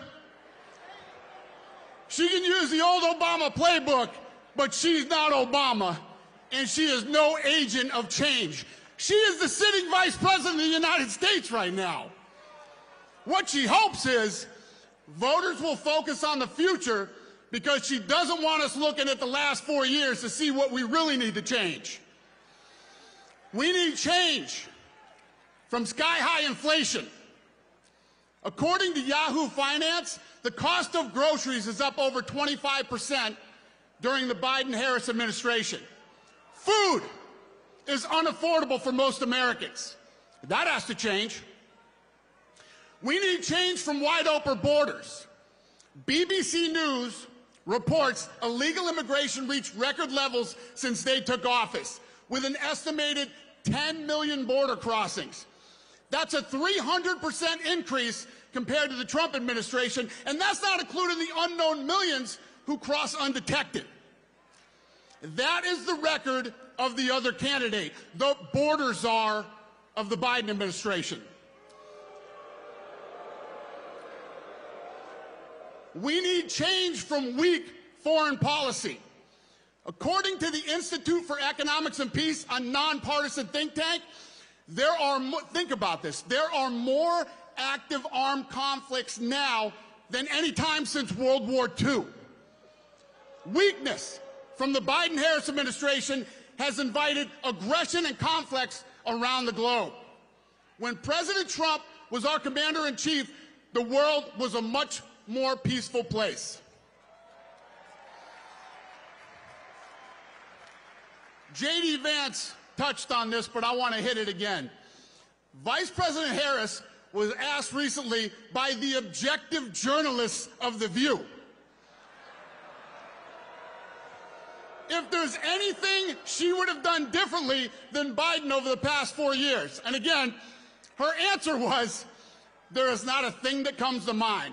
So, don't take my word for it, take hers. She will not change a thing. Hope is nice, but hope is not a plan. Change is needed, but change won't come from the status quo. And she is the status quo. If you want real change, you'll vote for proven leadership. If you want to return to economic prosperity, border security, and global stability, you'll vote for the one candidate who's proven he can deliver all of that. My fellow Americans, if you want what's best for your family and this country, you're going to vote Donald J. Trump as the 47th President of the United States. Thank you, New York. Have a good night.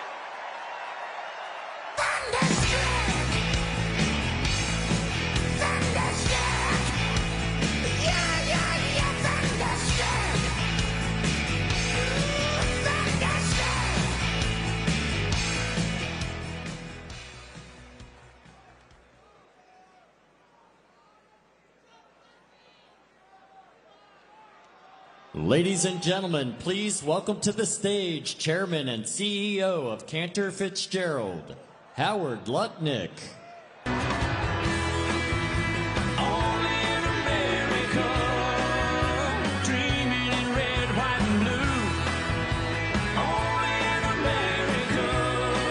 Where we dream as big as we want to. We all give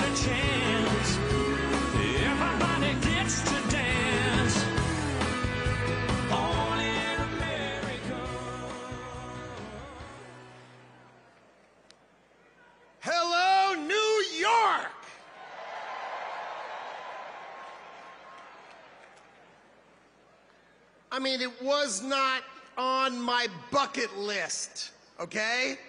People like me do not get to play Madison Square Garden.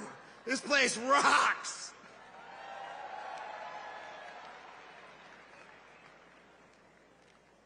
All right, most of you in New York, maybe you know my story.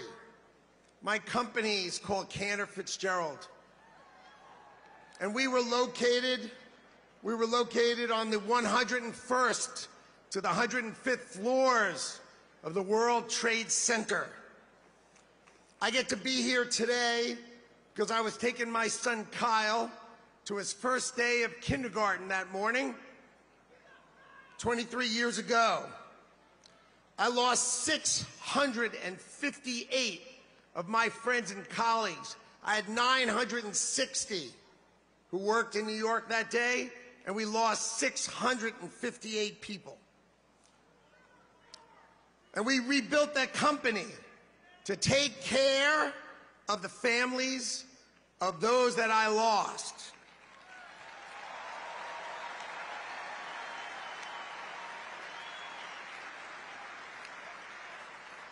So we took care of those families.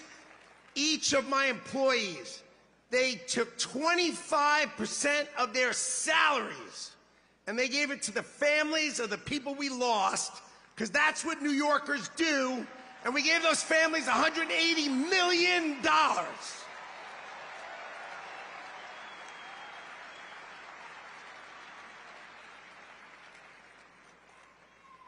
So the first thing, we must elect Donald J. Trump president, because we must crush jihad.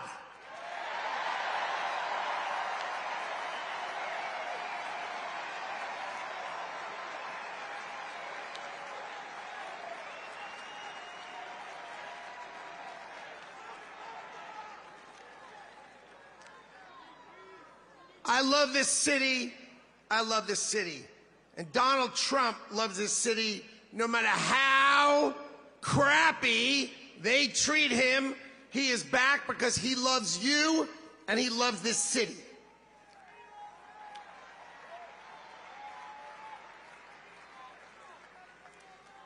We all say, make America great again.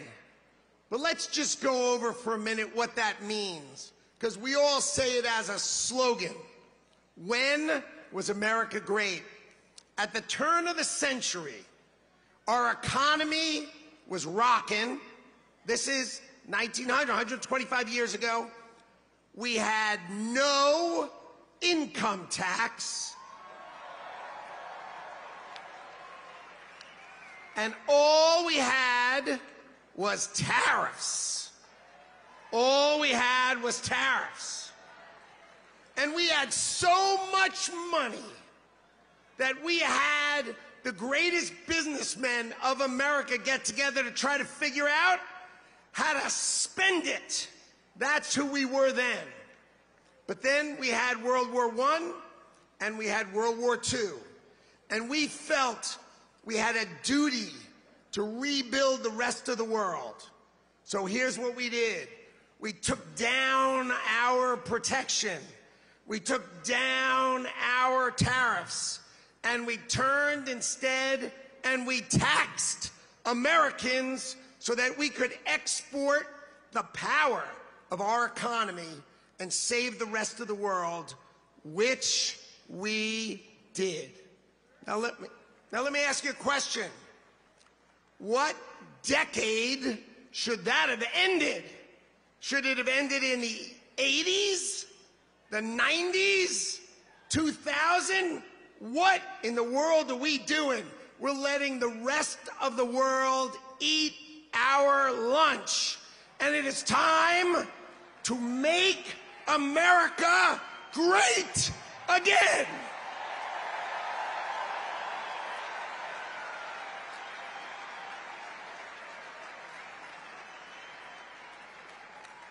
All right. What does America first mean? We all say America first. What does America first mean? American citizens employed first.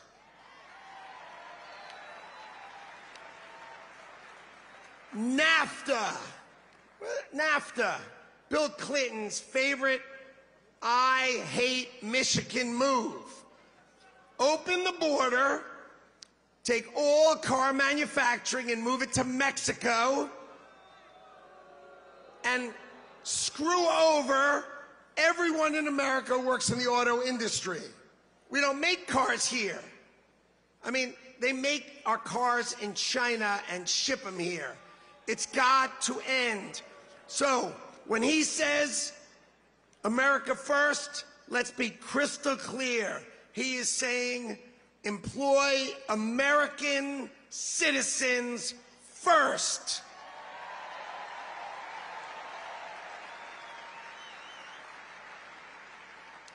Okay. The Harris-Biden administration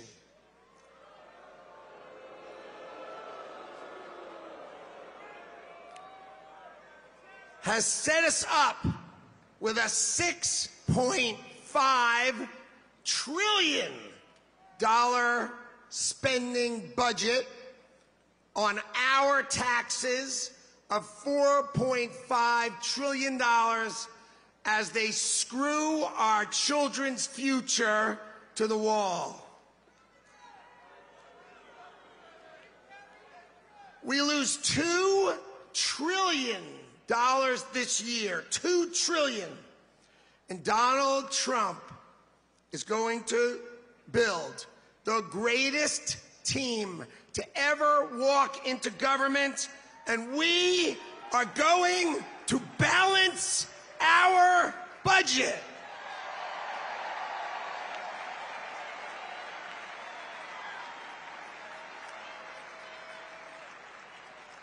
And when we balance our budget, the world is going to feel what it feels like to unleash the full power of the United States economy and its amazing workforce.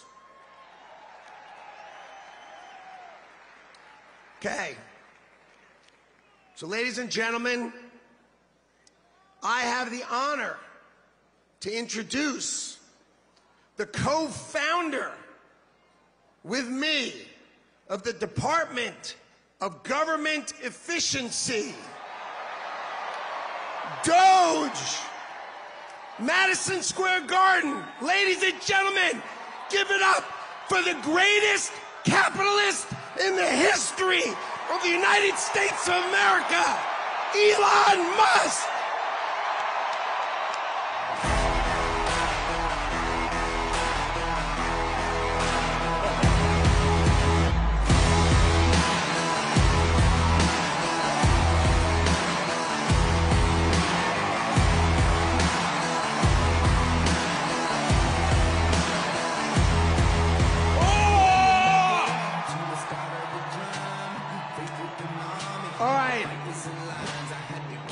As you can see,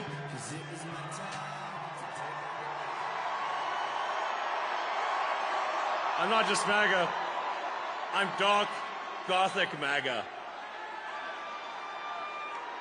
Well, the energy in this room is incredible.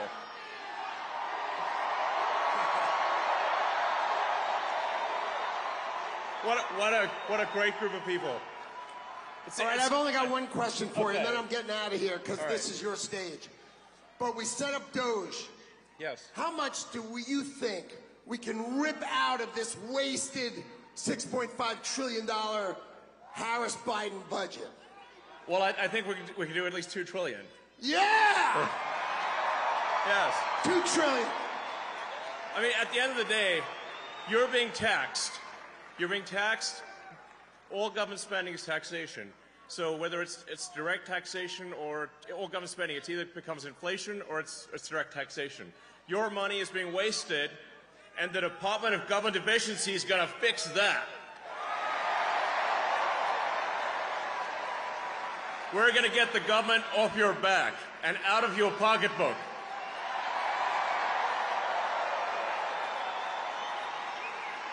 And America's just not just going to be great. America is going to reach heights that it has never seen before.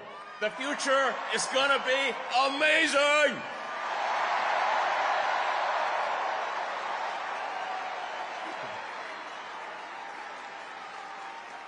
Now,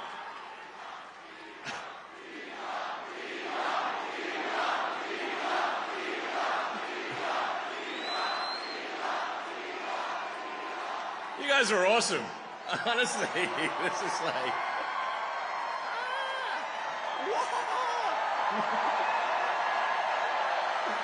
Yeah. I mean, this is the kind of positive energy that America is all about.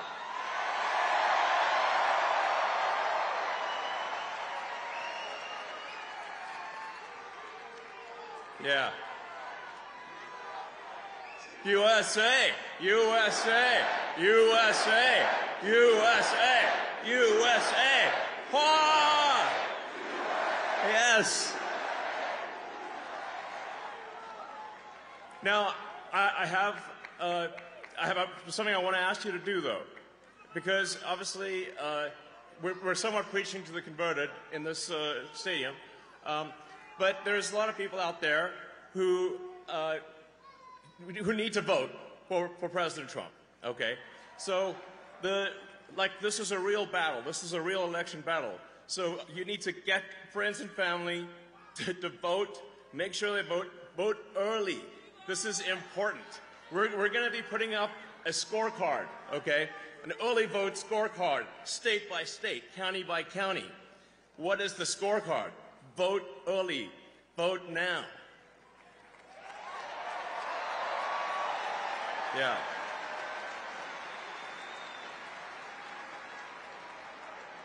Make the margin of victory so big that you know what can happen.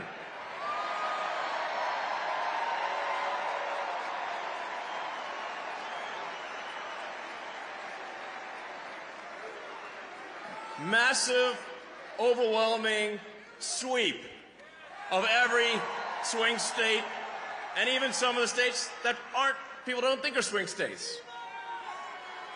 Massive, crushing victory. Get everyone, friends, family, people on the street. Put the signs up, put the hat on. Let's go.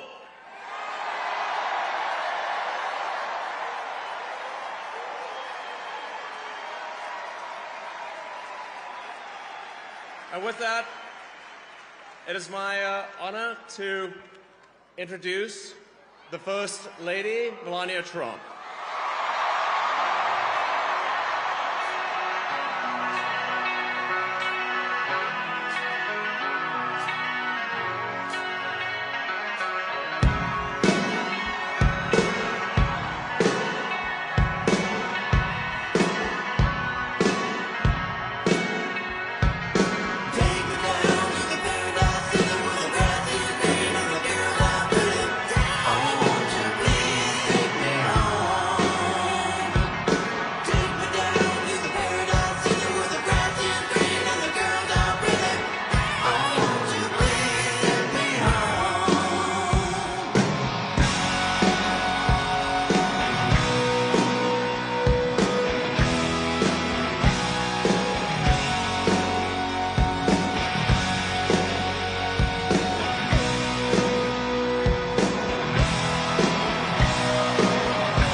Good evening, New York City.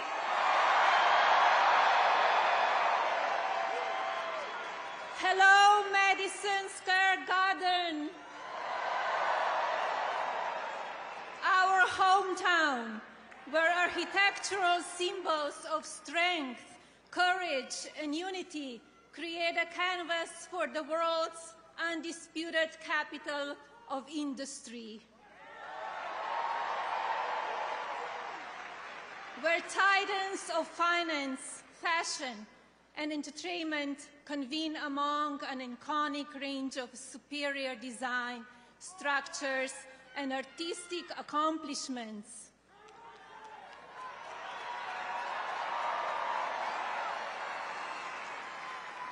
And American ingenuity blossoms among determined citizens who race across city streets and between offices, striving for success.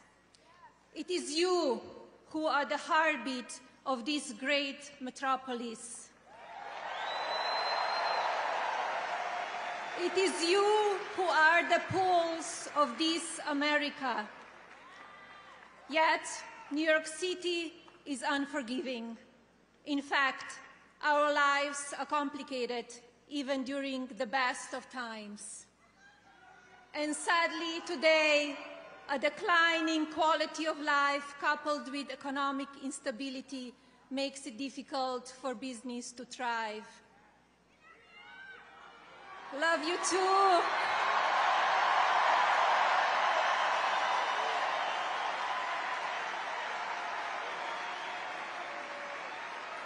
Crime is on the rise, while public safety diminishes, creating an environment where families with young children choose to relocate.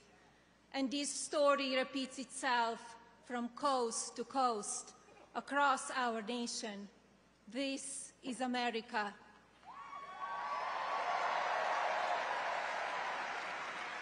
For generations, this town has produced America's most fearless leaders, whose mark changed the course of the world.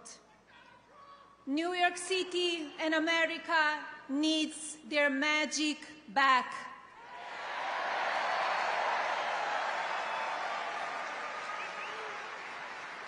A country of tomorrow that will shape our future and reset expectations for the generations. Envision a wonderful America where the seeds of security, prosperity, and health are sown once again for benefit of our families.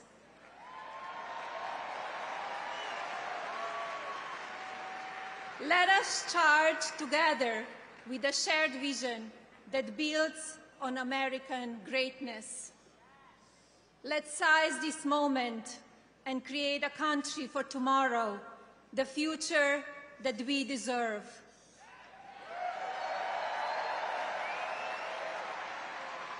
And now,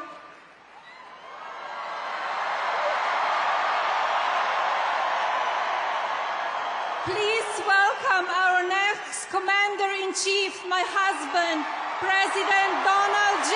Trump.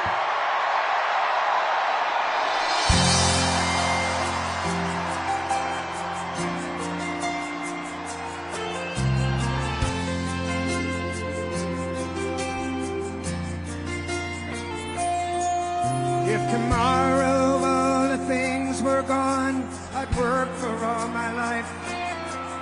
And I had to start again with just my children and my wife. Thank my lucky stars to be living here today.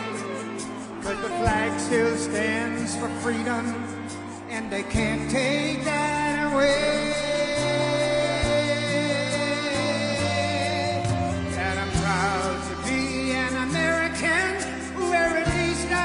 I'm free, and I won't forget the men who died, who gave that right to me, and I gladly stand up next to you and defend her still today, 'cause there ain't no doubt I love this land. God bless the USA.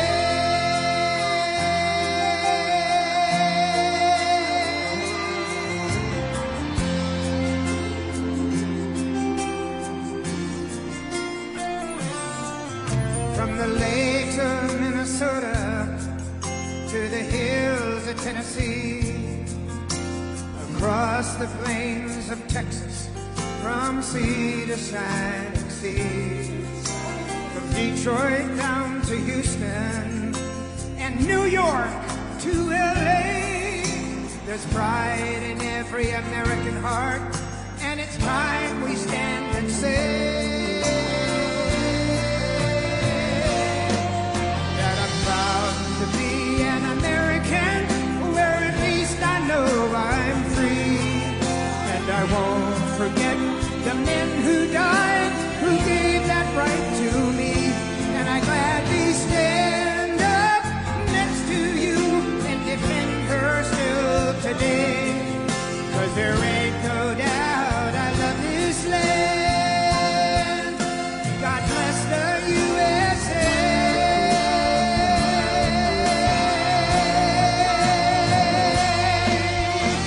And I'm proud to be an American, where at least I know I'm free.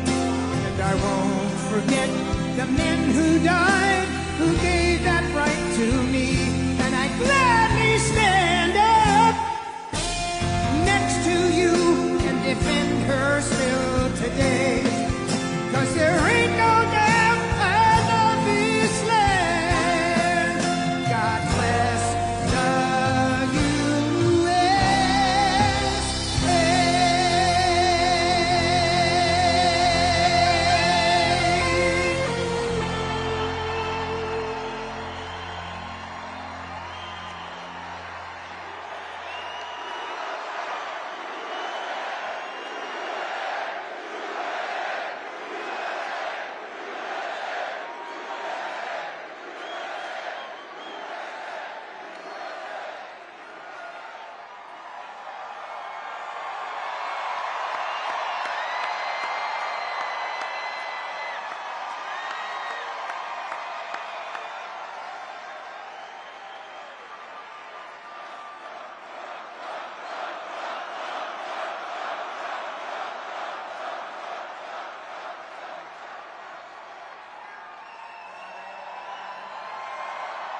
Thank you, everybody. Thank you. Thank you.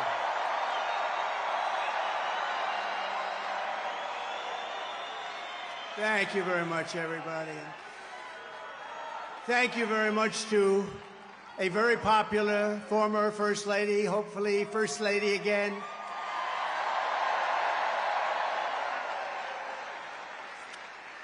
And I just want to say a very big hello to a special place, New York, and to an incredible arena, Madison Square Garden. Incredible.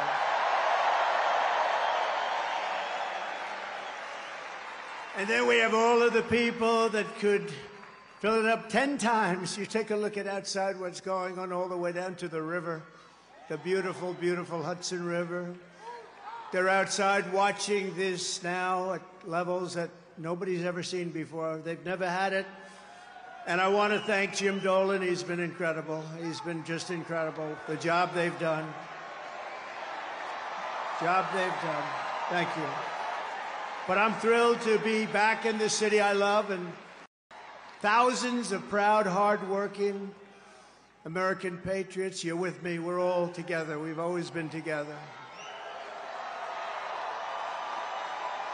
And I'd like to begin by asking a very simple question. Are you better off now than you were 4 years ago? I'm here today with a message of hope for all Americans. With your vote in this election, I will end inflation. I will stop the invasion of criminals coming into our country, and I will bring back the American dream. We need the American dream to come back home. Our country will be bigger, better, bolder, richer, safer, and stronger than ever before.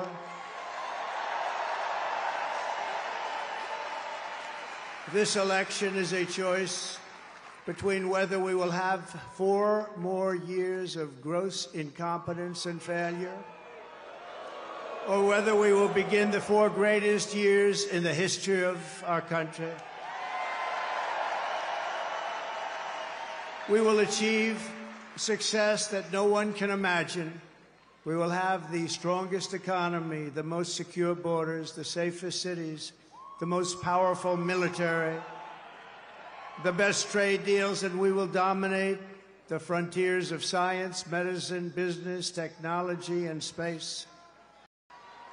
And I'm asking you to be excited about the future of our country again. I'm asking you to dream big again. We're going to dream big again. We haven't been dreaming big at all. This will be America's new golden age.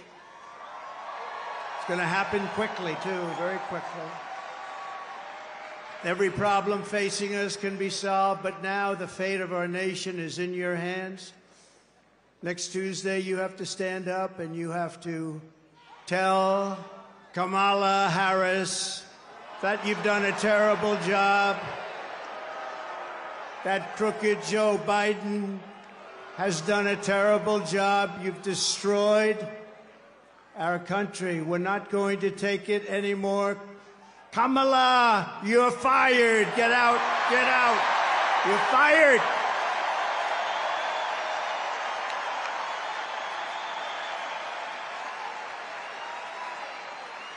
Early voting is underway in every swing state, and we are setting all-time records. They're voting, I tell you what.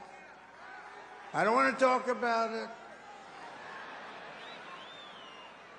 But we have to keep it going. You got to get out and vote. We just have to get out. And who would have thought this was going to happen? We're leading in every swing state.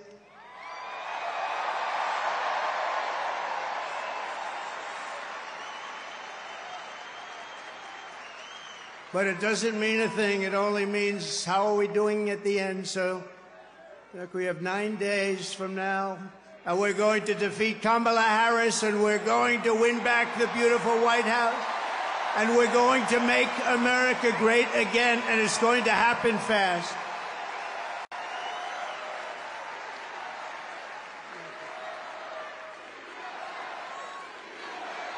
Thank you.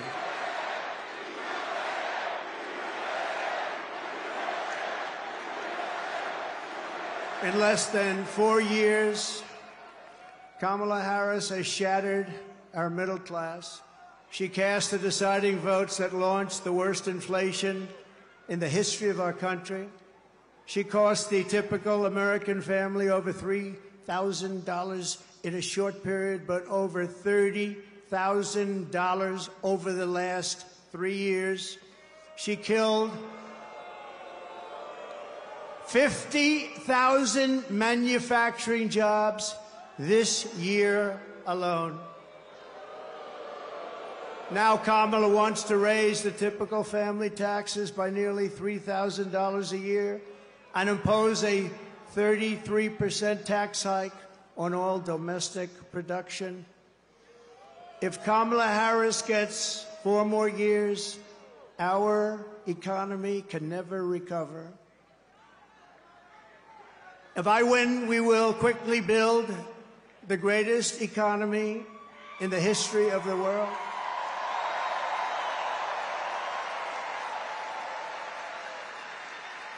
Which is what we had in our last term. We will rapidly defeat inflation, and we will very simply make America affordable again. We're going to make it affordable.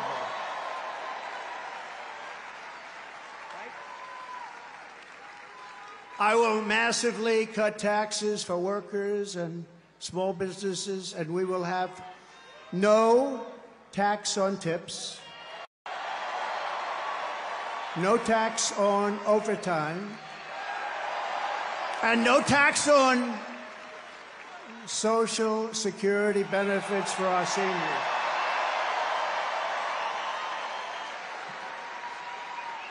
And I'm announcing a new policy today that I will support a tax credit for family caregivers who take care of a parent or a loved one. It's about time that they were recognized, right? They add so much to our country and are never spoken of, ever, ever, ever, but they're going to be spoken of now. Thank you all very much. I'll also make interest on car loans fully tax deductible, but only for cars made in America.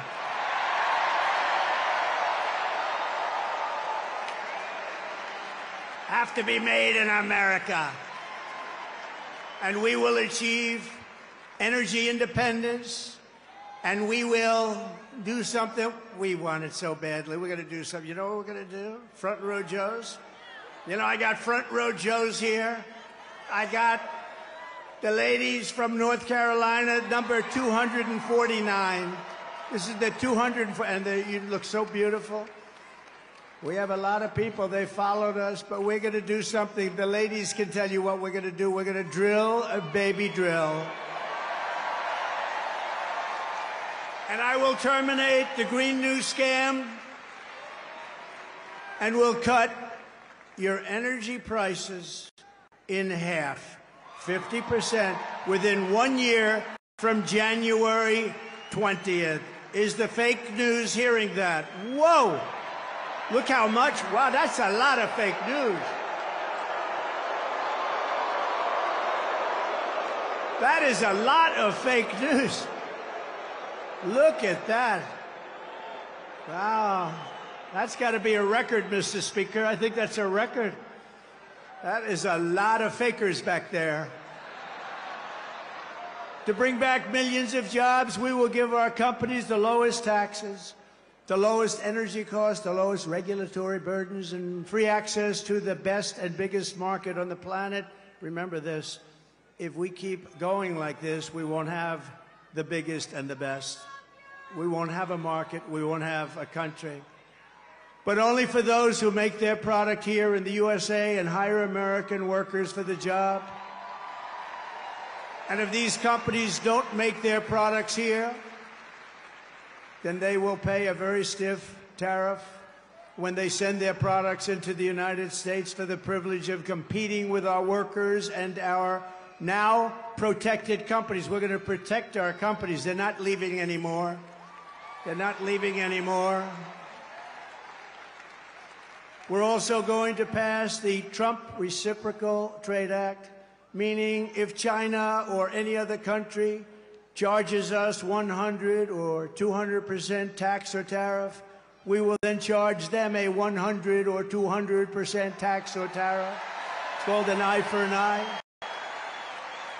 And I will never apologize for defending America. I will protect our workers. I will protect our jobs. I will protect our borders. I will protect our great families, and I will protect the birthright of our children to live in the richest and most powerful nation on the face of the earth.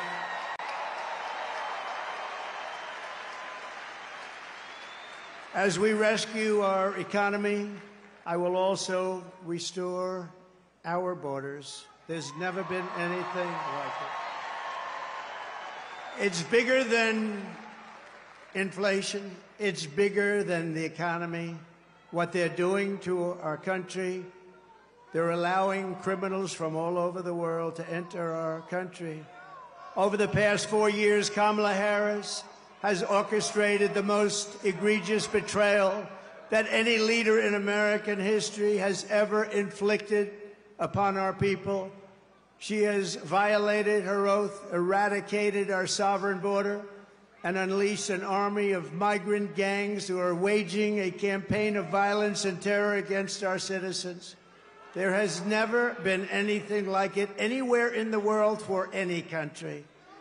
Kamala has imported criminal migrants from prisons and jails, insane asylums and mental institutions from all around the world, from Venezuela to the Congo. A lot of people are coming from the Congo prisons.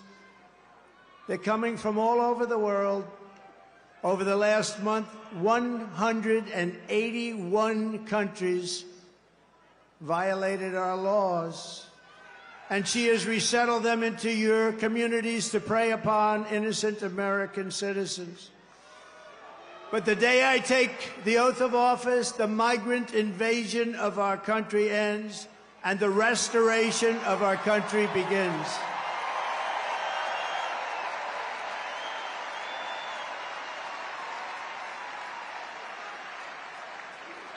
One of the deadliest and most vicious migrant gangs that Kamala has imported into our country is the savage Venezuelan prison gang. Nice group of people. They got together in prison, the worst prison in the world, they say.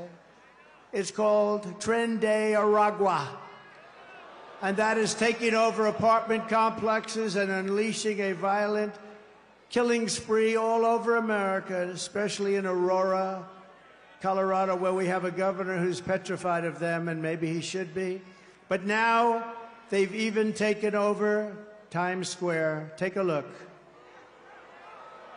Orders, deadly consequences. Border crisis. Record high crossings are putting a strain on cities across America. It is a full-blown invasion. Armed Venezuelan gang members storming an apartment complex in Aurora, Colorado. When people talk about migrant crime, this is what they're talking about. San Antonio, Texas, just one of the latest cities to have apartment complexes taken over by members of the Venezuelan gang. Biden and Harris had created a program to bring in under humanitarian parole. I am in favor of saying that we're not going to treat people who are undocumented across the border as criminals. More than 13,000 illegal immigrants convicted of murder have been released into the United States. My 20-year-old daughter, Kayla Hamilton, was murdered in her own room. Kayla's murderer was apprehended by Border Patrol crossing illegally into the U.S. Kayla's murderer had been improperly released into the United States. Abolish ICE.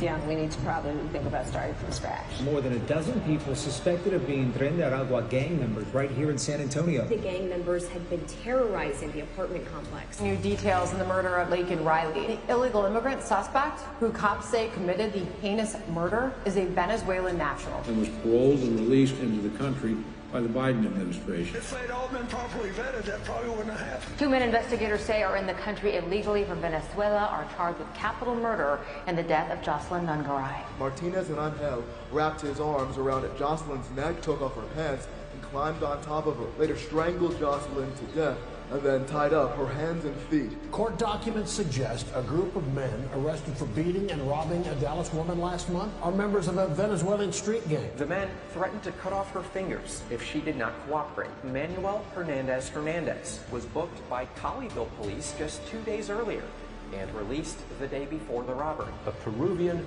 gang leader who is wanted for 23 murders. He was arrested by Border Patrol near Roma, Texas, then released into America.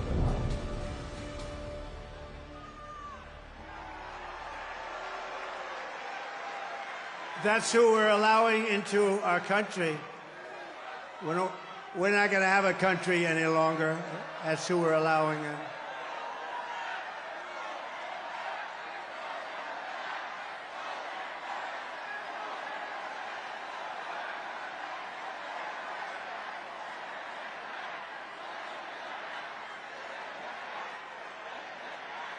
The United States is now an occupied country, but it will soon be an occupied country no longer. Not going to be happening. Not going to be happening. November 5th, 2024, 9 days from now, will be Liberation Day in America. It's going to be Liberation Day. On day one, I will launch the largest deportation program in American history to get the criminals out. I will rescue every city and town that has been invaded and conquered, and we will put these vicious and bloodthirsty criminals in jail. We're going to kick them the hell out of our country as fast as possible. And to expedite removals of Tren de Aragua and other savage gangs like MS-13, which is equally vicious, I will invoke the Alien Enemies Act of 1798. Think of that. That's how far back. That's when they had law and order. They had some tough ones. Think of the Alien Enemies Act of 1798. You hear that, Mr. Speaker? Get ready.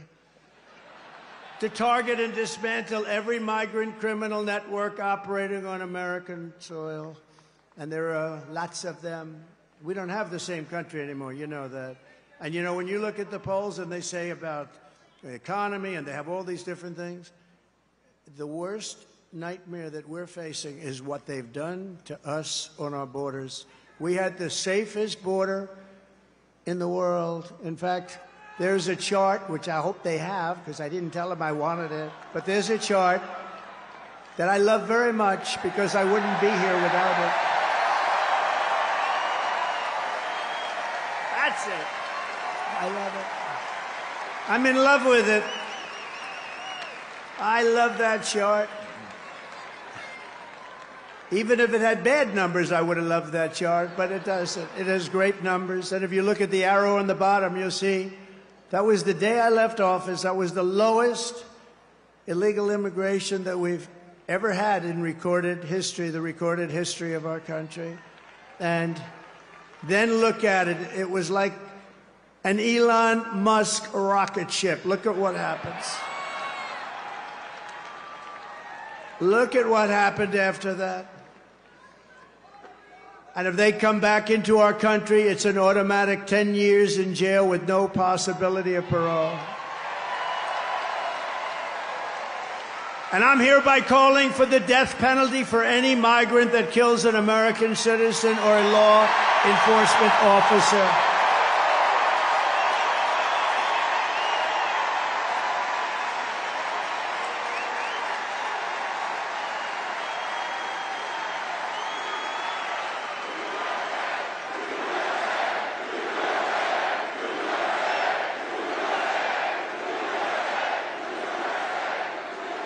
Under Kamala, America is a sanctuary for criminals and for illegal aliens that are in our country illegally. I will immediately ban all sanctuary cities in the United States.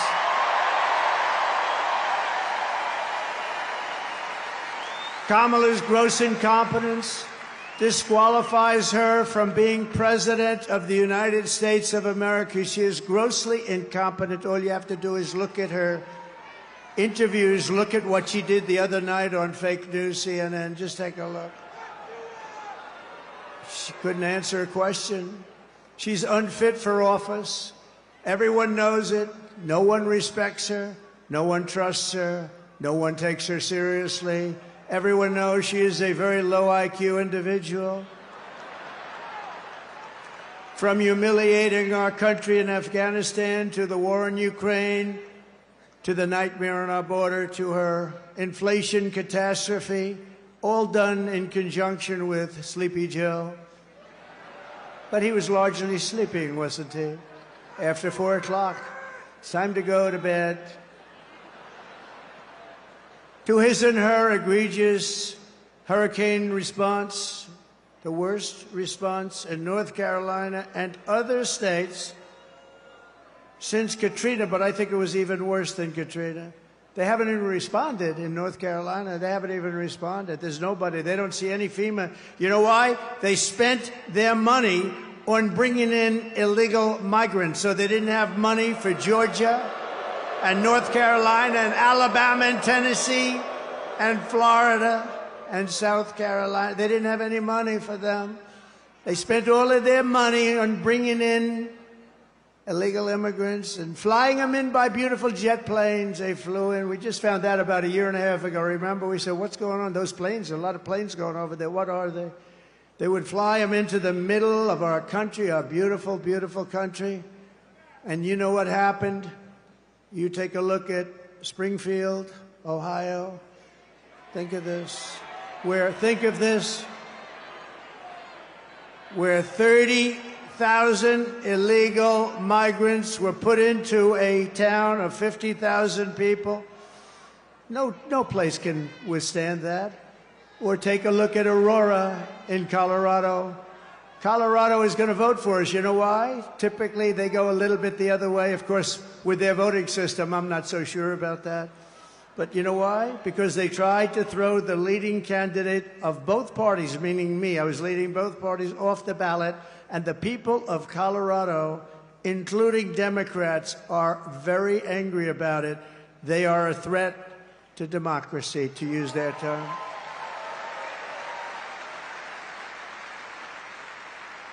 Isn't it nice to have somebody that's your president that doesn't need a teleprompter? We haven't been on teleprompter for a long time. I haven't been on this teleprompter.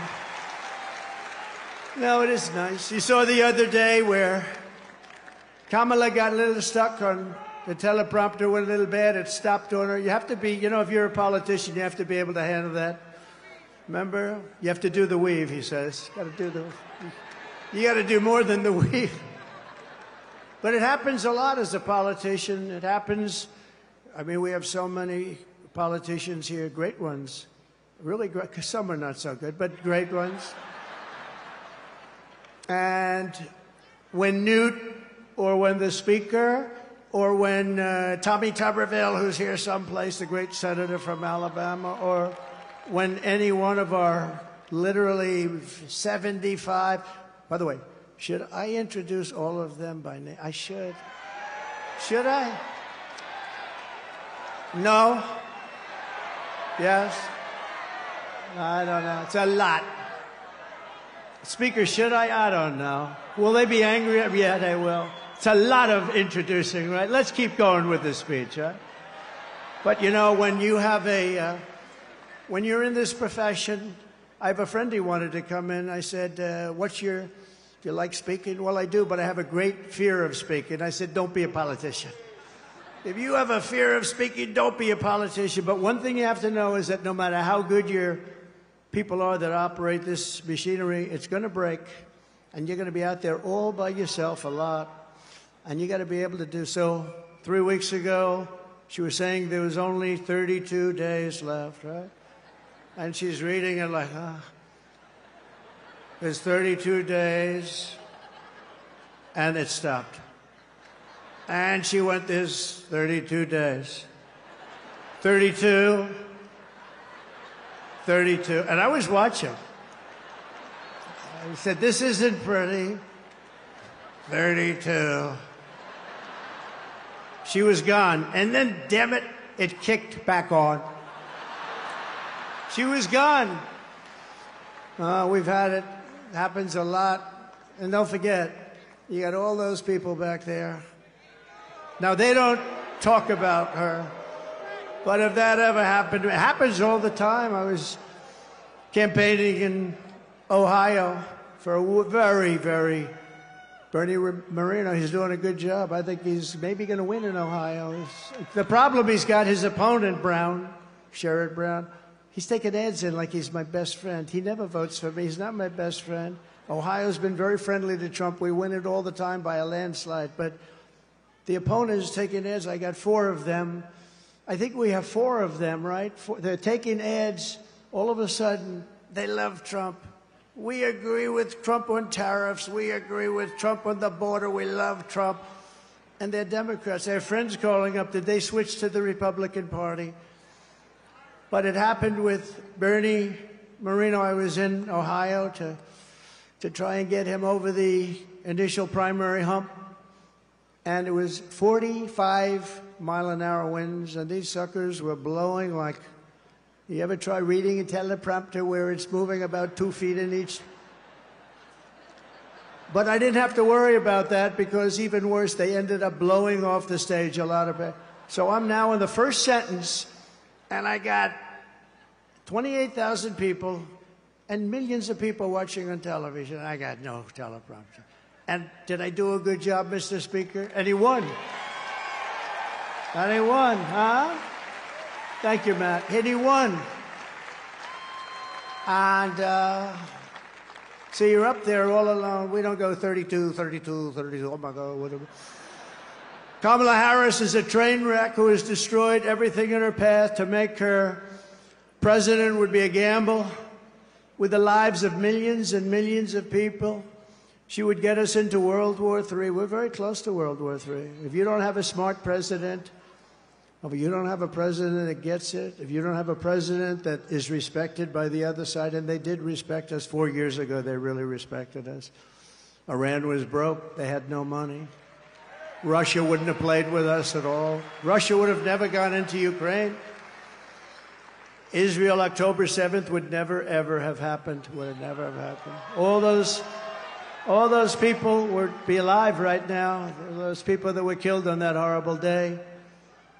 But if you don't have a president that gets it, you know what else you wouldn't have had? You wouldn't have had the most embarrassing day in the history of our country, in my opinion, Afghanistan, the way not that they got out, we were getting out, but we were going to get out with dignity and strength.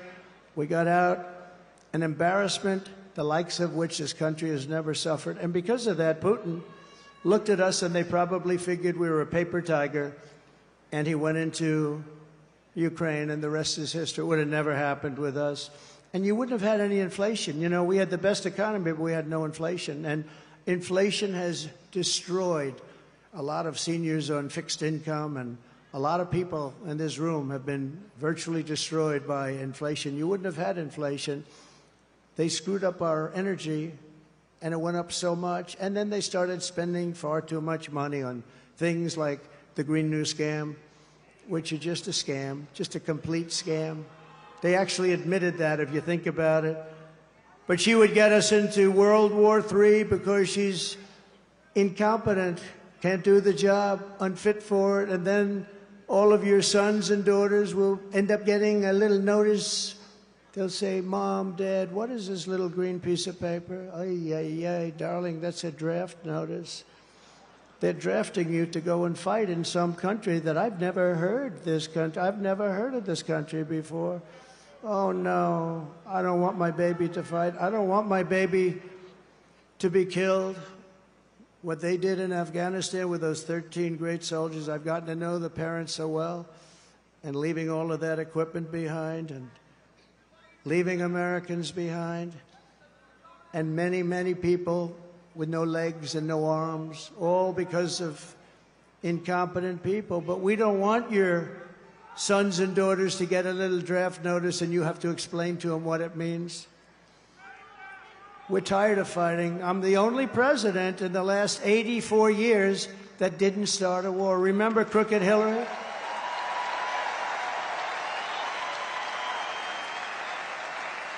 Remember Crooked Hillary Clinton? Crooked Hillary, oh, she was a beauty. During one of our many debates, she said, look at him, listen to him. He's going to start a war. Listen to his rhetoric. He's going to start a war. I said, no, no, no. My rhetoric is going to keep us out of wars. And that's what happened. 82 years. Other than I finished off ISIS, but that was already started. We had stupid generals like Milley and Mattis, weak, stupid people. But fear not, we have great generals, just not the ones that you see on television all the time. And we wiped them out very quickly. It was going to take 5 years. Mattis said it would take 5 years, and I'm not sure we could do it. It took us like 4 weeks. We have great generals. We have the greatest military in the world. Just a lot of people don't know that. And everybody knows it, but, you know, I saw the other day a report that they issued that if we end up in a war with China, we cannot win. We're not strong enough. So I said to myself, assuming that's true, how stupid are you to put out a report like that? How stupid. Why would you put out a report? Then they'll say, oh, Trump is not truthful. No, I'm smart. You don't put out reports like that. And it's not true. We would kick their ass. It's not true.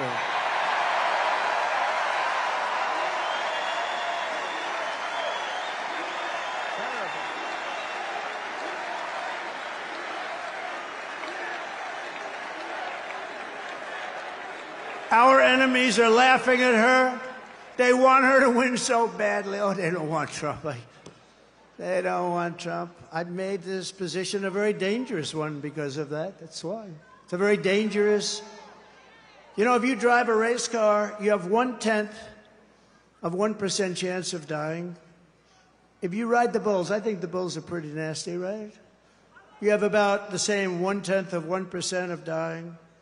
If you become president of the United States, you got a hell of a shot at dying. I never knew that when I ran. I never thought about it, but But here we are. Here we are. And I'm okay with it. And I would rather be here than any place in the world.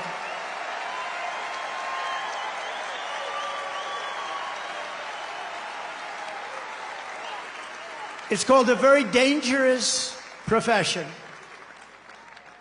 But if we win, our enemies won't be laughing anymore. They're not going to be laughing. And you know what? The truth is I got along with all of them. I got along with Putin. Ukraine was the apple of his eye, but I said, Vladimir, don't go in.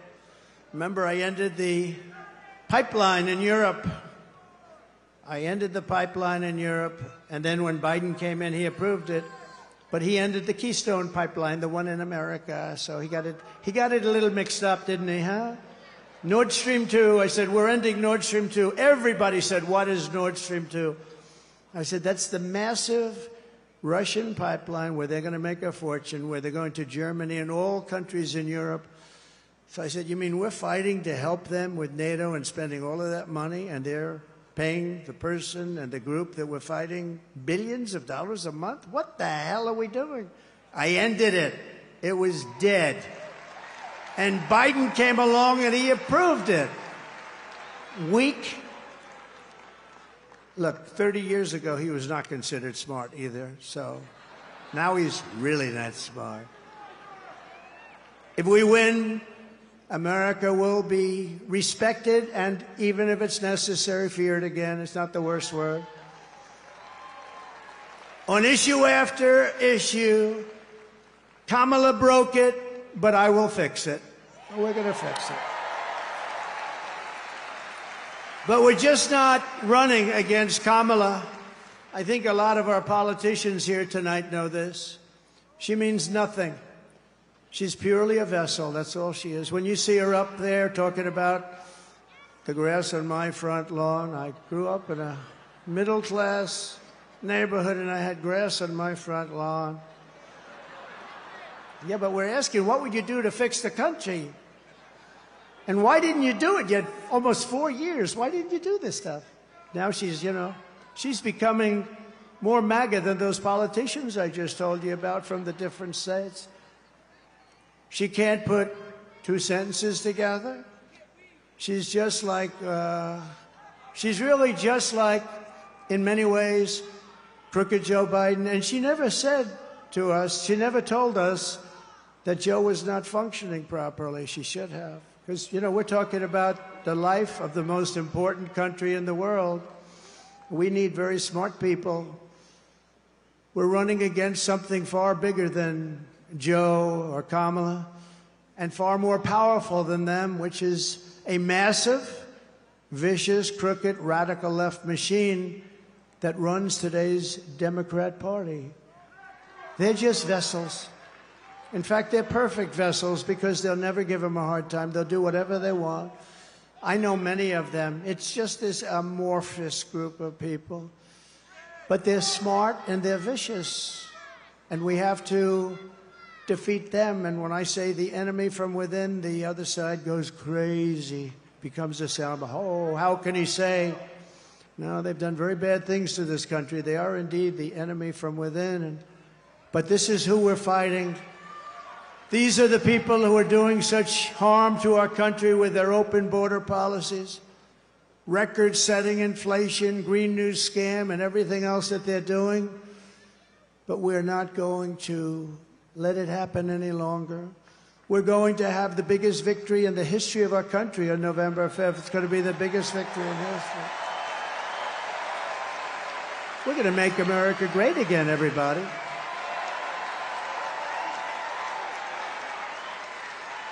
On top of it all, Kamala says she would not do one thing differently from Joe Biden, which is totally disqualifying. And you have to remember this. All of the mistakes he made, and you know what maybe is the worst, but they're all so bad. Think of this. 325,000 children are missing, dead, sex slaves or slaves. They came through the open border and they're gone. Their parents will most likely never see them again, almost any of them. Think of the number, 325,000 children are missing or dead. Take a look at this, please. Would you have done something differently than President Biden during the past 4 years? There is not a thing that comes to mind. I stood there on the tarmac watching you check your watch. The chaotic and deadly U.S. evacuation from Afghanistan stunned Americans and the world and cost the lives of 13 U.S. soldiers. Would you have done something differently? There is not a thing that comes to mind. More than 13,000 illegal immigrants convicted of murder have been caught at the border and then released into the United States. An Afghan national is in custody today after being accused of plotting an election day terrorist attack. The suspect entered the U.S. on a special immigrant visa. Gut-wrenching new details in the murder of Georgia nursing student Laken Riley. The illegal immigrant suspect, who cops say committed the heinous murder, is a Venezuelan national who crossed the unsecured southern border back in 2022. 2 men investigators say are in the country illegally from Venezuela are charged with capital murder in the death of Jocelyn Nungaray. A fifth illegal immigrant accused of attacking 2 New York City police officers over the weekend showed no remorse or regret. Would you have done something differently? There is not a thing that comes to mind. Only 18% say the economy is in excellent or good condition. US inflation has hit a new 40-year high, increasing by 9.1% over the financial year. Authorities saying Train de Aragua, which has been linked with more than 100 criminal investigations here in the U.S., has now been found operating its criminal enterprise in apartment complexes. Were you the last person in the room? Yes.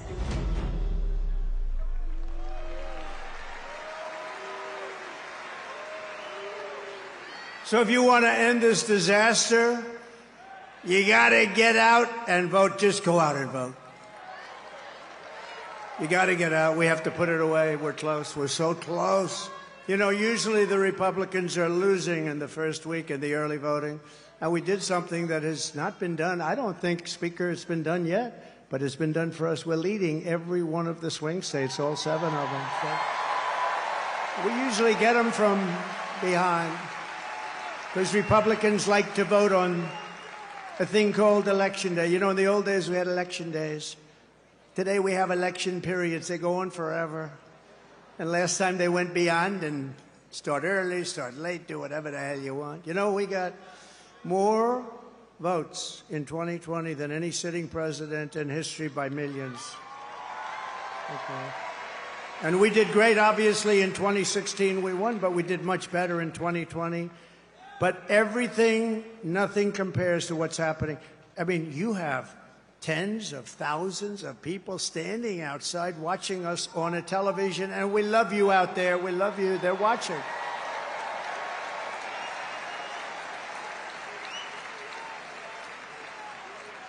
But both of those great races, both of them don't compare to what's happening now. In Florida, we took a massive lead. And all of these places, I mean, there's something happening that's really good. There's something happening that's really good, but let's close it out. Pretend you're 1 point down. Would everybody pretend? Let me just do a poll. Who has already voted?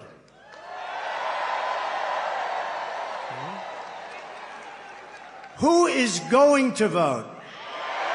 Good. Good. That's what I like. That would be better than the other way, if you've already voted. So I'd say 16, 17, maybe 20%, and we're leading. And most of you haven't voted, but you promise you're going to vote? Everybody promise? Promise, promise, promise? There's a lot of people in here. Well, the beauty is that, you know, a Republican likes to vote late, and they like to vote and make sure their vote's in the box, right? They want to vote. They just feel better about it. And so we had a lot of people voting, but really that's the same. I do it in every event. I say, who's voted for the last 3 events? Last night I was at Penn State, a great place. I actually met, this is an amazing, the national championship wrestling team. They won Penn State won the national championship, but listen to this. 11 out of the last 13 years, even Jim Jordan would be impressed by that. You know, Jim Jordan is a great guy. He's a great wrestler, all-American wrestler, Jim. You can see it by the way he acts. He's not afraid of anything, right? And I looked at those guys, and they're rough as hell. I said, you may be the only people that can take Tren de Aragua in a fight. And it won't even be that easy for them. They're tough people. But it was great to meet that team, and those great champions, amazing, really, great champions. And we were packed at Penn State. We were packed. No matter where we go, we're packed. No matter where we go, because there's something happening. And the something happening is they want to take back their country. People want to take back their country. You love the country. I love the country. We want to take it back. I could be right now on the most beautiful beach in the world.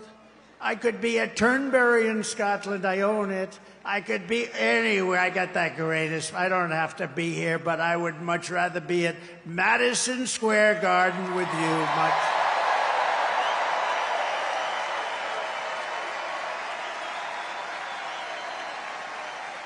So we're thrilled to be joined today by an incredible group of patriots who are going to help us save our country, including our next Vice President, J.D. Vance.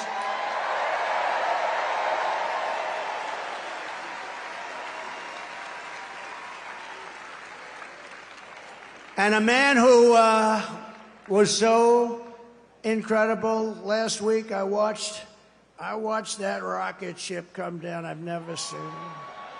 I told this story last night. I was on the phone with a very, very important person. And I'm talking to him, and I'm watching the television while I'm talking to this guy's boring as hell. And I said, wait a minute, wait a minute. I'm looking at the screen, and I see this rocket pouring the fire, the flames. It's all over the place. It was white a week ago, and now it's pitch black from the burning, coming down at 10,000 miles an hour. It's coming down at a low. There he is. There is my Eli. He's that great. You know what he was doing for the last week? Campaigning in Pennsylvania.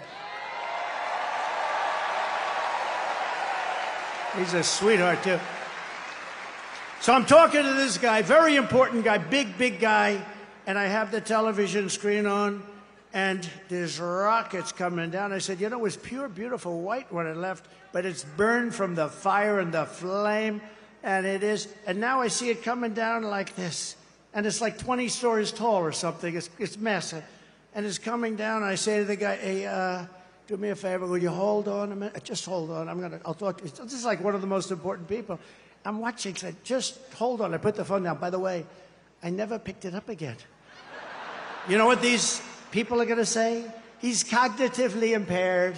He's cognitively impaired. Oh, you don't think so? They're the worst. They are the worst. So I put it down. And I'm watching this rocket, and I see the engines. I say, oh, it's going to crash. No, because it was looking right next to gantry. I guess they call it the gantry, whatever the hell they call it, the launching pad. And it's coming down at a bad angle, Elon. I wasn't happy, and I was a little worried. You might have been worried, too. I said, oh, no, it's not going to be good. And then all of a sudden, I saw the flame on the bottom left, and it was ripping. The flame was pouring out of that sucker, and it straightened it out like this. And it came down and it landed, and then its two of these big, beautiful arms grabbed it and they held it tight.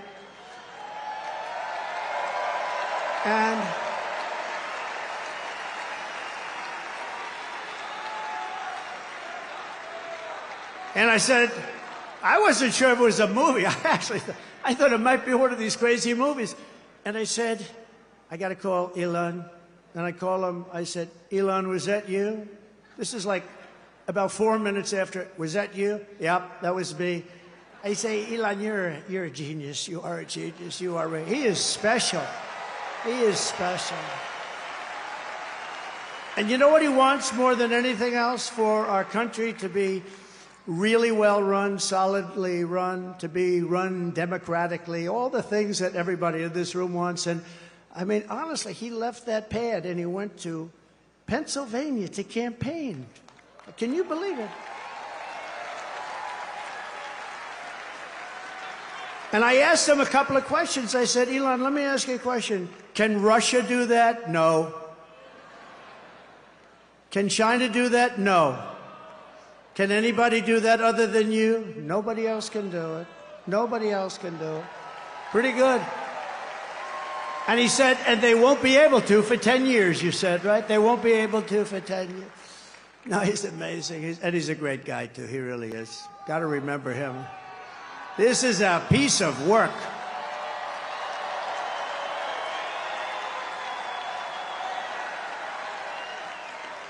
You know, we had a black hat, right? You saw him with a black hat at Butler. He was there, and it was beautiful. We had 101,000 people celebrating a great firefighter, a great guy, Corey. And Elon got up, and I didn't even know we made a black hat. I've never seen anybody wear it. I see the red hats all over the place, the white hats. I see all different, but I never saw black. But he liked the black. You know, he's a little different. It's a black hat with black letters, okay? It's called Understated. And I said, you like that hat? He said, I love that hat. I call it Dark MAGA. But you know that after that evening, that became our #1 best-selling hat for that week. All I have to do is put something on them now. You're great. And thank you very much. Thank you very much. It's great. Thank you. And we also have somebody that is great. And look, we're not going to let him go too crazy, Elon, with the oil and gas stuff. And, you know, because Robert F. Kennedy cares more about human beings and health and the environment than anybody. And he's going to be absolutely, having him is such a great honor. I've been friends of his for a long time. And I'm going to let him go wild on health. I'm going to let him go wild on the food. I'm going to let him go wild on medicines. The only thing I don't think I'm going to let him even get near is the liquid gold that we have under our feet. I don't know, Elon, he might not like liquid gold. It's oil and gas, sometimes referred to as oil and gas. JD, I think we're going to have to keep him away from the oil and gas. What do you think, Howard? Yes? But where is Robert? He's around. He gave a beautiful speech. He's a great guy. He truly cares. I mean, he truly cares about this, and it's an honor. And we're also pleased to be joined by my beautiful wife. She's got the #1 best-selling book in the whole universe, New York Times. #1 best-selling. Go out and buy one of her. It's a great book. It's a great. You know what? I was nervous when I read it. I said, I wonder if she said some bad stuff about me. I was very nervous. But she's great. Congratulations, honey. That's a big deal. #1 in the New York Times list. Now, if she's #1 and her name is Trump on the New York Times list, that book definitely was #1. I guarantee you that. Thank you, honey. Great. And we have a fabulous, brilliant woman, top student at Yale Law School. They were both top students. They're going to have very smart kids. If you believe in that, I believe in it strongly. I would like to have their children because they are going to be smart. Yale Law School, top of the class, both of them. Usha Vance, thank you, Usha, for being here. Thank you. Thank you very much. With their 2 beautiful children. And my children are here, Don and Eric and Tiffany, and along with Lara, Kimberly and Michael. We have great people. We have Baron home. He's watching. That Baron is watching. He's the king of the internet. He's the king of the internet. Oh. Who was that? That's very nice. My sister Elizabeth is here. She's great. I don't know where she is, but she's great. And we love her. And Speaker Mike Johnson is here, and he's doing a great job. It's not easy when you have a majority of 3, but he's done a great job, and he's going to continue to do a great job, and we like him. He's a terrific person. I watched him just totally decapitate a fake reporter on NBC, Meet the Fake Press. What he did to her was... I think that probably she'll never be the same. Nobody would know. Look at him, such a nice-looking guy, just that little beautiful face with the glasses. Got the little glasses. Everyone said, oh, he's so nice. He's such a nice person. He's not a nice person. He's not nice at all, right, Matt? But great job. We think he's great. And he's going to be around for a long time, I predict. We have a senator here who I love, Senator Tommy Tuberville. And he's from a great place, Alabama. I love Alabama. I'm up in Alabama by 49 points. 49 points. we're up by a lot in a lot of different places, but it's a great place, and thank you, Tommy. And all of our other great congressmen. We have so many, if I ever named them, we're going to be up here a long time. So they're going to be angry. They won't speak to me for probably a month or so, but it'll calm down after that. Right, Matt Gaetz? It'll calm down. It'll calm down. But we have great, great people, and they're really doing a job, and we're going to turn this country around. You know, with me, we got to get the congressmen elected, and we got to get the senators elected, because we can take the Senate pretty easily. And I think with our little secret, we're going to do really well with the House, right? Our little secret is having a big impact. He and I have a secret. We'll tell you what it is when the race is over. I also want to thank Jim Dolan and everyone at Madison Square Garden for an unbelievable, this is unbelievable. I've watched the Knicks and Rangers here, and what a location. You know, they tried to talk Jim out of this location. We're going to move you to the river. We're going to move you all over the place. And he's tough. He said, I don't know. They offered him all sorts of money. We're going to move Madison. It's a very prime location. We're going to move it to the river. Well, we're right on top of every train hub in it's like the world or something right here. And he didn't like it that much, but he was offered a lot. Man, did he make a good decision. That would have been peanuts compared to the value. But there's no place like Madison Square Garden. Thank you very much to Jim and all of you people.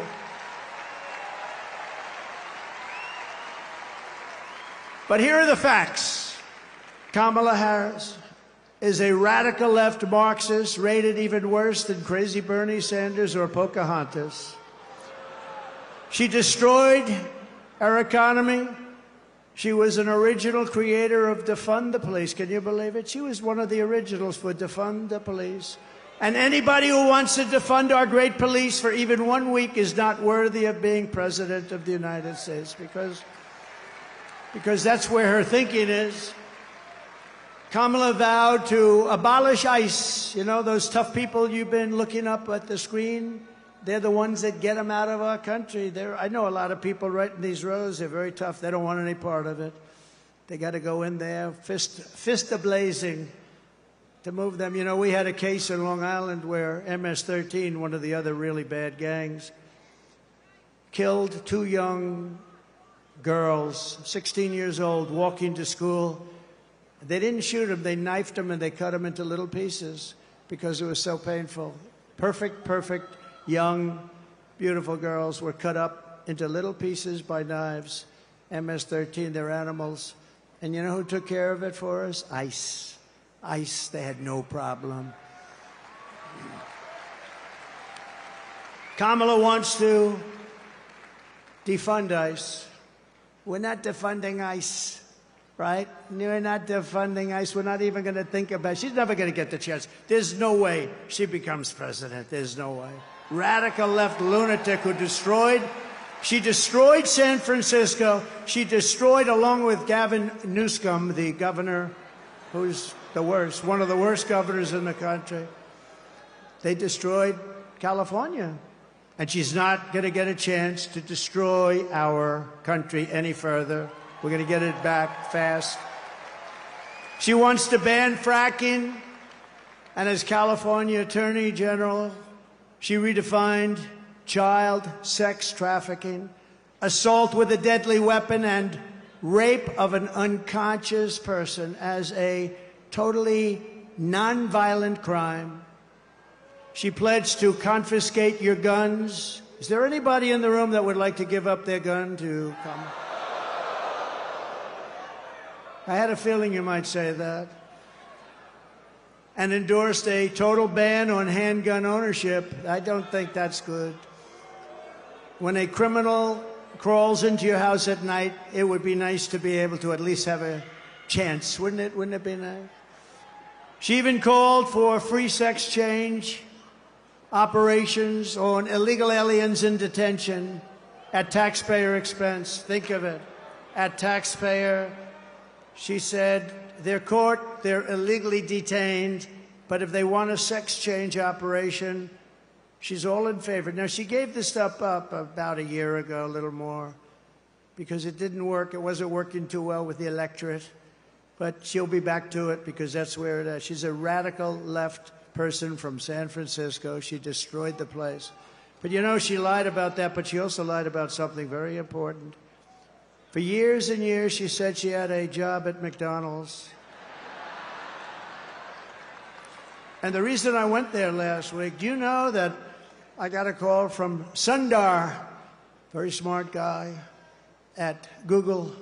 He said, this is the most amazing thing. We've had just about more hits on this crazy McDonald's story. And I went there just to prove a little point. See, you never know how something's going to work out, Mr. VP, do you? But he called and he said, we've had more hits on McDonald's than, I think he said, anything we've ever had, but let's say it's close. And did anybody watch Joe Rogan recently? Good?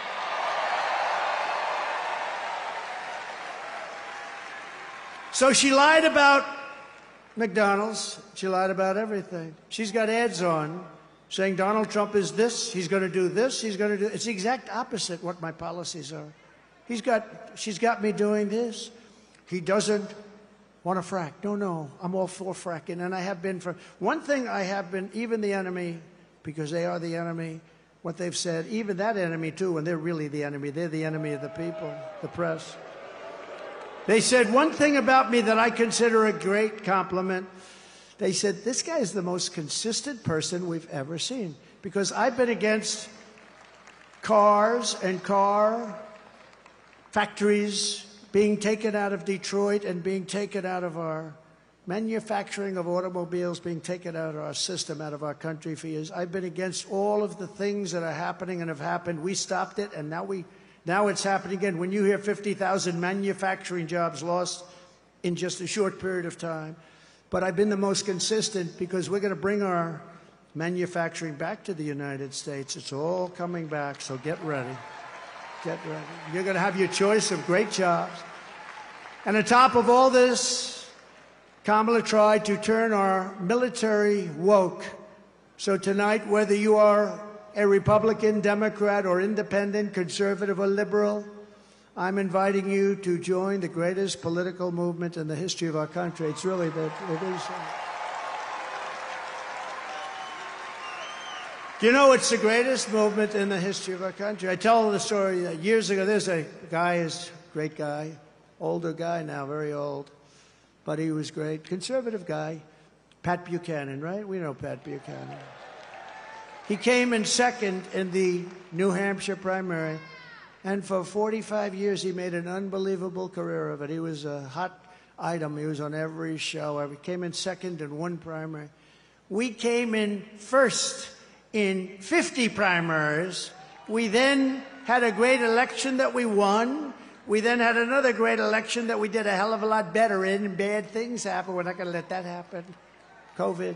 They used COVID to cheat. But we then had an election, but now we have the election of all. This will be, in my opinion, I have to say if, because, you know, there's always risks, I guess. But if we pull this off, this will be the biggest political event in the history of our country. Right?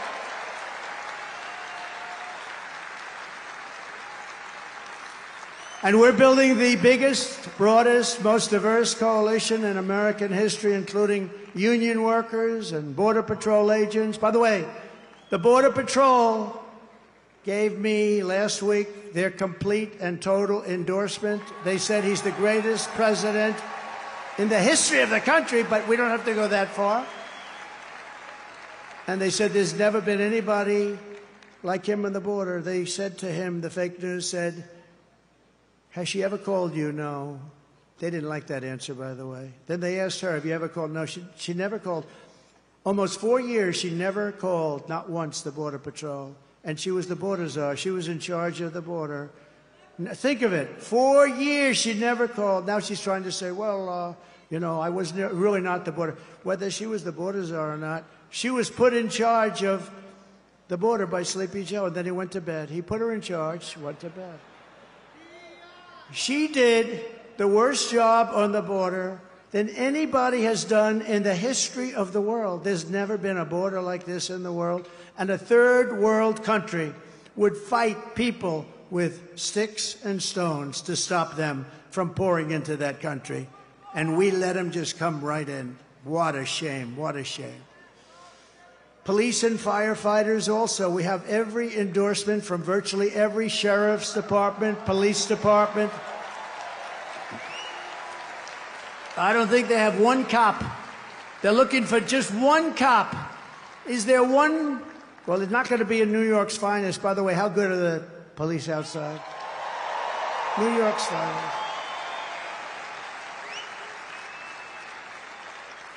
And you know, I want to thank Mayor Adams, because Mayor Adams has been treated pretty badly. You know, when he said that this whole thing with the migrants coming into New York, this is just not sustainable. You know, we can't do it. We're trying to run a city. We got 100,000 migrants coming. We can't do it. It just can't do it. It's not feasible. It's not good. He said it very nicely. I said, well, he's going to be indicted by these lunatics for saying that. A year later, he got indicted.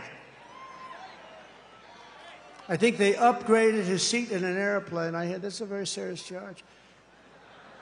They've upgraded my seat a lot, too. I used to fly commercial. I don't fly it so much anymore. But they'd see me back there and, sir, would you like an upgrade? I don't know. Maybe it's something else. But I have to tell you, he's been really great. And he said that they shouldn't be calling Trump a dictator, because it's not true. That's nice. That was nice.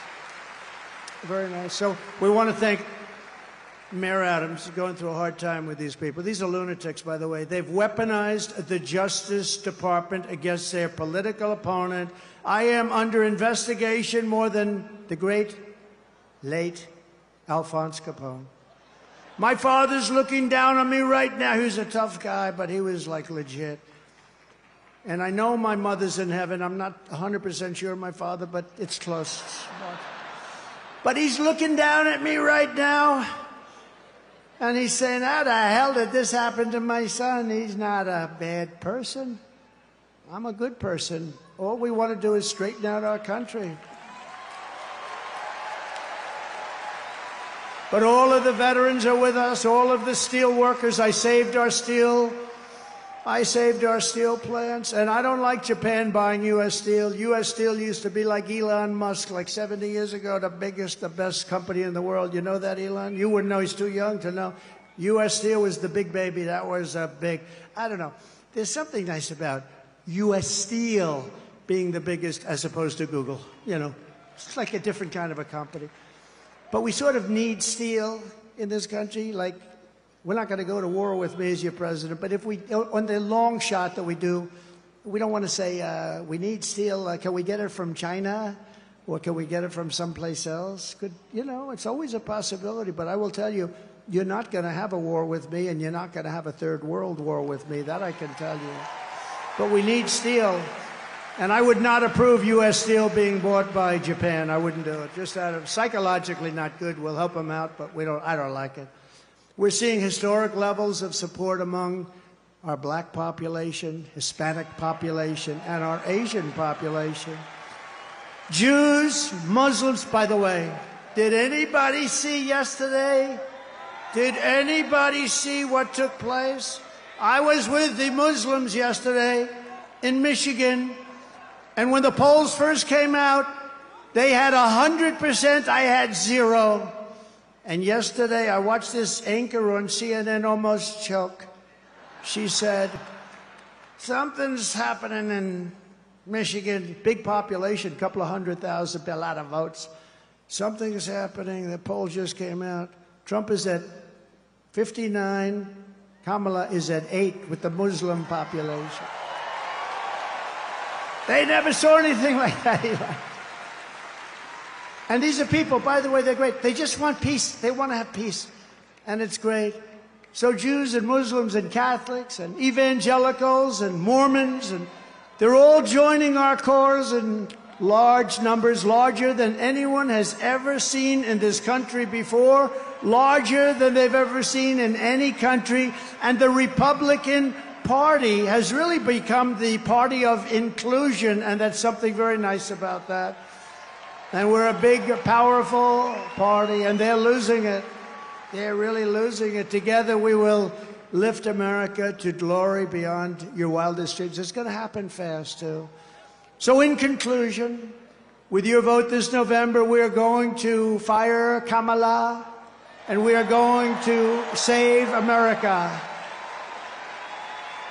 We will cut your taxes, end inflation, slash your prices, raise your wages, and bring thousands and thousands of factories back to America. We're even going to get Elon to bring that stuff back.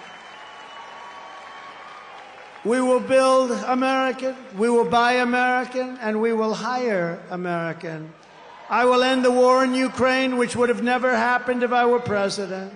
I will stop the chaos in the Middle East, and I will prevent World War III from happening. We will crush violent crime and give our police the support, protection, resources, and respect that they so dearly deserve. We will strengthen and modernize our military. I rebuilt our military in total, rebuilt all of our military, built 571 miles of wall, too. I took it out of the military because I couldn't get it from the people in Congress that should have given it to us. So I considered it an invasion. I said to a couple of generals, I said, congratulations, this is an invasion of our country. So I took it out of the military, had 9 lawsuits and won them all. We will build a massive defense shield, all made in the USA. We're going to build a beautiful dome over our country. And a lot of it's going to be made right here in New York. We will rebuild our cities, including our capital in Washington, D.C., which has become a very dangerous and badly managed place. We're going to make them safe, clean, and beautiful again. We will teach our children to love our country, to honor our history, and to always respect our great American flag.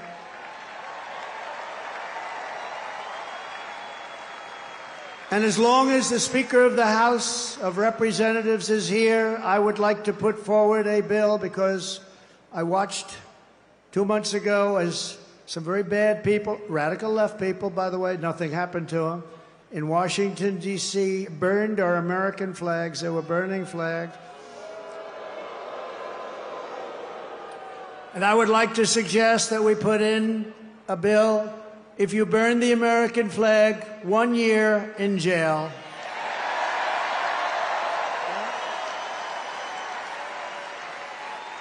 We will get critical race theory and transgender insanity the hell out of our schools. And we will keep men out of women's sports. I will defend religious liberty, I will restore free speech, and I will defend the right to keep and bear arms. Our Second Amendment is under siege. After years of building up foreign nations, defending foreign borders, and protecting foreign lands, we are finally going to build up our country, defend our borders, and protect our citizens. It's called America First, and it's going to happen at levels never seen before. And I'll tell our friends, our allies, who sometimes treat us very badly, that it's about time we take care of ourselves. And we will stop the illegal immigration that's taking place at levels never seen before. We will stop it cold and once and for all. We will not be invaded. We will not be occupied. We will not be overrun. We will not be conquered. We will be a free and proud nation once again. Everyone will prosper. Every family will thrive. And every day will be filled with opportunity and hope. And very much so, it will be filled with the American dream. We're bringing back the American dream, and we're going to bring it back at the highest level that you've ever seen. But for that to happen, we must defeat Kamala Harris and stop her radical left agenda with a landslide that is too big to rig. So you need to get out and vote. Get your husband off the couch. The football game doesn't mean a damn thing. You got to get out and vote. Get up, Harry. Come on, Harry. Get up, Harry. Let's go. You're going to vote for the president, Harry. We're going to save our country. For the past 9 years, we have been fighting against the most sinister and corrupt forces on earth. With your vote in this election, you can show them once and for all that this nation does not belong to them. This nation belongs to you. It belongs to you. No city embodies the spirit, energy, and potential of the American people more than where we are gathered tonight. We want to win our country, but we also want to win New York and make it safe and strong and beautiful and affordable and vibrant again. And we're going to do that. And we'll work with the mayor and we'll work with the governor.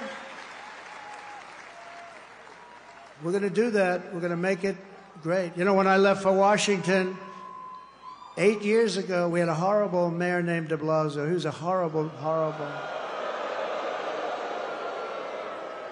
And things you could see they weren't being properly done, but still it was a place that people wanted to be and all. But since then, our federal government, what they've done to this place, what they've done to the state, and I mean to force hundreds of thousands of really rough people into this beautiful, I call it a beautiful oasis. When I left, New York was the place you wanted to be, and now people just don't speak well of it. But we're gonna bring it back, and we're gonna bring it back strong. And I hope you go out and vote. You got to vote.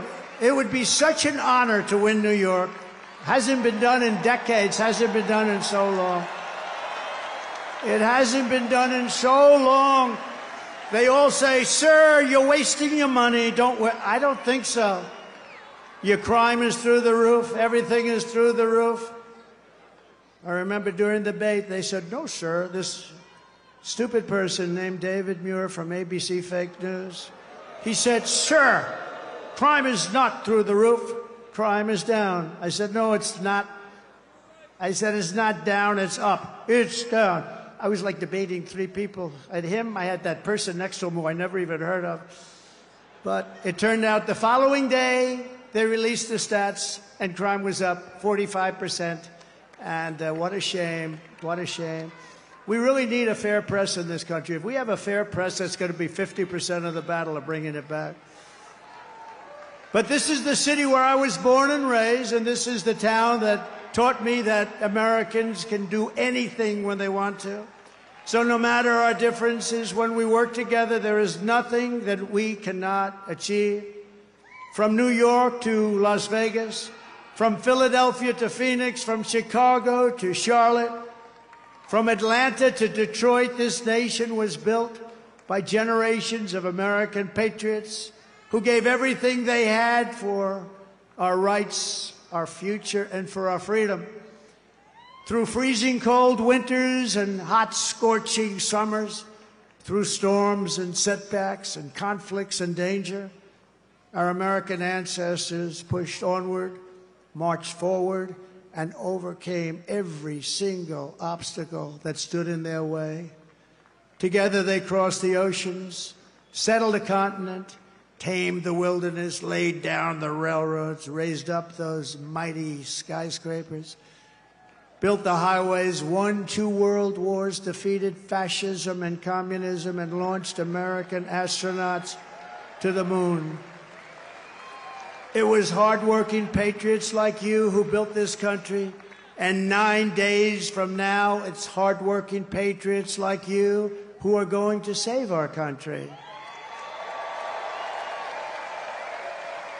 After all we have been through together, we stand on the verge of the 4 greatest years in the history of the USA. With your help from now until Election Day, we will restore America's promise, we will put America first, and we will take back the nation that we all love. We bleed the same blood, we share the same home, and we salute the same great American flag. We are one people, one family, and one glorious nation under God. We will never give in, we will never give up, we will never, ever back down, and we will never, ever, ever, ever surrender.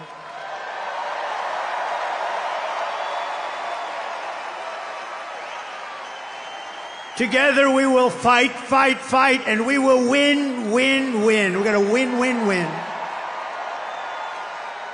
November 5th will be the most important day in the history of our country. And together we will make America powerful again.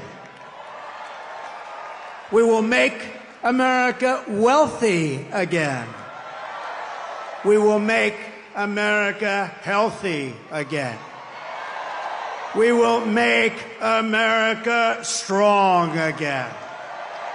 We will make America proud again. We will make America safe again. And we will make America great again. Thank you, New York. God bless you. God bless you all. Thank you.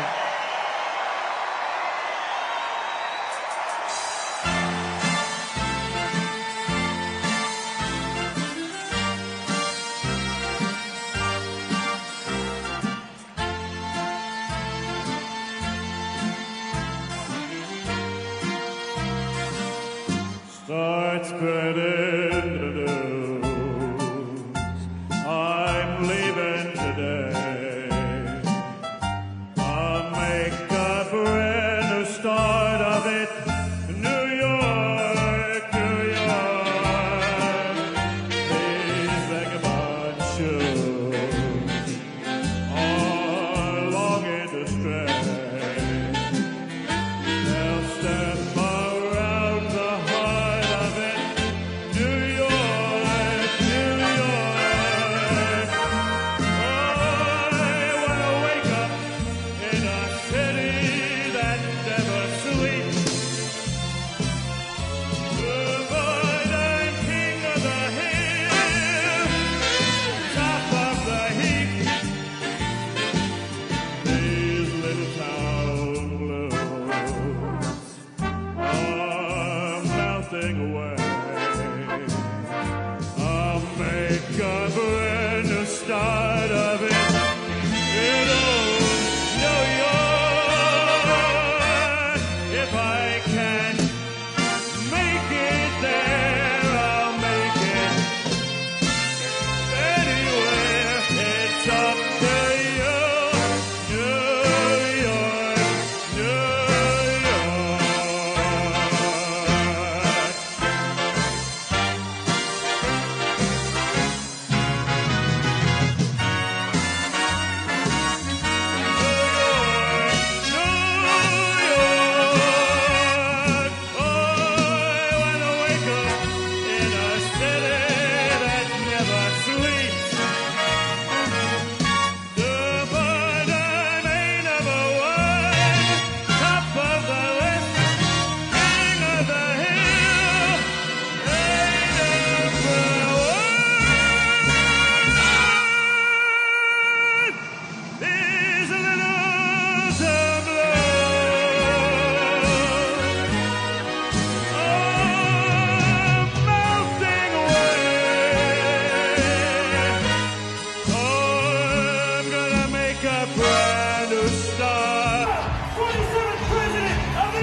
There you have former President Trump wrapping up his New York City Madison Square Garden rally, flanked by his wife, former First Lady Melania Trump, right before the YMCA song, his classic song at the end of each rally.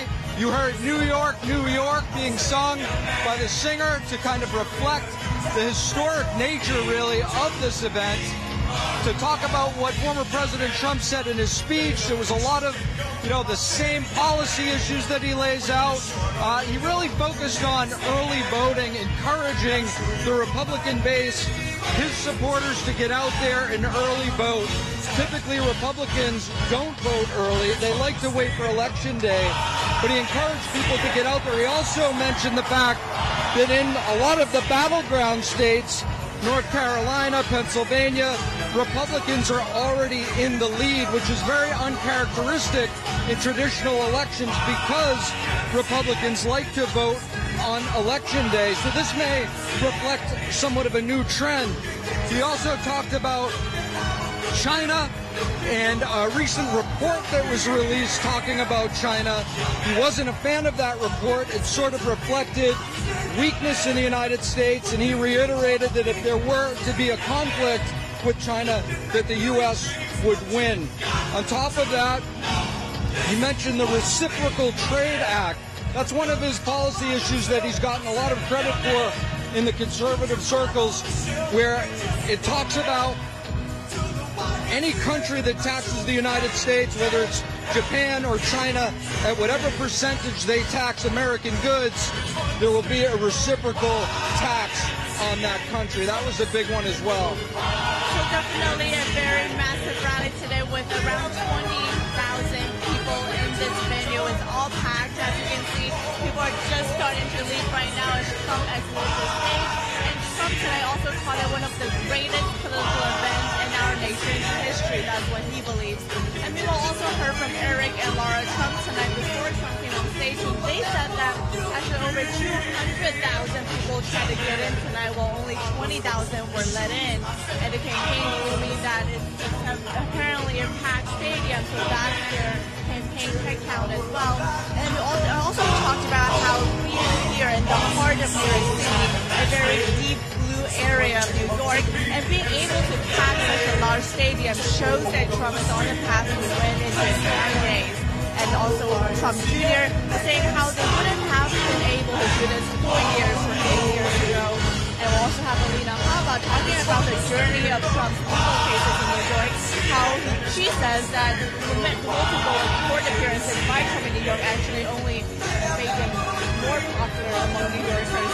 Of course, tonight's rally is packed with Trump supporters. There's a lot of New Yorkers who are not necessarily voting for Trump, but we did also hear Trump sending a more unifying message, trying to extend his olive branch to the other side by saying how he wants to work with Democrats and overcome differences. Specifically, he mentioned how one of his closing arguments here is that he wants to fix problems for the country. For example, when it comes to the economy, the border, like Steve just talked about. And he says, no matter you're in a blue state or a red state, these problems facing your lives right now, he has the ability to fix them regardless. And he also talks about that, for example, in New York, he wants to work with New York City Mayor Eric Adams to fix these issues. Tonight, Mayor Adams appeared in Trump's speech quite a few times. Trump praising him for bringing up the issue of illegal immigration affecting lives in New York City, saying how she might have gotten indicted just for doing that. Trump also thanks him for defending Trump just over the weekend by saying how Trump should not be called a fascist. Mayor Adams saying how he has seen other fascists or other remarks which does not align with Trump. So that's the Democratic mayor of New York breaking away from VP Harris's remarks and some fellow Democrats right there. That was actually truly a significant moment. It wasn't a moment that the crowd even really appreciated, but former President Trump made it a point to thank Mayor Adams and show his appreciation for speaking out on his behalf. And, you know, the theme that former President Trump is a fascist, and that was definitely a notable moment. New York, everything New York, the big theme of the day, the theme of the event. And it's wrapping up right now. We're going to sign off. We're just going to encourage everybody. It's your civic duty. It's your constitutional right. Everybody get out there and vote. Doesn't matter who your candidate is. It's just something that every American should value and treasure. We encourage everyone to do it. And we know that both candidates will continue to campaign intensely over the next 9 days before election. Trump is heading to Georgia on Monday, and then Pennsylvania, followed by Nevada and Wisconsin. And Vice President Harris is also campaigning nonstop during these final days. She was in Pennsylvania today, and actually during the rally, her campaign issued statements criticizing tonight's rally and saying how Trump continues to use rhetoric such as how they said that Trump called fellow Americans the enemy from within, and how Trump, quote, trashed America, accusing this rally speakers of using dangerously divisive and demeaning message. So we continue to hear that criticism from Vice President Harris as the two of them continue to try to grab voters with just 9 days. So run a search, check your local county, find out early voting. If you can't make it on election day, there's still plenty of opportunities to plan ahead and get out there and vote. Yep, and we'll see you, of course, in more NTD coverage as the election comes even more closer. Back to you.